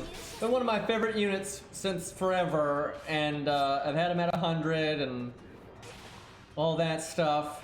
And he's never getting updated. And then Billy not getting updated for Saber Wars 2 or Saber Wars 2 rerun. That super sucked.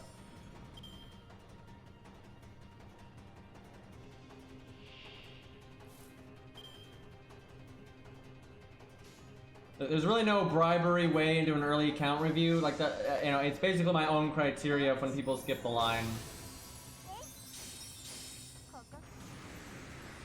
Because that's the thing, it's like, I've done it twice, but it's because there are people that are very active in my chat, and, you know, everyone in my chat knows them, and so the chat wants to see their accounts and stuff like that, right? I don't want to have, like, a system for people skipping the line, right? Because then you're going to have, like, a whole problem there. Then it's pay to win, right? We can't be pay to win here. I think you're on the list though, aren't you? I think you put it in the other day. Hey Zerp, what's up?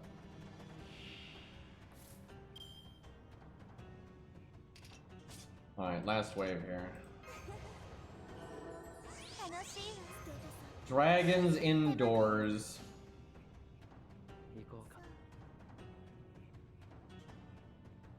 Let me do... That should kill, then target switch. Don't fail me, Stheno. Oh no. Woo, that was close. Trying to get value there.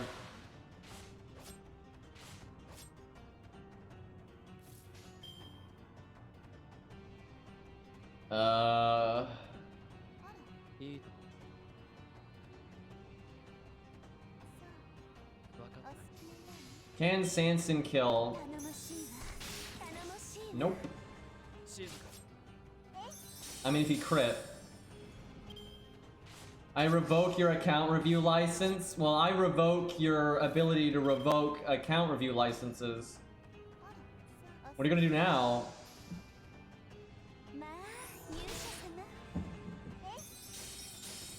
Got him with that. Got him with the kindergarten no you play.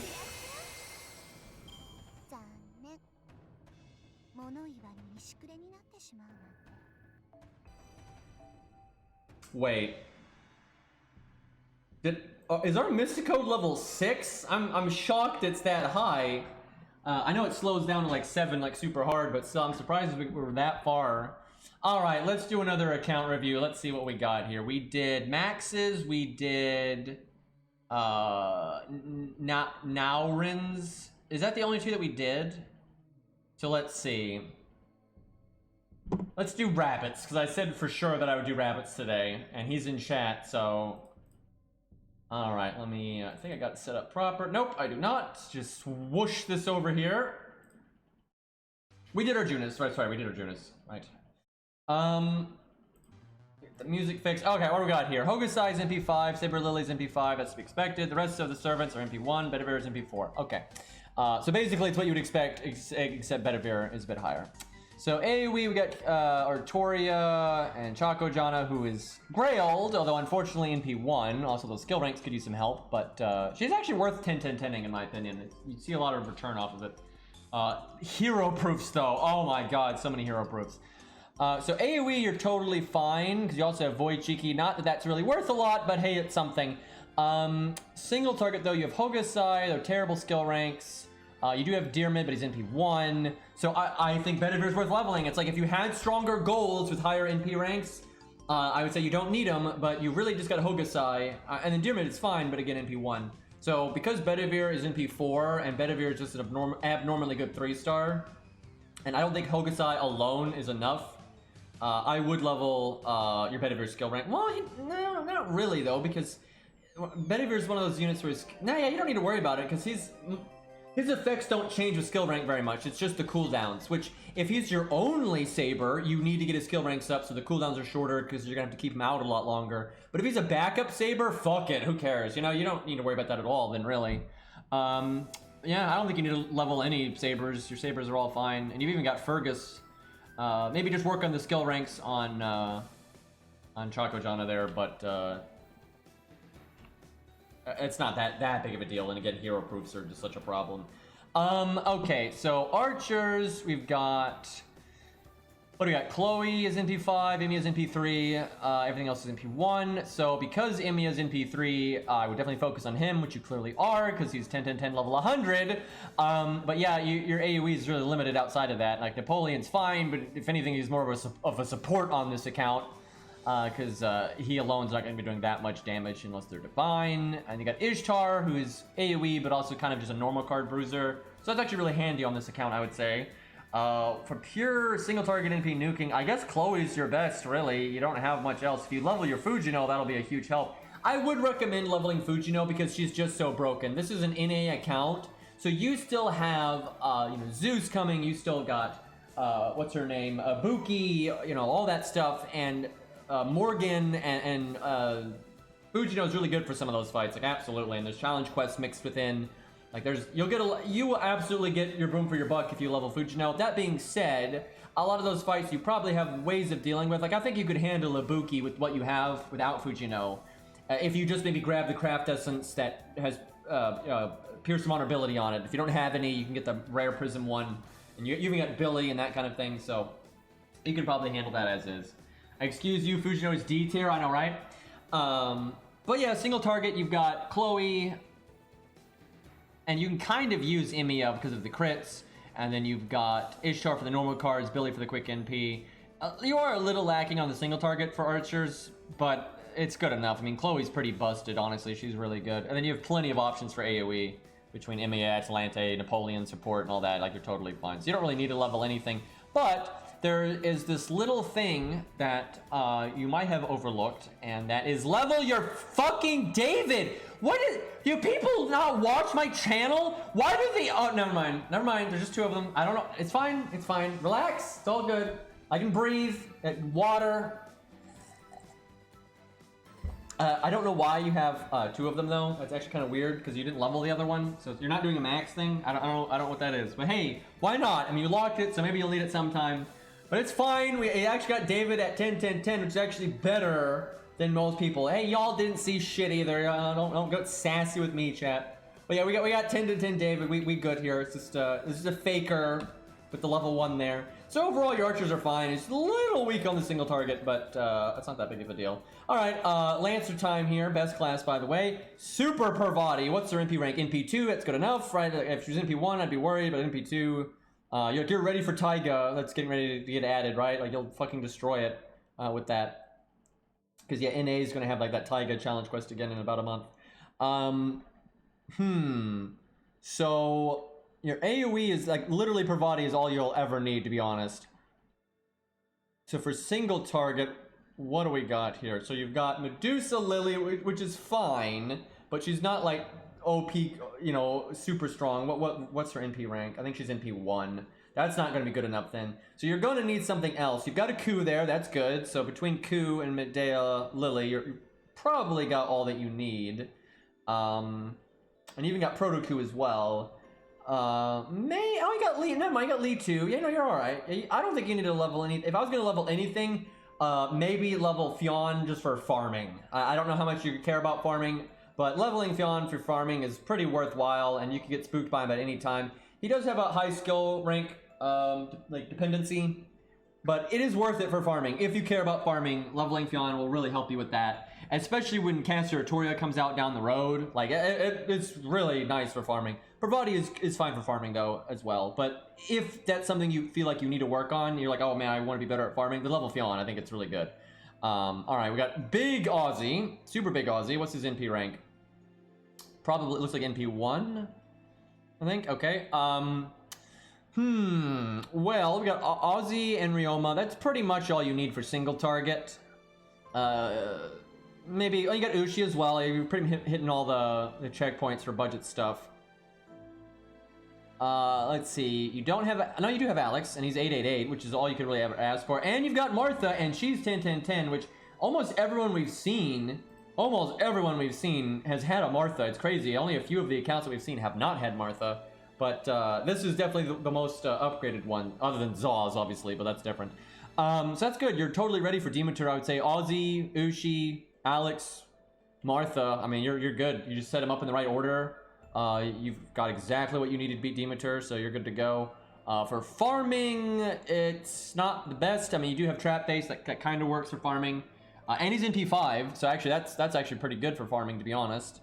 And then you've got Ryder Ishtar, that's okay as well. If you needed more farming, oh, you can have, now you got Medusa already. You know, you're fine. You've got all your bases covered. Like, this account seems to be very prepared, like very prepared.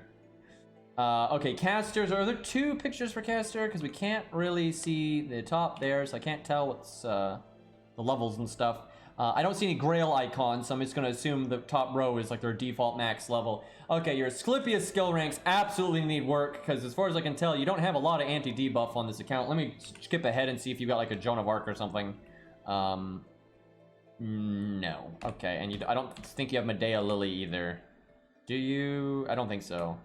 So yeah, I would definitely get those Asclepius skill ranks up. You definitely have anti-debuff problems. You got a Clown Boy, 111, that's good enough. So that's good. Utility options are not bad. It's really just anti-debuff you're limited on. So but you got Asclepius, so you guys got to focus on that. Oh, he's in P2. Oh, that's still fine. That's still plenty for trap face farming. You got that giant battery. So for DPS, you got Caster, Ku, and Shiba. What's MP rank on Shiba? I swear this is the last time I have to send 2 images for a single class. Was there another image? Did we lose it somehow? Yeah, I feel like there's supposed to be another caster image, and we just don't have it. Well, I don't know the NP ranks. Can you tell me, Rabbit, like what's Shiba's NP rank and that kind of thing? But Caster Ku's a good backup DPS. And then you've got Nidocris as well. Shiba's NP1, oof. Well, you might want to level Babbage to be safe, although it might depend on your Berserkers. If you got strong Berserkers, it's probably okay. But you probably don't need me to tell you this. You probably already know this. You probably already know that when you have to fight really mean assassins, you're a little behind your other classes. But you do have good supports. You got Hans. Fucking the sorting on this, though, is a nightmare because all the leveled ones aren't at the top. You got Asclepius, you got Hohenheim. You had David before. I assume you have Mash. Oh, you have 2 Asclepiuses. That's not actually a bad idea. You're only just lacking on damage, and if you needed damage, just Babbage. But you're probably okay. And Caster Skill's NP4. Yeah, so all the AoE stuff, it's just when you need single target. You don't have AoE problems there at all. Okay, look at the big Stheno there. Gray's NP5. You does not have her buff on NA yet, does she? She is so much stronger once she gets her buff. Like, holy crap. Massive value boost on her. Alright, you got Shiki, yada yada. Okay, let's see. You got Gray for AoE, bad skill ranks. You also got you, which is a little suspect, but it's okay. We got Shiki for single target. You got 100 face and is maxed out. You also have Fuma for utility and AoE. That's really good. Honestly, your account is like totally set for all the utility stuff, really. A little weak on the debuff clear, but you do have Martha with Asclepius, which not always going to be enough, but I mean, that's quite good. That gives you really good options. You also have Serenity to work with 100 face. That's kind of fun. And you have Kurutsugu. Just for fun, I would honestly level your Kurutsugu skills because I'm telling you, Kurutsugu with 100 face is so good. That is such a fun combo. But it's more of a fun thing, not something you like have to do. I mean, you've clearly got plenty of assassins. You've even got a Phantom of the Opera for some fucking reason. Oh, he's 45, but he's got all his skills, so that's a thing. I don't think you really need to level anything. Maybe work on Gray's skill ranks a little bit because they're a little scuffed. But once you get your buff, you're gonna be fine. You even got Cursed Arm, so you're totally fine. You've got most of the. And that's Sanson though. What is this fucking Sanson? 141. It's almost. Chad, are you trying to tell me that Sanson's third and first skill aren't really worth leveling? Like that those you're not getting a lot of boom for your buck? You're telling me those aren't worth gold assassin gems? How could those not be worth gold assassin gems? Those are clearly some of the best skills ever, right? I mean, you use them all the time. All right, and then you also got Matahari leveled. Wow, you must just like Matahari, but do you cycle her? The fact that you got her to 999 means you give a shit. But then because she's 50 out of 60 makes me think you want her to die. Do you have Poster Girl or Outrage? Like, I feel like this is cycling. Like, why else? It's so easy to get her to 60. That must be intentional. I do actually. That makes sense. I mean, I've actually regretted not having my Matahari at 50 before. Like, I was talking about that recently, actually. So that's not a bad idea at all. And you get Kojiro, which you probably don't use much. Well, you probably just like him, I'm assuming, because 666. Okay, so Berserkers is kind of an important slot because of how weak some of your other classes were for single target, but you got Jerker and she's maxed, so that's, I mean, that is so good. I would absolutely level your Penth. Even if your Penth is NP1, I would absolutely level Penth. She is just so good with Jerker and just some of the other units you have. Penth is good, like easy NP, also anti-debuff. Sometimes debuff clear doesn't work, you need debuff immunity, and Penth has debuff immunity. So unless you just hate Penth, you're like, I don't care for this character. But if you don't mind Penth, I think it would benefit this account quite a bit, honestly. Budget-wise, you got, basic stuff with like Darius, Kiyohime, them skill ranks though. Also, Darius is level 67, but then has high skill ranks. Can someone explain this to me? Like, how does this happen? Why? You obviously care about using Darius for something because he's 888.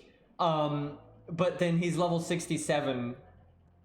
Like, surely you could just, go do a few XP things here or do some FP summons and just, get the other 3 levels here. He's a recent skill up. Yeah, but if you decided to skill him up, then you should level him, right? Like, because I mean, you're already eclipsing Kiyohime's skills here. But Darius is good. He's definitely a unit that's aged well, I would say. But yeah, pretty much you got what you need. You maybe get your Herc skills up to be safe. But I would just level Penth. I mean, there's so much synergy on this account if you level Penth. So your account lacks all the big supports. Obviously, you don't have Merlin, Waver, Castoria, but you've got, that's fine though, because you've got the budget stuff, right? You've got David, you've got Hans, you got Mash, I think, I would hope. So this must be a pretty fun account, I would imagine. And it's pretty well prepared. Yeah, Mash is totally set up, 10-10-10, all that. You got Lobo, that really helps. My god, that really helps. There's so many times where you need an Avenger, and a lot of people just won't have one, and Lobo is a really good stand-in one. And he's NP too, very nice, very nice. And then there's more buff removal, so that helps with your utility and stuff. So yeah, count's looking good. Got that fucking Angora at NP1, how about that? You got your alter egos are kind of weak, but that's how most accounts are. And Mecha Liz is normally good enough, in a pinch, so... Maybe level Okita, I guess. I mean, she's not that good, to be honest, but if you ever need alter ego stuff, she does have strong stats. Imagine recommending leveling Okita alter, but I'd say for the most part you're fine, and you've got Hokusai and all that, so you're looking good, and you even got a ruler there, so... Alright, well, I think that's it for Rabbit. Yeah, I mean, that was more of a flex account than anything, I would say, just because I was pretty prepared, I would say. It's pretty well-rounded. Alright, let's do one more account review at least. Let's do MCD, because I know he put that in a while ago, and he is actually asking for advice. So we will do that one. I've played since Summer 3. First run, got all the welfare servants since then, yada yada. Average willing to one forever. You can put that on the pages later, but that's fine. Just wanted to get the input on what servants to level next and which CEs to get to level 100. That's a rare question. I won't get to repeat of Shimosa and the early live spells kicking my ass. Mostly watch VODs or lurk. Okay, so he's probably not here. so it might not be there when you review it. Feels good though, helping up some lurkers. That's nice, man. Normally I wouldn't have a chance, so that's nice. Extra notes have 0 apples. Oh no, this is not a good timeline. Yeah, I have 0 apples, low on gold caster, berserker, rider, and saber gems. Also have no lures. Yikes! Hope we get a lottery event soon. I'm not sure if this is NA or JP account. I'll see in a second. Thanks for taking the time to review this lurkers account. Feels good, man, helping out some lurkers. That's nice. All right, what do we got here? This is an A account because I can tell of the text at the top. So we got Bedivere, MP3. That's good enough. So you're actually good on single target there. You got Caesar as backup, so that's totally fine. You have fuck all AoE. Well, no, you've got Salter, but I'm assuming she's NP1. And you have Mordred, who's super good for farming, but also I'm guessing is NP1. But Mordred at 100 at NP1 is still good, right? You're still get a lot of value there. I don't know which one submitted this one, Area of Wool. I can't. It's hard to, they don't tag them personally, so I don't know. But it's MCD. But yeah, I don't know which one did it. Anyway, so we got really good single target options here between Lancelot and everything. So I'm gonna go back over these pages though. It's hard to say what's worth leveling skill rank wise, just because you got to see the context. All right, if you're low on lures though, I can see why you didn't give Mordred that one, because Mordred doesn't have her buff on NA, I don't think. All right, what do we got here? NP2 Ash, that's super good, and he's even Grail. That is like all you're ever gonna need for single target, and you get the normal card damage. And then I'm assuming that means Emiya is NP1. This does not seem like a whale account. So if Emiya is NP1 and he's Grail, that's good, but just the fact that he's NP1, it's gonna limit your AoE options a bit, but you got Stella for backup, so that's good. Got a Robin, so you're super good on single target. You have no issues there at all. You got Billy. You know, really good gap filler right there. You've got David, got second skill at 10. There we go, doing shit right. So you're a little lacking on AoE, but it's not even that bad. And you've also got Santa Attila. So that's good enough. And you know, you've got a Rosh, so I wouldn't worry about it too much. I'd say your archers are actually one of your stronger classes so far. Okay, what do we, rare to see Romulus level, but it does help with farming. Normally I don't recommend him just because it's, you know, people are pushing it on mats, but you already got him, so fuck it, that's nice. That'll help with farming. He's got a battery, so that's good. You've got Ku, and he's max. Oh, you got Parvati, very nice. I'm guessing NP1 though, so a bit limited. So you've got a lot of AoE art Lancers, which if y'all have noticed with all these account reviews we've done, AoE Lancers are rare. A lot of the people's accounts we look at, they have like no AoE Lancers, and if they do, they're shit. You do have an NP rank problem, obviously, but Romulus is NP5, so hey, that's something. So yeah, looking good actually. Your Lancers are looking quite nice. So yeah, it looks like what he mostly needs advice on is just skill ranks. So we'll go back over these pages and go with that. So if I was me, I would absolutely pretty high priority get George's first skill to 10. It's worth the lore. I mean, that one turn cooldown and some challenge quests and whatnot is really good. Sometimes it's not. And if you do have stronger supports and you don't mind cheesing stuff, then it's not that important. Where's the casters? Wait, what? Where the fuck are the casters? Oh god, we don't have the casters. Well, shit. Cause, yeah, this really sucks because my advice will change dramatically depending on if he has meta supports or not. And he's not in my chat. So I'm gonna have to give, because he's probably listening to the VOD in the future, right? You know, high future. I'll have to make, so with George, if you have strong supports like Waver and Scatty and things like that, and you're willing to use that kind of stuff, right? You're okay with like maybe cheesing and maybe strong arming stuff, right? Going ham, then I wouldn't really worry about David's first skill right now, maybe eventually, but if you're low on lores, I would wait. If you don't have any of those supports, and especially if you like not using those supports, then I would level it to 10, because there are times that's really good. Let's see, so in A, so obviously Demeter is something that's coming down the road. I would say this account can kind of do it. I mean, you've got Ushi and you've got Alex, and those are both really good, but you don't have Ricky. And no offense to Ryoma, if you say his name, he's not as good as Ricky, he's not as good as Kentoki. It'd be hard to beat Demeter with just these riders. It's doable, but it would not be great. What you could do to make it easier is probably leveling, I guess, Medusa, or just maxing out Ushi's skills. But this would be a little tough to do with All right, you all don't have Ricky yet, right? That's soon though. When Ricky comes out, if you level him, you should be fine. Ricky, Ushi, Alex can do it. Like you could do Ricky, Ushi, Medusa, Alex. That would work very well. You know, I used Blackbeard in my video, but that was just to be different, and you know, he wasn't grailed and everything, so that was why. But like Medusa is totally fine. So yeah, if you get Ricky, you'll be fine. However, Ricky does need skill rank investment and quite a bit, and this account has a problem with that. Yeah, you say Alex mats are just a pain. I wouldn't go beyond 888 right now. If you're having mat issues, don't worry about it. Just stay at 888. It's fine. But Uji and Alex are very good, but you don't have Martha, and Ryoma's okay, but he's really not that great for that fight, unfortunately. Trapface is not very good for that fight. So just keep in mind, you've got some time. Ari gave me the caster screenshot. Nice. Okay, let's bring that up. Ari with the save. Okay, this is kind of harder to see. But, okay, so what do we got here? We've got Tam, so more art focused. I would definitely level up Tam skills if you like, unless you don't like using, you know, OP supports, but if you like using them, I would absolutely level your Tam skills. You're going to want that. And that definitely incentivizes leveling art units.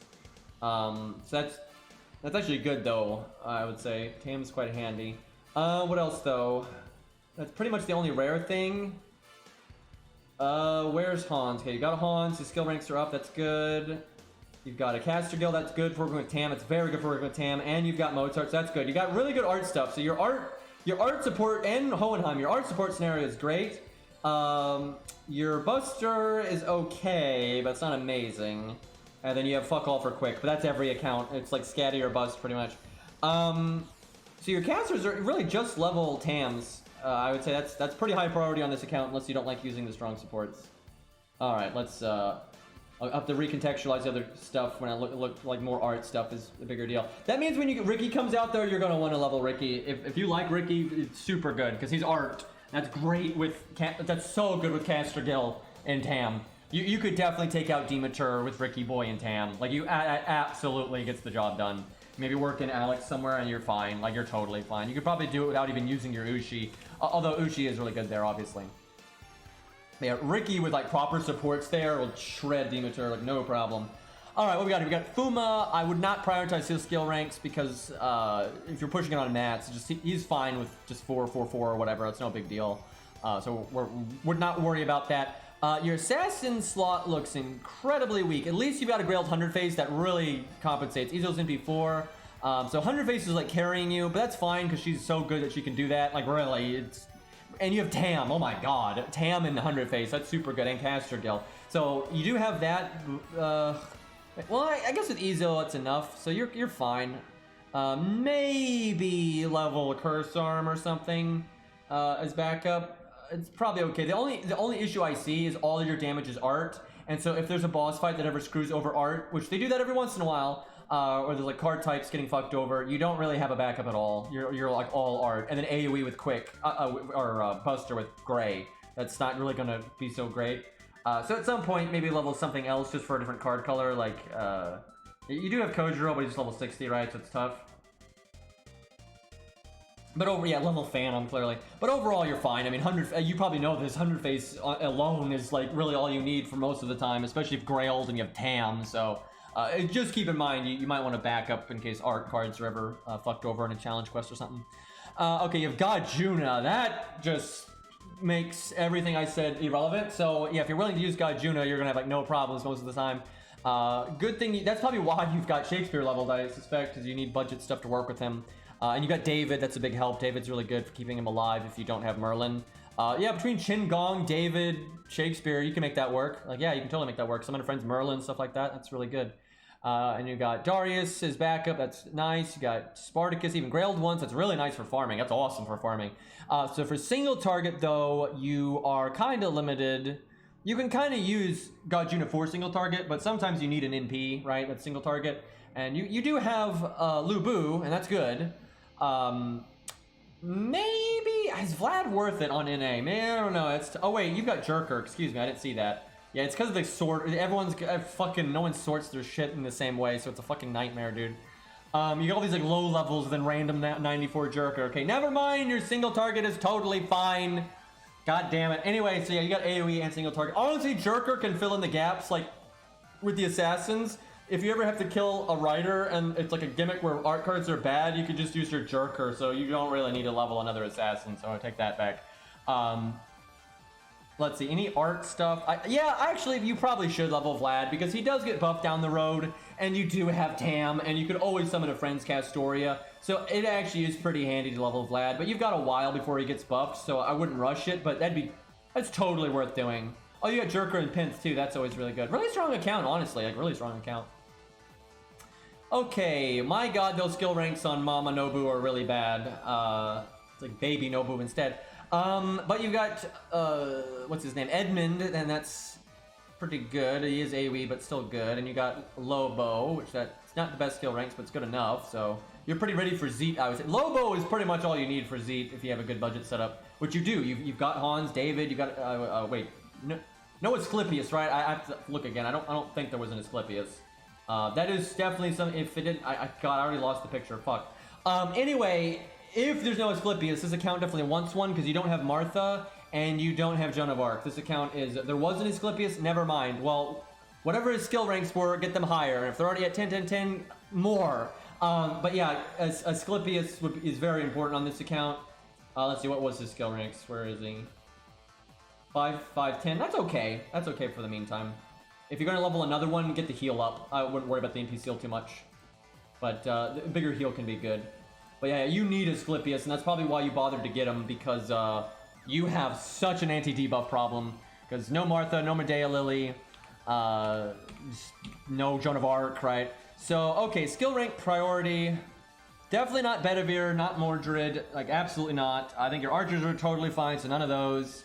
I think your lancers are totally fine, so none of those. Maybe a little bit in Rider, like it wouldn't hurt to get Uchi up, but maybe not in this second, but that's okay. Definitely not your assassin. So the getting 10 10 and 100 face is really nice. Like that shorter cooldown on the heal is awesome. But I don't think NA has any challenge quests for assassins coming up soon, I don't think. You do have Guildfest though, so good luck with that one.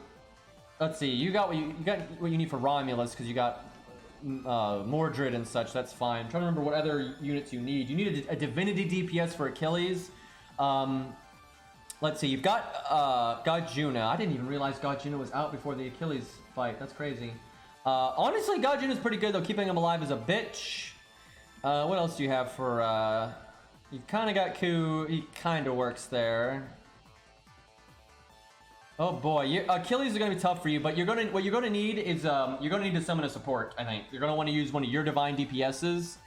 I wonder how Nobu would do against Achilles. She's not counterclassing, but they don't really let you counterclass there. I don't know. I think Avenger Nobu wouldn't necessarily be that bad for Achilles because she's so normal card oriented. Honestly, that sounds pretty good to me. Like, that's not bad. But yeah, for Achilles, you're going to want to summon a Friends OP support and just be on the lookout for one of your divine DPSs. That's what you're going to need to use. You've got most of what you need, though, for Guildfest 2, I would think. Because, like I said, you got Mordred and so on for Romulus. Luvia doesn't work because she is female. So that does not work.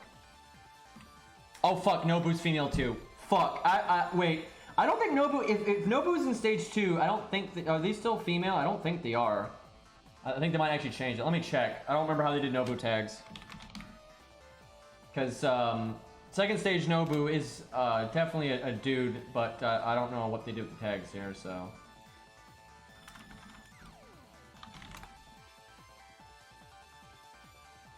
The Avenger, Nobu, what do we got here?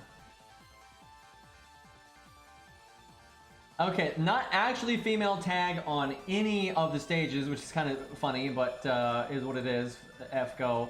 I'm not 100% sure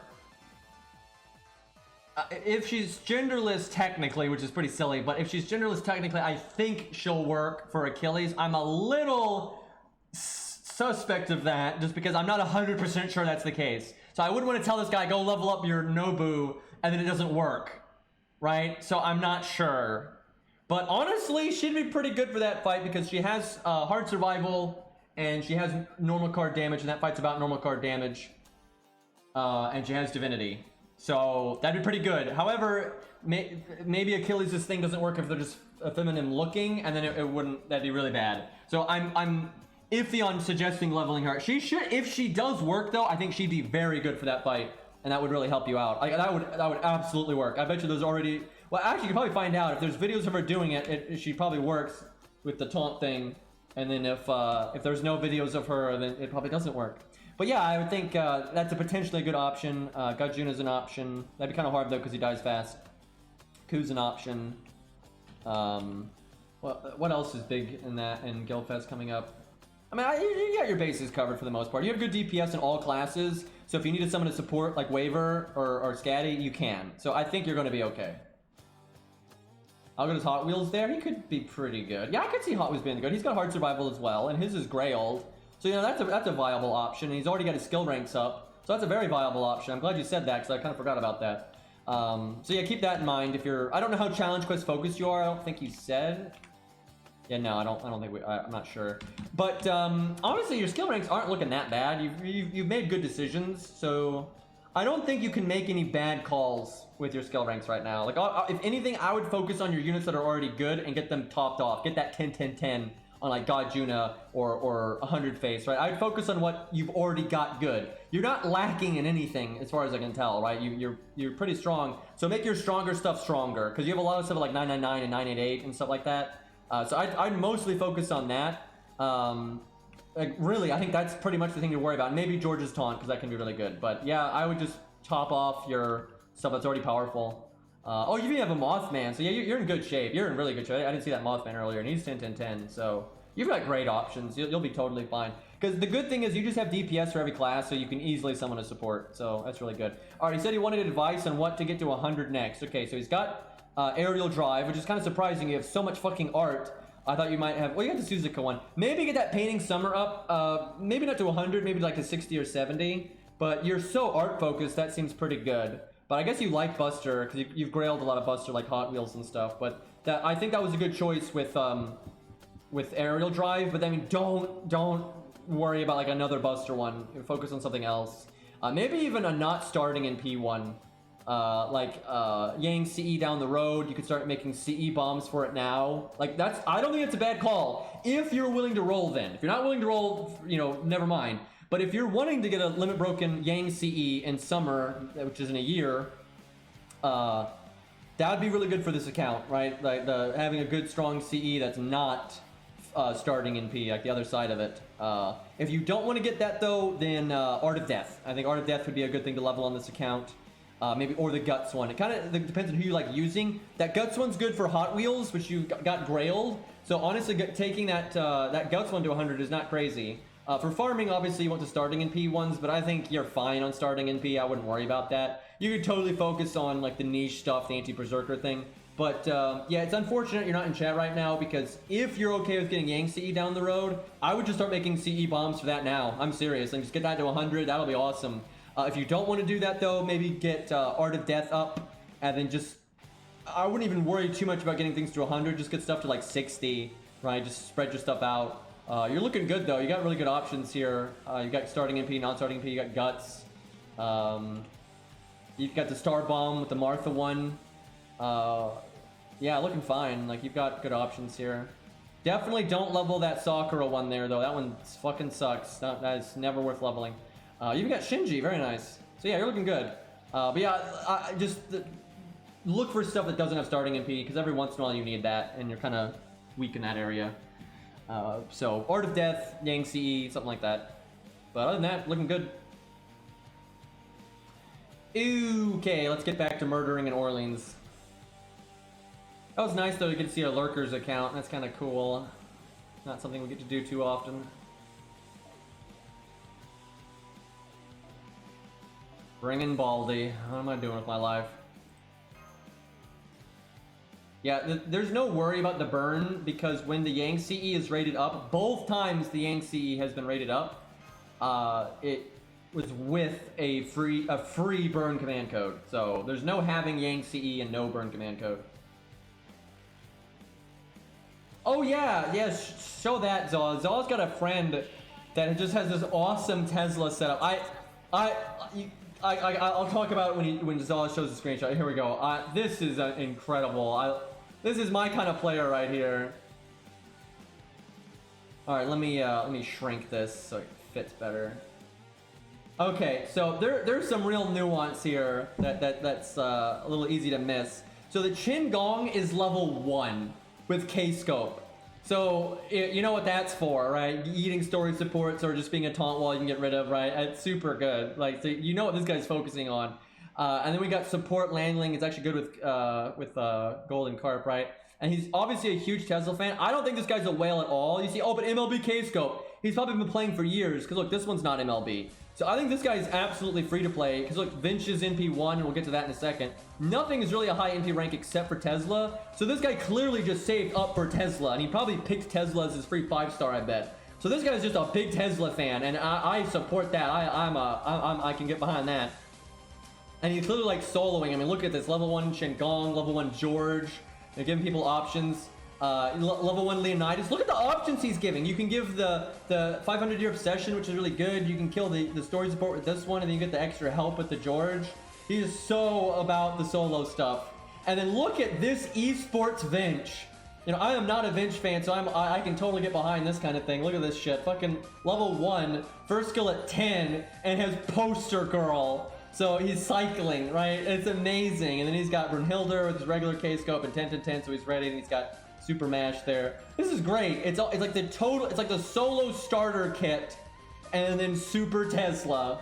I fucking love it. So yeah, this is just some guy on Zaw's friends list. Quite a fan of that. Yeah, much esports there. I love when people are just so unique like that. Like, I love it.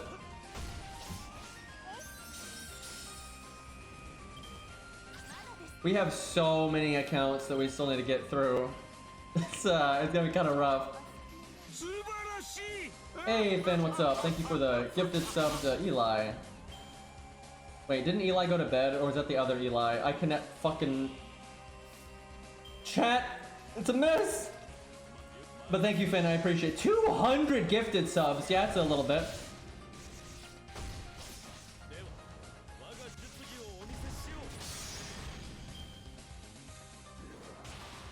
That crit for 300. Oh no.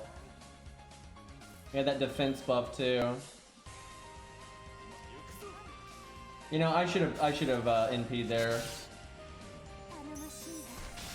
Maybe Baldy will get cards here, but he already had his quick card. Good enough. Let's actually remember to use Joan of Arc's first skill. Maybe we get a big crit here, chat. Is Baldy gonna get to show off for once in his life?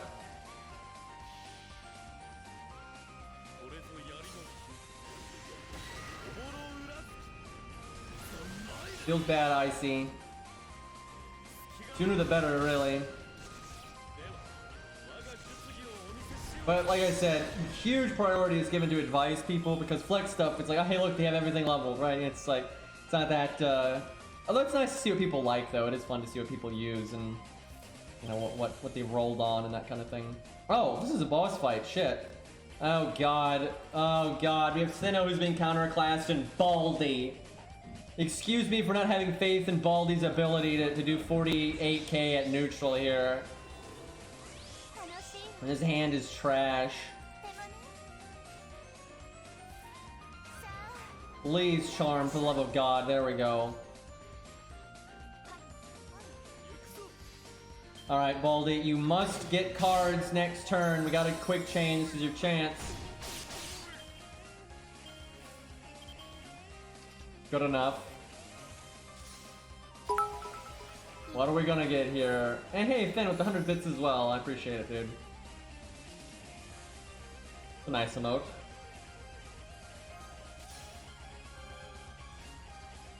Okay, I think Finn's got an account in the review somewhere.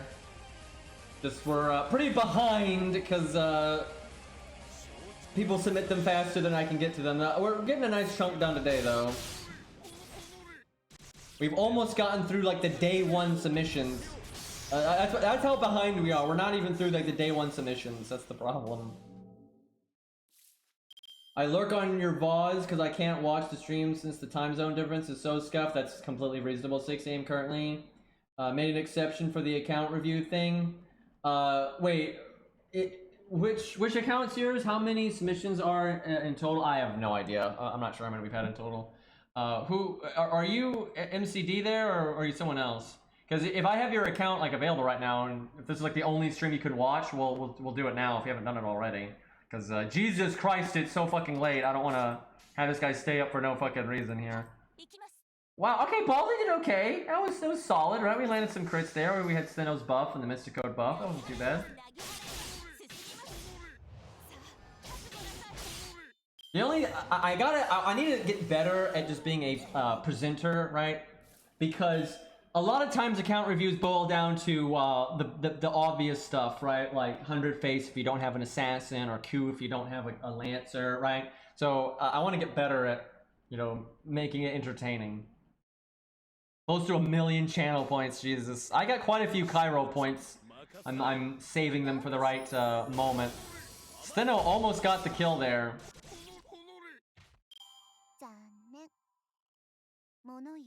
I'm dry? Let me see. Do I have that one? Because we definitely didn't do that one today, did we? Hold on, let me check. Hold on a minute.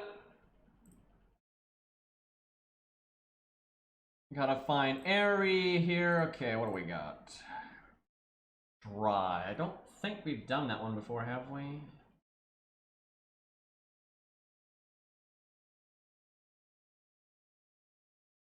I don't see it. Oh, there it is. And it actually needs advice. Okay, so, you know, like I said, I don't want to encourage people to lie and find ways to jump the line, but you know, this guy normally can't watch the stream live, so let me, and it's actually not that out of order. This is a little bit out of order. We're slightly jumping the line, but this is not that out of order, to be honest, so.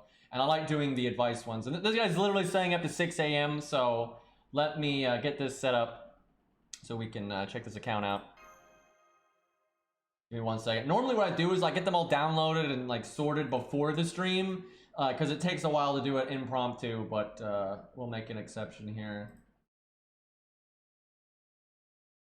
Like a whole process. Airy has made such a good system though. Oh my god, like Airy's got it all set up where I can get the stuff from like the Google Doc nice and smooth and not get spoilers, and it's so convenient. It's ridiculous. All right, give me a second here. I got like 1 million of the accounts up right now.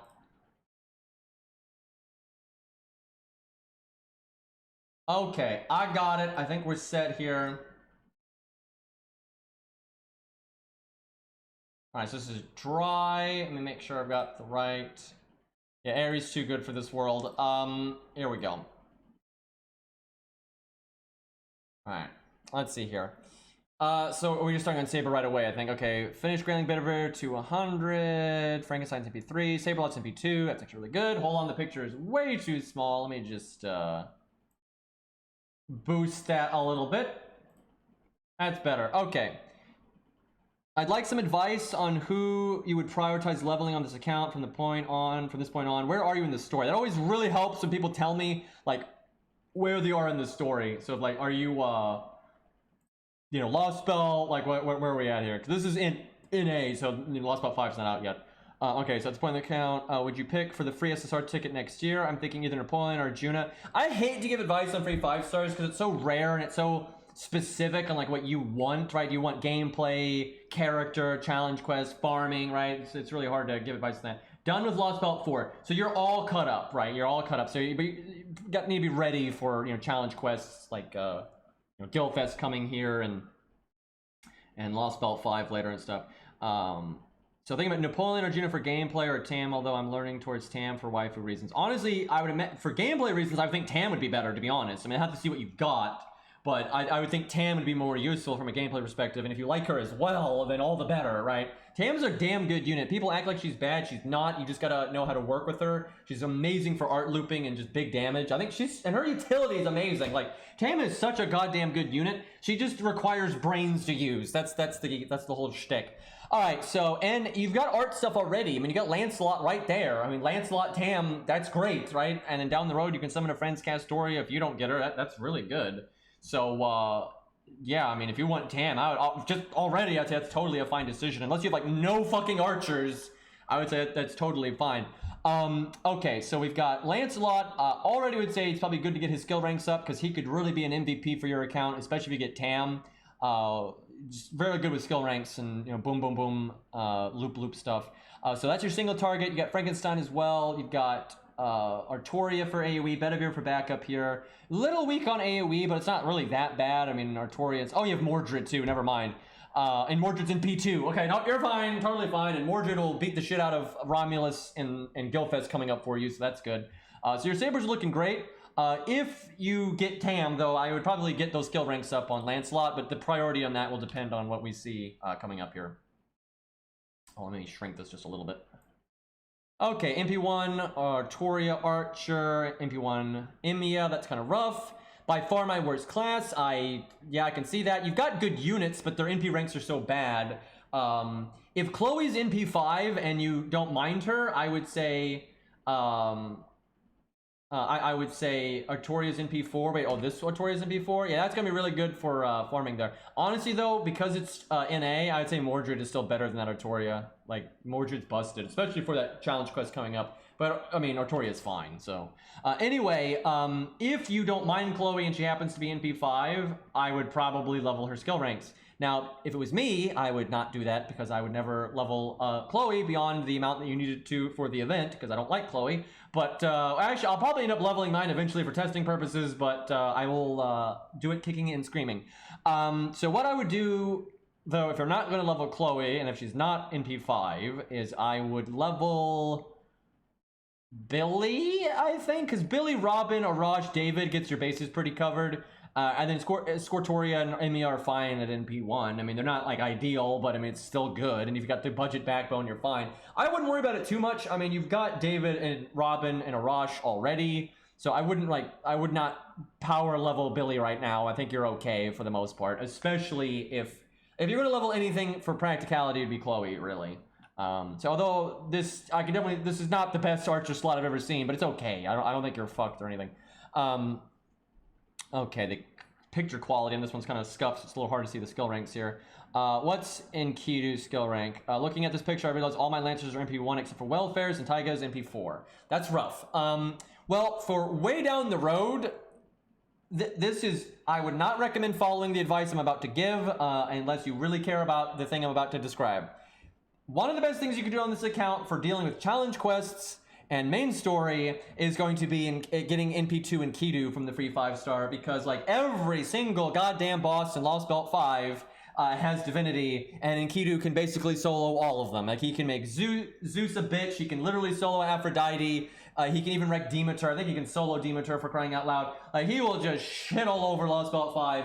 And then one of the nastiest bosses we have is Fluffy Boy, and Enkidu is very, very, very, very good DPS for Fluffy. Like, he is so good for that fight. Massive help. He'll be good at even NP1, though. If you're happy enough with NP1, you can definitely get a lot of value out of Enkidu there from just that. But yeah, I would say getting your Enkidu skill ranks up would be good. Get that second skill to 10 at least. Getting that second skill to 10 is just going to help with a lot of challenge quests and Gilfest and whatnot. And hell, if you get that Enkidu up, he can solo, a level 90 Enkidu can solo the Gorgon challenge quest coming up in Gilfest, which is pretty soon. So yeah, Enkidu is a good one to focus on. He's just strong. As for everything being NP1, though, you do have Ku, so if you just get Ku skills up at some point, you should be okay. Between the NP1s and then Ku, that's pretty much all you need for single target. What do we got for AoE here? You got Parvati. She is NP1, but that's okay. You can always summon a friend Scatty or something to, you know, power boost her damage. Let's see, do you have Scatty by any means? Let me skip forward here. You don't, I don't think, but you do have waivers. That's good enough, really. No, you do have Scatty. She's at the bottom. God, I hate the sorting in this fucking... Anyway, yeah, with Scatty, you don't really need more NP rank on Parvati. You should be okay for farming and looping and stuff. And you could use that for Taiga, right? You could use Parvati and your Scatty for the Taiga challenge quest coming up. So you should be set there. Then Waver is back up, right? You're totally fine. You got Asclepius, so there's your debuff stuff.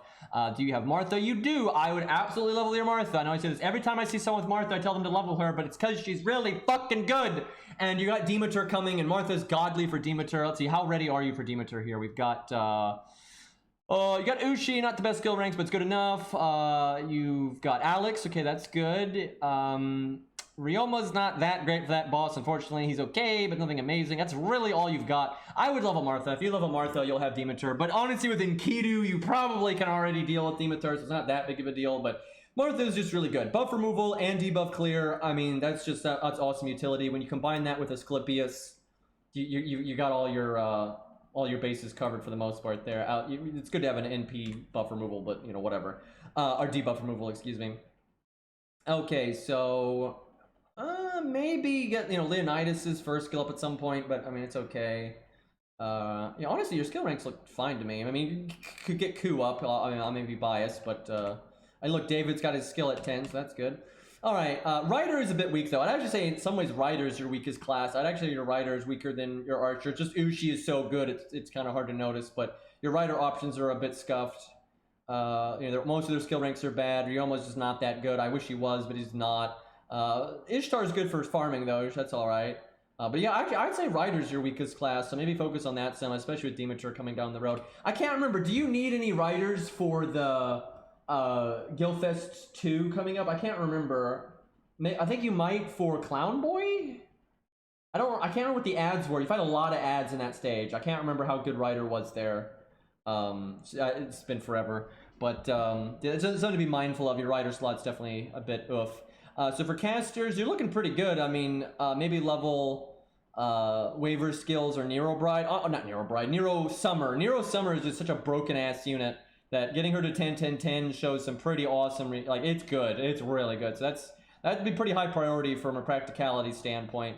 I think picking Tam as your free 5-star if you like her for character and whatnot, I think that's totally fine. Because you already have good quick support, Tam gives you good art support, and do you have Caster Guild by any means? Because, yep, you do. Yep, level your Caster Guild then. If you're gonna pick Tam, level your Caster Guild. That's amazing art support. You have several art DPSs, and you've got Scatty for your quick, and then Waver for everything. And honestly, I think Tam is really good if you have Waver, because Waver compensates for the battery problem. Yeah, I don't think there's anything wrong with picking Tam on this account. And that'd be awesome with your Lancelot, and even your Chloe if you want to use that, or your Archer or Artoria, or your Robin. That's awesome. And then for Rider, you could get Ricky when he comes out, right? When Ricky comes out, grab that, and that will work great with your Tam and Caster Guild and everything, and that could work for Demeter for sure. And Tam is perfectly good for hard challenge quests and stuff, so I don't think that's a problem. Okay, Assassin. Well, you've got Kama, only NP1, but Kama is so busted, even at NP1, she's pretty good. You do want to back up. Do you have 100 face? You do not. I level 100 face. I know I say it all the time, but even with you having Kurutsugu, I would still level 100 face. I see a lot of people not level 100 face because they have Kurutsugu. We had an account a few days ago like that. But really, if you have Kurutsugu, I think that's more reason to level 100 face, because their synergy is so good, right? You have her use the evade and NP with the art up, and then Kurutsugu taunts her, so you know the evade's not going to waste, and you get refund on 100 face so she can NP again, right? It's awesome, right? It's great synergy with those. And then her art resist down makes Kurutsugu do more damage, and Kurutsugu gets more refund because of the art resist down. Just awesome synergy between those two. Like, absolutely phenomenal. That being said, Kama is so good, you don't really need to worry about it, because normally Kama, even NP1, will get the job done. But if again, you're picking Tam, if you do pick Tam, you know, that's great for your you know, with art support for those two, right? So for Archer, I can see why you might want to pick Arjuna or an Archer that you like, and because your Archers aren't the best, but I think it's fine. Like I said, just level, if you can put up with it, level Chloe, and if not, maybe just, you know, focus on Robin and Castoria. That'll get the job done. Like that gets the job done almost all the time. Maybe get your skill ranks up in Emiya though, because those are pretty bad. But I really do think Rider is actually your weakest. I would say. Although Iskandar is in P2, but still, I think Rider is probably your weakest. Oh yeah, Carmela's great, but yeah, she's no 100 face. She's a burst, you know, damage and has soft survival. But I would definitely level 100 face over her, unless you just like Carmela a lot. And the Carmela's in P1, so I feel like 100 face is the way to go. Ezo. Oh, I didn't see that Ezo. I don't ever see the stuff at the bottom. Still, 100 Face is so fucking good. You can use that Ezo though with Kurtsugu, and they still have similar synergy where you can do the evade and all that, but you don't get all that, you know, extra NP regain and stuff like 100 Face does. Because here's the thing, 100 Face has NP gain up, and that applies when she's attacked, so if she gets taunted, she still gets the NP gain up effect, and then she just did her NP, which gives a lot of refund. I mean, it is just so powerful for looping. Kurtsugu 100 Face loops really easy, where with Ezo, not so much, but it's still fine, right? You can totally do that. If you're just happy using your Ezo and Kurtsugu and Kama, you don't really have to level 100 Face, but it is powerful. But honestly, because of the Kama, I wouldn't worry about it too much. And if you just want to use like your favorites and you like Ezo that much, you can do Tam with Ezo, that's fine. Like that'll blow some shit up, like no problem. I'm glad someone mentioned that because I didn't see that Ezo down there. Okay, so GodJuna is he's MP4, Jesus. That's probably worth getting those skill ranks up then. If he's that strong, that's going to help you a lot in Guildfest. That's going to help you a lot in Guildfest and just story coming up and everything. I will say, if Fluffy was out right now, if Fluffy in Lost Belt 6 was out right now, you would have a bit of a hard time just because you don't have a DPS that's super good for it. You do have Enkidu, but he's MP1 and his skill ranks are scuffed.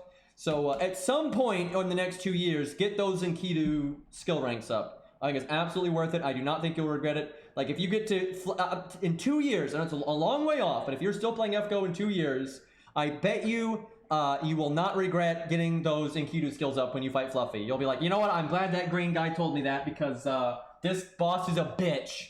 So yeah, it's a good investment. He said he maxed the second skill after taking the screenshot. Oh, okay, I missed that. I'm terrible about reading chat when I'm doing this because you know that's that makes me a good streamer, right? That's already 10, that's really good, but still, you're gonna want 10, 10, 10 for Fluffy. But you have 2 fucking years for that. Although 10, 10, 10 will be fine for Guildfest as well. But, okay, so, GodJuna is like, at NP4, I mean, that's like all the AoE you're ever gonna need out of that. You got Darius's backup though, just in case, so fuck it, why not? You got Jerker for single target, worth it getting her to 10, 10, 10 at some point. It's pretty decently high priority, I would say, because, it's just good, right? Like, it's just good, generic, straightforward Berserker value. Then you got Herc for typical Herc stuff. Definitely get his second skill to 10. That's the most important one to get to 10. I see a lot of people level his first skill, but that's not the important one. You really want Herc's second skill at 10 because it allows you to use his evade before using his guts from his CE. So you do the evade, then you go through all of his guts and stuff, and then you do the evade again. That works best though when it's at 10, because you need to maximize the cooldown and stuff. You don't want to have RNG with like how fast they kill you. So that's really worth doing if you like Herc, which I assume you do because he's grailed. And he's in B2. Boy, this account is pretty ready though for Guildfest. I'd say if you use your stuff wisely, you should be alright. You've got good single target and AoE for pretty much every class. You've got solid supports. I mean, the waiver scatty, I mean, that's just so good, right? And you've got Caster Gill, though. I really got to stress this. I think Caster Gill is a really good investment on this account, especially if you're picking Tam. Like, I think if you pick Tam, that's totally fine, because you said you just wanted it for waifu reasons, not gameplay. But honestly, I think for gameplay reasons, picking Tam would be great. I think it's super great on this account. But yeah, get Caster Gill to work with her, and you're good to go, right? Like, loops. Lots of loops. Yeah, and for Berserkers, you've got what you need. Like, no big deal. A lot of these skill ranks, you know, are kind of scuffed, but the only one I'd worry about is Herc and maybe Jerker right now. The other ones you can wait. They're looking pretty good, honestly. You got Lobo, so that's good for Zeus down the line. Oh, you got Joan of Arc. That's good. She is. I really think she's worth leveling. There's a lot of annoying fucking bosses in Guildfest where Joan of Arc can help. Now, maybe you don't have time. I don't know what your mat situation is like. But Joan of Arc is not skill rank dependent, so if you could get Joan of Arc up and just have her at 111 or 444, that's fine. And there are some boss fights that's a nice pocket option to have. People act like Joan of Arc is out of date, but she's so fucking useful for hard challenge quests. And again, Guildfest is soon. NA has Guildfest in like a month or something. So I think Joan of Arc is a good fucking pick. There's a lot of obnoxious bosses that she is super good for. Like, I mean, so many of them. And you know, Caster's Toria is not even out yet, so Castoria kind of replaces her for a bit, but then Joan of Arc's been good again with like the more recent stuff like Fluffy and stuff. So I think getting Joan of Arc to like level 90, 111, that's pretty low investment. I think that's pretty worth it on this account. I would definitely grab that. Go Grail Antonio to 100. That's pretty good. So you got a good Avenger options. There's your AoE. Lobo's your single target. Probably worth it to get Lobo. Even at MP1, probably worth it to get him to 10 to 10 eventually, but I wouldn't rush it. You don't need him anytime soon, I don't think. But before Zeus, maybe get him to 10 to 10 before Zeus. He'll really help with Zeus. Like, that'll get the job done. You could do Gorgon too if you just like her, but I assume you like Lobo more because he's already leveled. So yeah, I would get Lobo ready for Zeus, but that should get the job done. But Gorgon is fine because she does have guts, and Zeus does do a lot of fucking damage, so I mean, that's not bad. But Lobo's got the defense up and the buff removal and so on and so forth, so he's single target, so he's really good. But Gorgon's pretty good for Zeus too, I would say. But just what I'm getting at is just get a Avenger ready in the next like year and a half or whatever, right? So, but that's plenty of time. So yeah, you're looking fine. But yeah, Tam's totally fine. I wouldn't feel bad about picking Tam. I think everyone acts like she's bad when Castoria comes out. She's not. You can use Tam with Castoria, and it's disgusting. And also, if you don't want to use the SQ to roll in Castoria, then you can just summon a friend's Castoria, and then you've got your own Tam. It's no big deal. You've already got Castergil, so looking pretty good.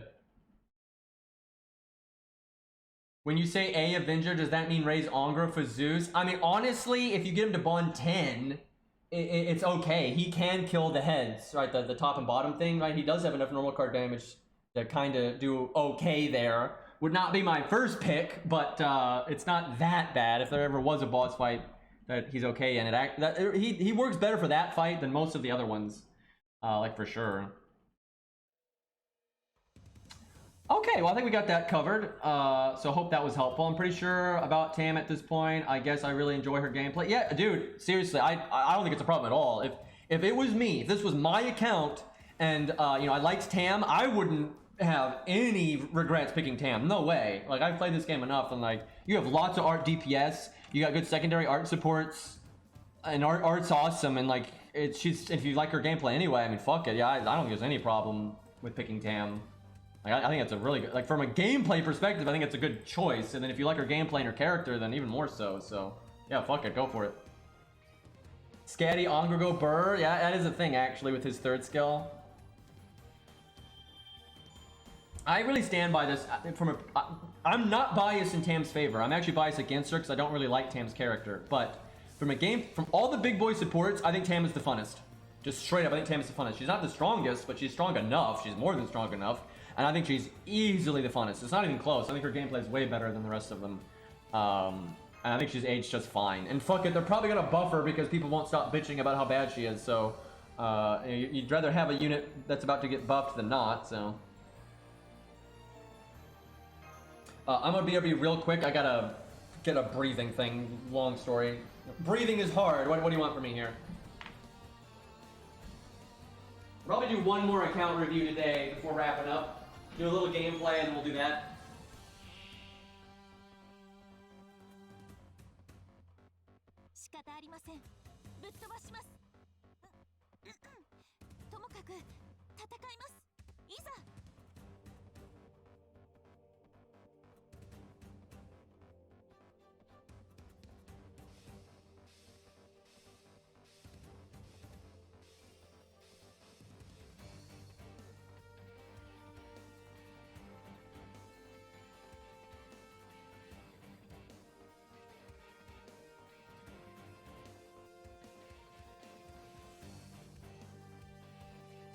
Man, I feel spoiled because, like, I just really enjoy seeing how other people play the game and what they like and, like, which characters they like. So I really enjoy doing the account reviews because it just gives me more insight to, like, you know, what my viewers are doing and liking or not liking or, you know, whatnot. Like, right there, I can see that guy clearly liked Ezo more than 100 Face, right? It's cool to see that kind of thing. You know, to see what they prioritize and don't prioritize and stuff. Although every once in a while you see someone that doesn't level David's second skill, and I don't know why anyone would do that, but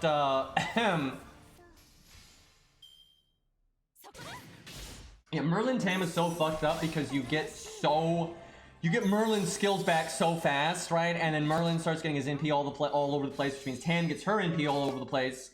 And then you just it's dumb. Like, honestly, Merlin Tam is broken as fuck. It's slow at the start, but once it gets rolling, you just have so much nonsense. And if you can weather, like, to put a strong DPS in there, once Merlin's got that much NP nonsense going on and you get your skills back so much, that DPS is going to hit stupid hard. Like, especially if they're Buster, it's ridiculous.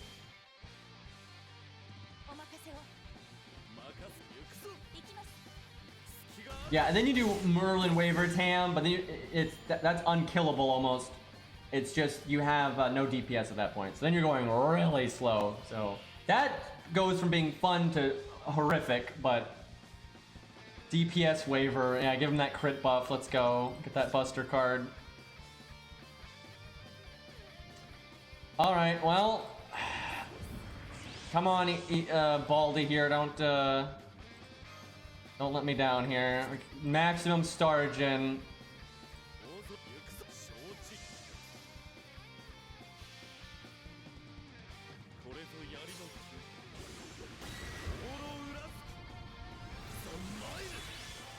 Yeah, there's always a few people that, you know, have taste really different from mine.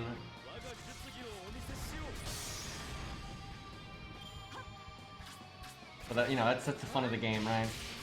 It's just, you know, at some point I'm going to open an account review and it's all lollies and TOS, and you know, we'll have words then, but I generally actually really enjoy seeing people that have different tastes than me. Hey, look, we kind of have a crit chance. Too bad the enemy has 9,000 health and it doesn't matter. We only crit once anyway. Come on, give me luck. Oh, Store Absorb skill would really help. He only has 14,000 health. Are you kidding me?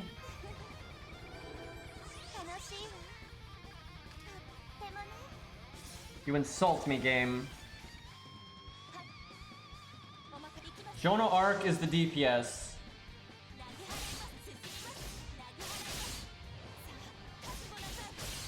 Alright, much bonk.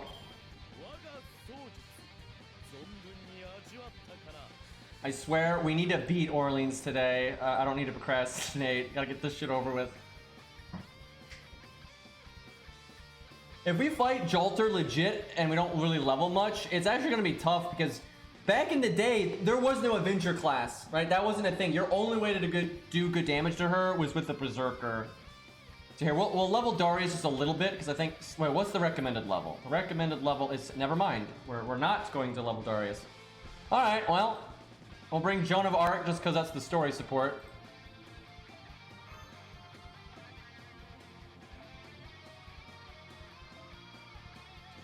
I think there are, I can't remember if there's trash in the boss. I know she has Wyverns with her, but I can't remember if there's a trash wave before it.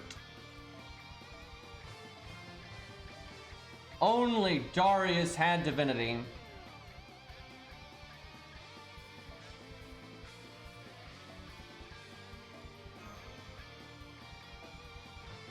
Cope Scope, dude, I love that nickname for this thing.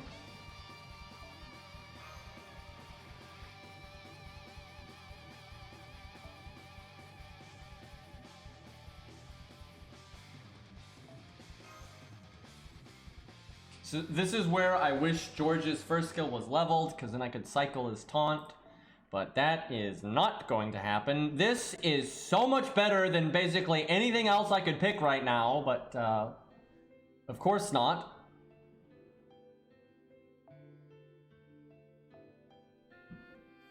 Oh, this song always makes me miss old Fate when it wasn't Space Rainbows.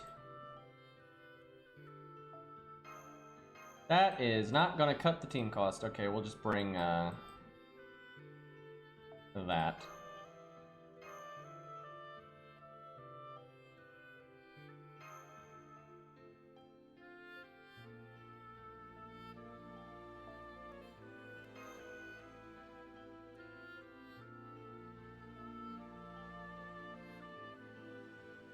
Get your David's second skill to 10. It's pretty high priority on this account. Right now it hasn't leveled any skills, but David's normally pretty high priority. Normally Ku is as well, but we're not going to be using him for a long time, so... Okay, well, we're going to focus on her and try to NP and kill the dragons, so... Now, back in the day, Jeweled Sword did not exist, but it was so easy to get MLB K-Scope. Not K-Scope, what am I saying? MLB Leyline early on in FGO. You could get MLB Leyline like it was nothing. I remember having like 2 MLB Leylines like my 3rd day of FGO on NA or whatever. So it's not that big of a deal. Easy K-Scopes. To be fair though, K-Scope was actually easier to get back then too, because there was fuck all 5-star CEs at the beginning. So if you got a 5-star CE, like it was hard to get MLB K-Scope because that's just a lot, but just getting a copy of K-Scope was honestly nothing back in the day. Like if you just used your free SQ throughout like the first, you know, months or year of FGO, you're crazy likely to get K-Scope. But you have to use the SQ then and not save up for something down the road. So, like, I know some people that didn't spend a single SQ until Jolter came out. That's a fun experience though, because then you're using low stars if you like it or not, right? Like you're doing a low star setup like a whole bunch, but then you're like super likely to get Jolter if that's like your favorite character. I really wish other people had the art card on the prior turn there, but oh well. Going a little slow on the NP gain here. I didn't bring a deck that would actually help. I should have brought like David in the front because David could do the evade for Jolter's NP, and then you have an art deck. So Darius would probably get an art chain for the one turn that he's got his art card, and that'd have been really useful. Instead, we're doing this shit, which is not the best. I kind of thought there were trash mobs before. I think you can still get the Sakura CE, but it's story only, I think. I honestly think that's what Cope Scope is there to replace. The thing is, Cope Scope is kind of better than the Sakura CE. The problem is, it's got a higher team cost. So, and also it was so easy to get the Sakura CE. And the Sakura CE was good too because it was good before you limit broke it, right? And getting one copy of a 4-star CE is nothing, right? That's super easy. It might take you a minute to MLB it, but even when it's 60%, that's still pretty useful. Now I could save the invulnerability for the NP turn coming up, but I think I'm going to use it now because Darius could die at any moment. And I want the battery. All 10% of it. Oh man, I really wish the art card had come up again. We're putting all of our eggs in the Darius basket here, and yeah, I hope that works out. Okay, nope, I should have waited one turn to do the invulnerability because we got their NPs coming up, and that's a problem. Well, Darius must get his NP next turn, but I think he does, so it's okay if I evade him now.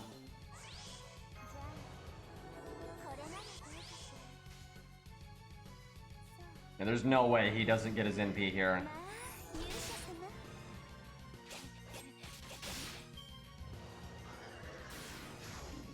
Okay, he actually, I don't think he got his NP there, but thankfully getting attacked. God, I don't even, I guess he didn't have golden rule up.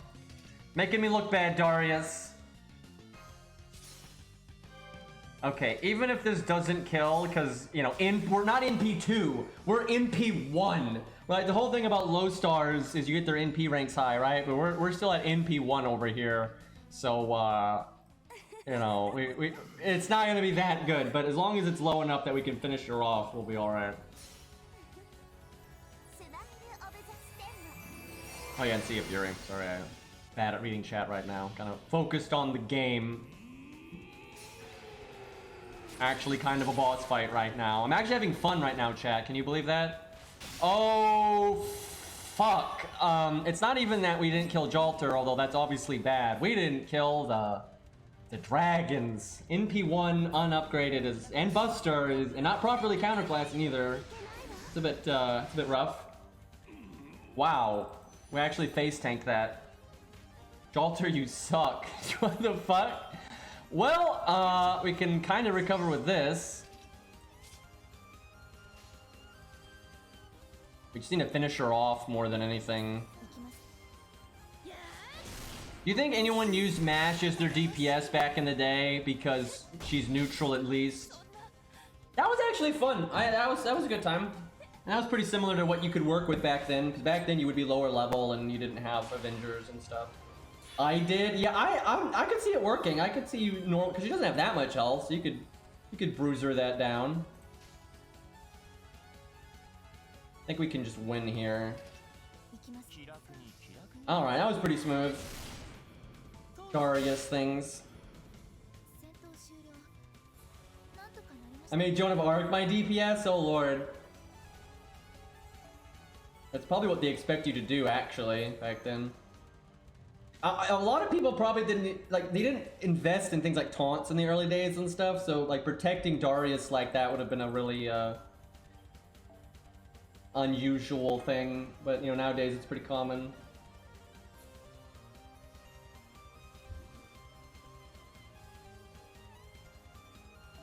Alright, I think this is the last stage. Okay, probably not the time for, Stheno. Could do this or just big normal card damage. I hope I can MLB this in a reasonable amount of time. It's gonna be awesome. All the new CEs like this, the 4-star ones, they're so handy. I just hope they...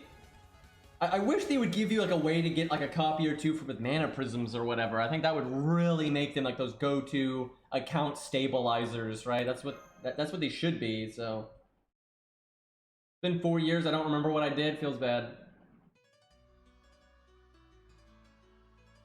Escort missions, Stheno. I mean, we could. It's only 63k. I mean, that's not that big of a deal. And I don't want that to be expected of this account, because that's going to become so cancerous if we keep doing that. That'll get really dumb.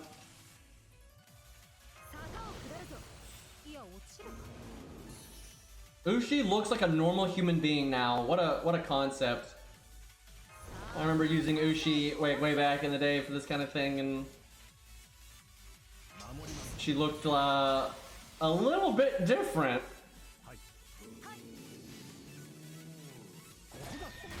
3k, almost 4, a little bit more. 7.6, there we go. Higher level, and it's that CE. That CE gives us like 25% attack up. And then she's proper counterclassing where Darius is not. Darius with the Brave Chain, though.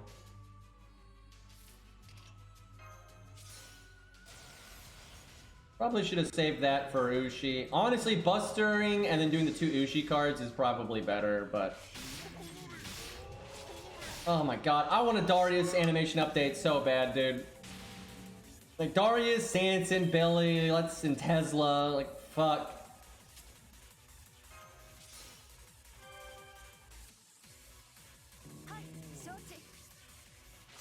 Yeah, I should have, of course I should have done those Ushi cards and given her the attack up, because she had the CE. I don't know what I was thinking there. Gilius, that's not a turn. Buddy, that's a throwaway. That's how you die, good sir. Oh, I mean, MHX really hasn't gotten a proper animation update. Like, she still basically has her day 1 animations. Well, they weren't day 1, they were like, you know, month 3 or something. But Tesla's are quite out of date, for sure. The thing is, he may be a 5-star, but he's so unpopular that I don't think they see him as like a 5-star. They see him as like that random character no one really cares about. I know Nazu said he likes Tesla, so that's probably his best chance of getting an animation update. Other than that, it's probably not happening.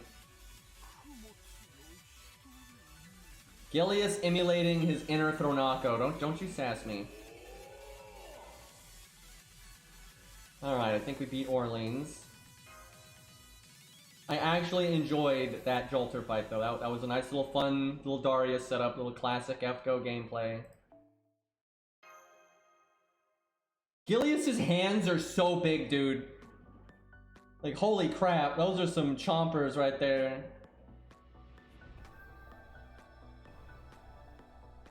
This is some nice calm music.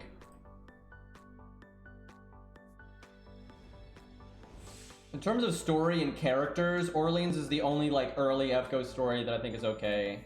And honestly, the conversation between MASH and Mozart is actually good. Like, I think Orleans is much better story-wise than all the early stuff. Like, it's much better. Like, the premise is actually very cool. I think the premise is awesome. And I wish we had more classical stuff like that. Lots of French stuff in France. You know, Joan of Arc stuff, right? That's what you want out of French stuff. You don't, I don't want space French stuff, right? I don't need space French fries in Orleans, thanks, right? I wish we had more stuff like that. Like, give me like a Nottingham, you know, singularity where you actually get like Little John and the sheriff, right? Like, fuck. Yeah, Orleans has a lot of potential. If they made like a proper anime for it, I think it could be pretty good. You want to make some twinks, right? A little better pacing, make the antagonists a little bit more interesting and stuff. But okay, can I just do Septim off stream? Like, I could like I'll get up to like the end, or you fight like Attila, because Attila's a bit harder than like the stuff before. But we could just like get up to like the end, like the Demon Pillar and Attila, and seriously, fuck the rest of it. Who the fuck cares about Septim? Oh my god. It's so bad. Oh my gee, like you know, Attila is worth it, I guess. Like, we'll try not to overlevel her, but fuck the rest of it. Dear God, read the story. I don't think so. All right, let's do. Well, hold on. Let's check our. What do we get here? Oh God. Oh God. I forgot about that. Oh my God, get that out of here. Oh look, we get the coins. Oh joy. Wouldn't want to miss out on that. Let's see. I'm gonna do another story summon. It's fine. Early on, soon I'm gonna start saving up though. Once I get a few, like, I want NP ranks on my low stars. Once I get that, then I'm gonna start saving until like Lost Belt 4, and I'll get Asclepius, right? Although I might roll a bit for Bedivere before that. We'll see. But we'll start saving kinda soon. But I'm not in that big of a rush. I think we got plenty of time before we beat Lost Belt 4, so. But I don't have a lot of NP ranks in my low stars, and that's a good way to stabilize our account, so I want to do a little bit of that. And besides, you get shots at CEs. I don't regret rolling story ever. I mean, it's like, it's better chances of getting good CEs than banners, so I mean, fuck that. I'd rather have CEs than some random waifu, thanks. Not gonna lie, because of Alex, I'm not sure we're leveling Medea, but we'll see. Gotta level something. Oh, nice! Very good. Give me more of those. We're already getting kind of close to MLBing that one. All right, let's go. Give me more of those, and we'll be happy. That's our golden sumo replacement right there. Oh, okay, double Medea though. All I roll is story, and that's why I mostly have older servants. Well, thankfully, most of the older servants have animation updates now, so. But once you get, rolling stories not very necessary once you get a nice base, right? Once you get some good solid CEs, you get your roster kind of flushed out, you don't really need to worry about it. Maybe you worry about it from time to time. You throw a little SQ here and there to grab a story lock 3-star like Asclepius. But other than that, you know, once you get your base going, you don't need to really roll it anymore. But I think it's totally worth rolling early on, like absolutely. Because all the fucking event banners have crappy CEs on them normally. There's some exceptions, of course, but oh great, more Kiyohime. Get her passives unlocked. Fantastic. So me getting so many copies of this is just another reason I should be leveling Ku. Like, dude, Baldi is so like he doesn't even benefit from the NP up. Like, goddamn. Like, you get that and Ku, and you get your divinity bonus from Stheno. We got like some synergy going on here. There's no way I'm leveling Uriel. Nope, not happening. Unless she just gets an insane amount of character development, like, you know, at some point. But, you know, Stheno is bearable, right, character-wise. Uriel, not so much. Not a fan. Pretty low on my totem pole there.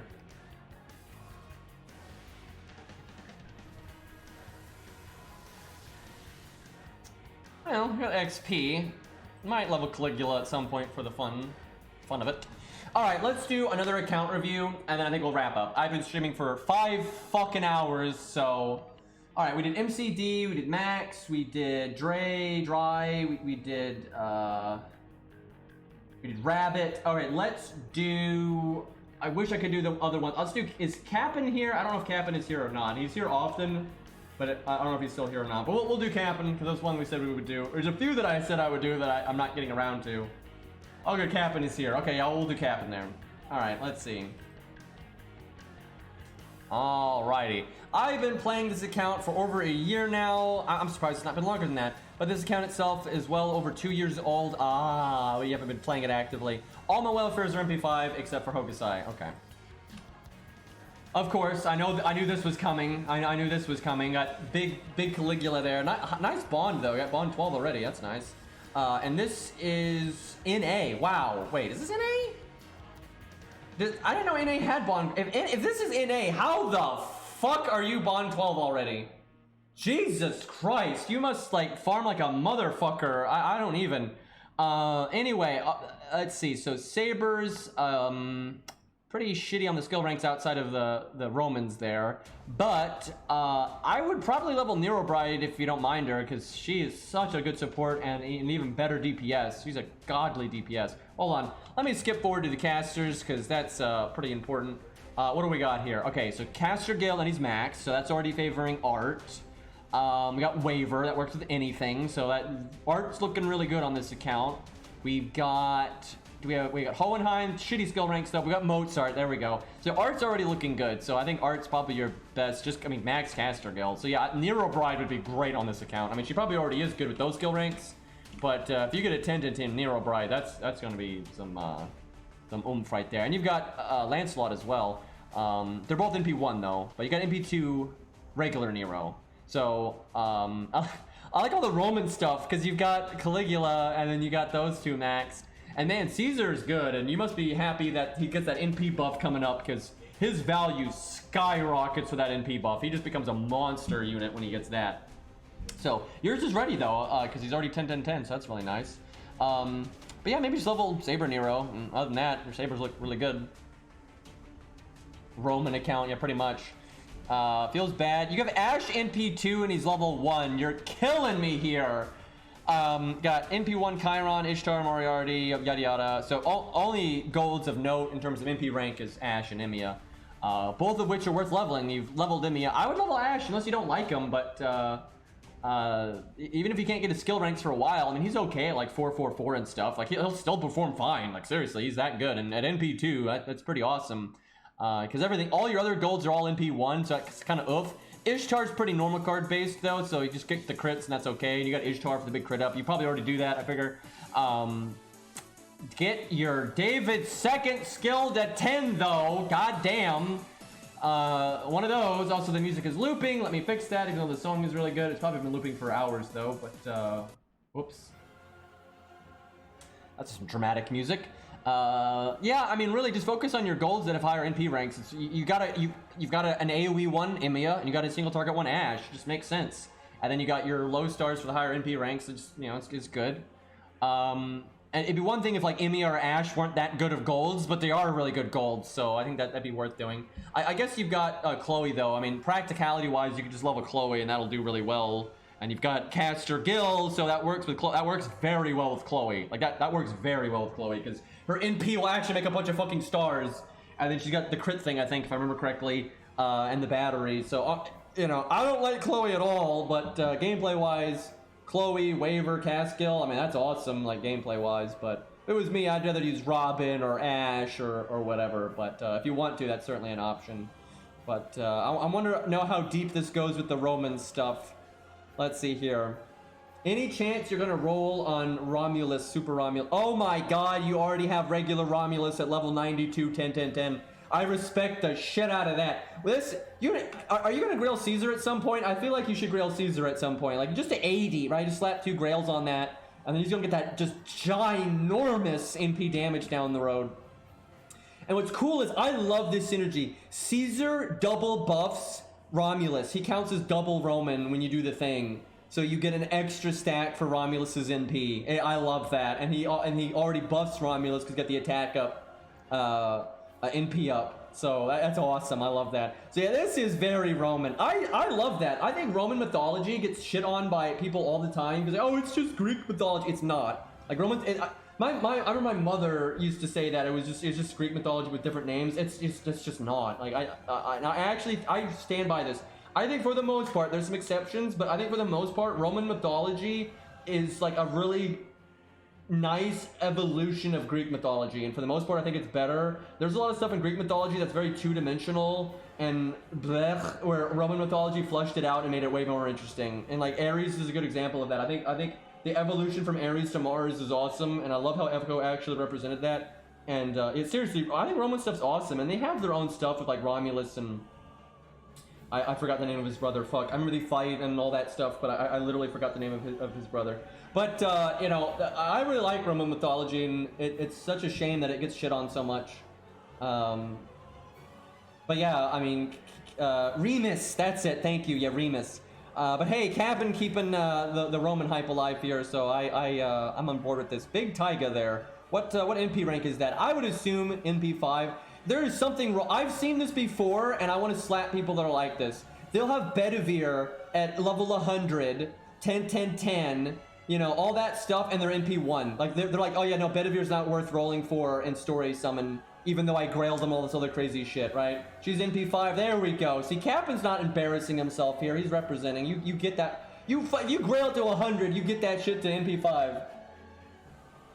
Obviously, I mean for low stars. I don't mean that for high stars, because for high stars that involves, you know, either saving up for months and months and months or whaling. And we here at Green Incorporated do not try to encourage anyone to gamble on video game gashas. Let's see, what do we got? We got 10, 10, 10 Leonidas. Okay, I respect this. You got that. Fionn. I would recommend you at least use one lore for his evade. That's, you know, the other ones you can keep at 9, but you don't want that blue moon moment happening where, you know, everything gets fucked up. So maybe at some point, maybe get your coup up just in case. You know, there are some nasty bosses out there, but I mean, you've got Lee, you've got Romulus, you got Taiga. You don't really need coup, but in a pinch, it's not bad to at least get Ku's PFA up, I would say. If you get that up to like 6 or 10, that's probably all you really need. But I mean, you're looking pretty good there. You got Valkyrie, you've got Hector even. Hector's such a fun unit, man. I wish it was easier to get his skills up. I love the Romulus. I love that. And it's good for farming too, actually, so that's nice. And then you're gonna have Super Romulus later. I can't wait to see that. I want an update on this account in like a year, when, you know, Lost Belt 5 and all that's out. I can't wait to see that. All right, what do we got here? So we got Big Blackbeard with the 10, 10, 10 there. That's actually not bad. I've used Blackbeard a fair amount. He's pretty handy. And you got Medusa, very nice. And of course you have Boudica for the anti-Roman, of course. But it's so bizarre that ultimately Boudica's fate, it's not like it's on NA yet, but it's coming, right? In like 6 or 8 months or whatever. I guess it's like 9 months, or I think. But anyway, she becomes the Roman support eventually, right? Like right now, she has no synergy there, but her ultimate fate is to be a Roman unit, which is so backwards, but it is what it is, just because of the way Super Romulus works. And she's already ready. Dude, I love this account. I love this account. Because if you're gonna mess about, you know, with like Roman stuff, you might as well have Boudica at 100, because then she can do more stuff and get her NP off more. And I love this account, dude. This must be so much fun, right? Like, this is way more about like enjoying the theme and enjoying the units you like. Even if it's gonna struggle a bit, it's like, oh, it's not meta to use Boudica. Fuck it, it's fun, right? This is awesome. I love this account. There's dedication, because it's not half-assing it, right? I mean, look at this. Romulus is 10, 10, 10, right? I mean, and Caesar is 10. I love this. Like, this account is awesome. Big fan here. And obviously we got our supports here. Waver's probably really good for this count, because your synergy is kind of whack when it's all Roman. So Waver being Mr. Universal, you're definitely going to want to get that Waver to 10 10 for that, I would imagine. But yeah, Castergill's awesome for this count. Love the Shakespeare. Shakespeare's art on that final Ascension art is so good, by the way. Like, it's awesome. But yeah, you got Caster Nero 999. That's definitely worth getting to 10 10 10. She's so busted at 10 10 10. Like, what a absurdly OP unit that one is. That'll definitely make the Roman stuff a lot easier. Let's see, a lot of budget stuff. You got your Hans. Yeah, this is good. I mean, honestly, the Castergill with Waver, that's super good options right there. Shame there's not more art Roman stuff. There's not a whole lot of that. Waver's good for Caligula support though, with the getting his NP and getting the crit up and all that kind of stuff. And Hans is good for that too. Mozart's good for that, but you clearly know that. That's why you got Mozart at 10-10 there. I bet you that's because of... Am I right? I bet you that's mostly because of Caligula, in case you want to like get guaranteed crits on turn 1 or switch Mystic Code and shit like that. I suspect that's why, because it's super good with Caligula. And then Qin Gong will be worth. I would say Qin Gong should be decently high priority to get to 10-10-10 because of Caligula. I mean, he's so good with Caligula. You get that giant HP up, crit up, buster up. You can protect Caligula with the taunt. You can cycle, right? Like, you probably already know that. I'm guessing you just have nat problems. I don't have gyms. Yeah, it feels bad. Yeah, I would put, because you're such a big Caligula fan, and you know, honestly, it's good for Romulus too, both of them. So Qin Gong, I'd put it like top of the list of things to level. He's awesome with Caligula. Hopefully you'll get a lottery or something, so that'll help you out. Because, yeah, Gym Hell is a real thing. Dude, I love this account. Oh my god, I love this account. It's awesome. And you got Cleo, right? Because she may not be Roman, but, you know, Caesar, obviously. And look, 10-10-10. I love this. It's the Romans and friends, and then also Boudica. I fucking love this account, dude. This is so cool. And I see Capan all the time. Capan is always like really friendly and always saying hi to me and shit all the time. I just want to see this account do challenge quests and stuff, man. I want to see the nonsense. It's great. What do we got here? We got Matahari completely maxed out. Wow. What do we got for single target though? A lot of AoE because you got Cleo, and Cleo is, what is she? What's her MP rank? MP1. Okay, that's a bit oof, but I mean she's so good anyway. It's good enough. You got 100 face, 999. That's good. What else you got for single target? You got Gramps, although super scuffed skill ranks. Oh, Carmella. Carmella's MP2. There you go. MP2 Carmella and 100 face. And Curse Arm even. That's, oh, he's not ready yet, but he's getting there. You'll be fine. And you got Fuma and Gray for AoE. And then obviously Cleopatra. Yeah, your AoE is super good. It's just, single target's a little scuffed, but at least you got 100 face to bail you out there.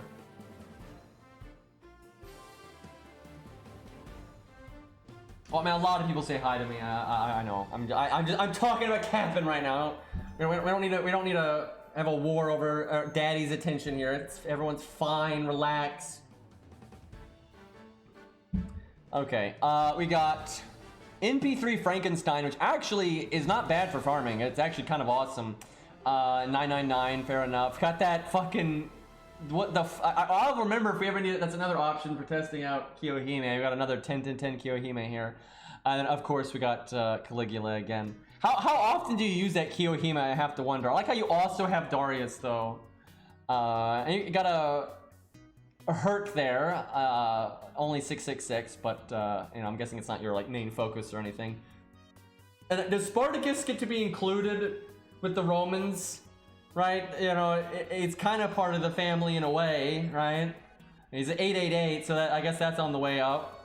And will that, where is Spartacus on the, on your barometer here?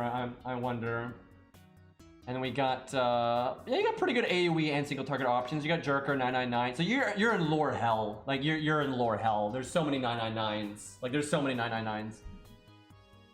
Yeah, he obviously rebels, right? There was that, but, you know, it's still part of, like, the Roman story, if you will. All right, so Lobo, what do we got for... Okay, so you've got Nobu for Zeus down the line. I was so distracted by this. What the fuck do you even have for Demeter?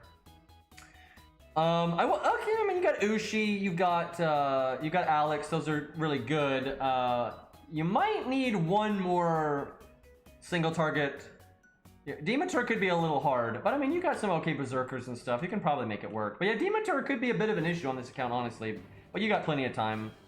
And no, you're probably going to use Caligula, because I know Caligula can work there. Actually, Caligula beats the shit out of Demeter, because doing NP Seal and Skill Seal, like, breaks her. Like, she gets so fucked up by that.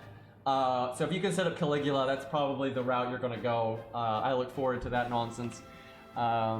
Oh, and you got Gorgon completely maxed out, so you have plenty of options for Zeus too. You're totally fine there. That's like level 100, 10-10 Gorgon. That's super good. What a fun account. Solid amount of apples. I mean, it's obviously pretty low, but it's not that bad. You know, it's serviceable. You're not on razor's edge here, but could be better. Could be better. I like the D face there. Better than a lot we've seen. We've seen a lot of people like at 80 and 50 and crap. So.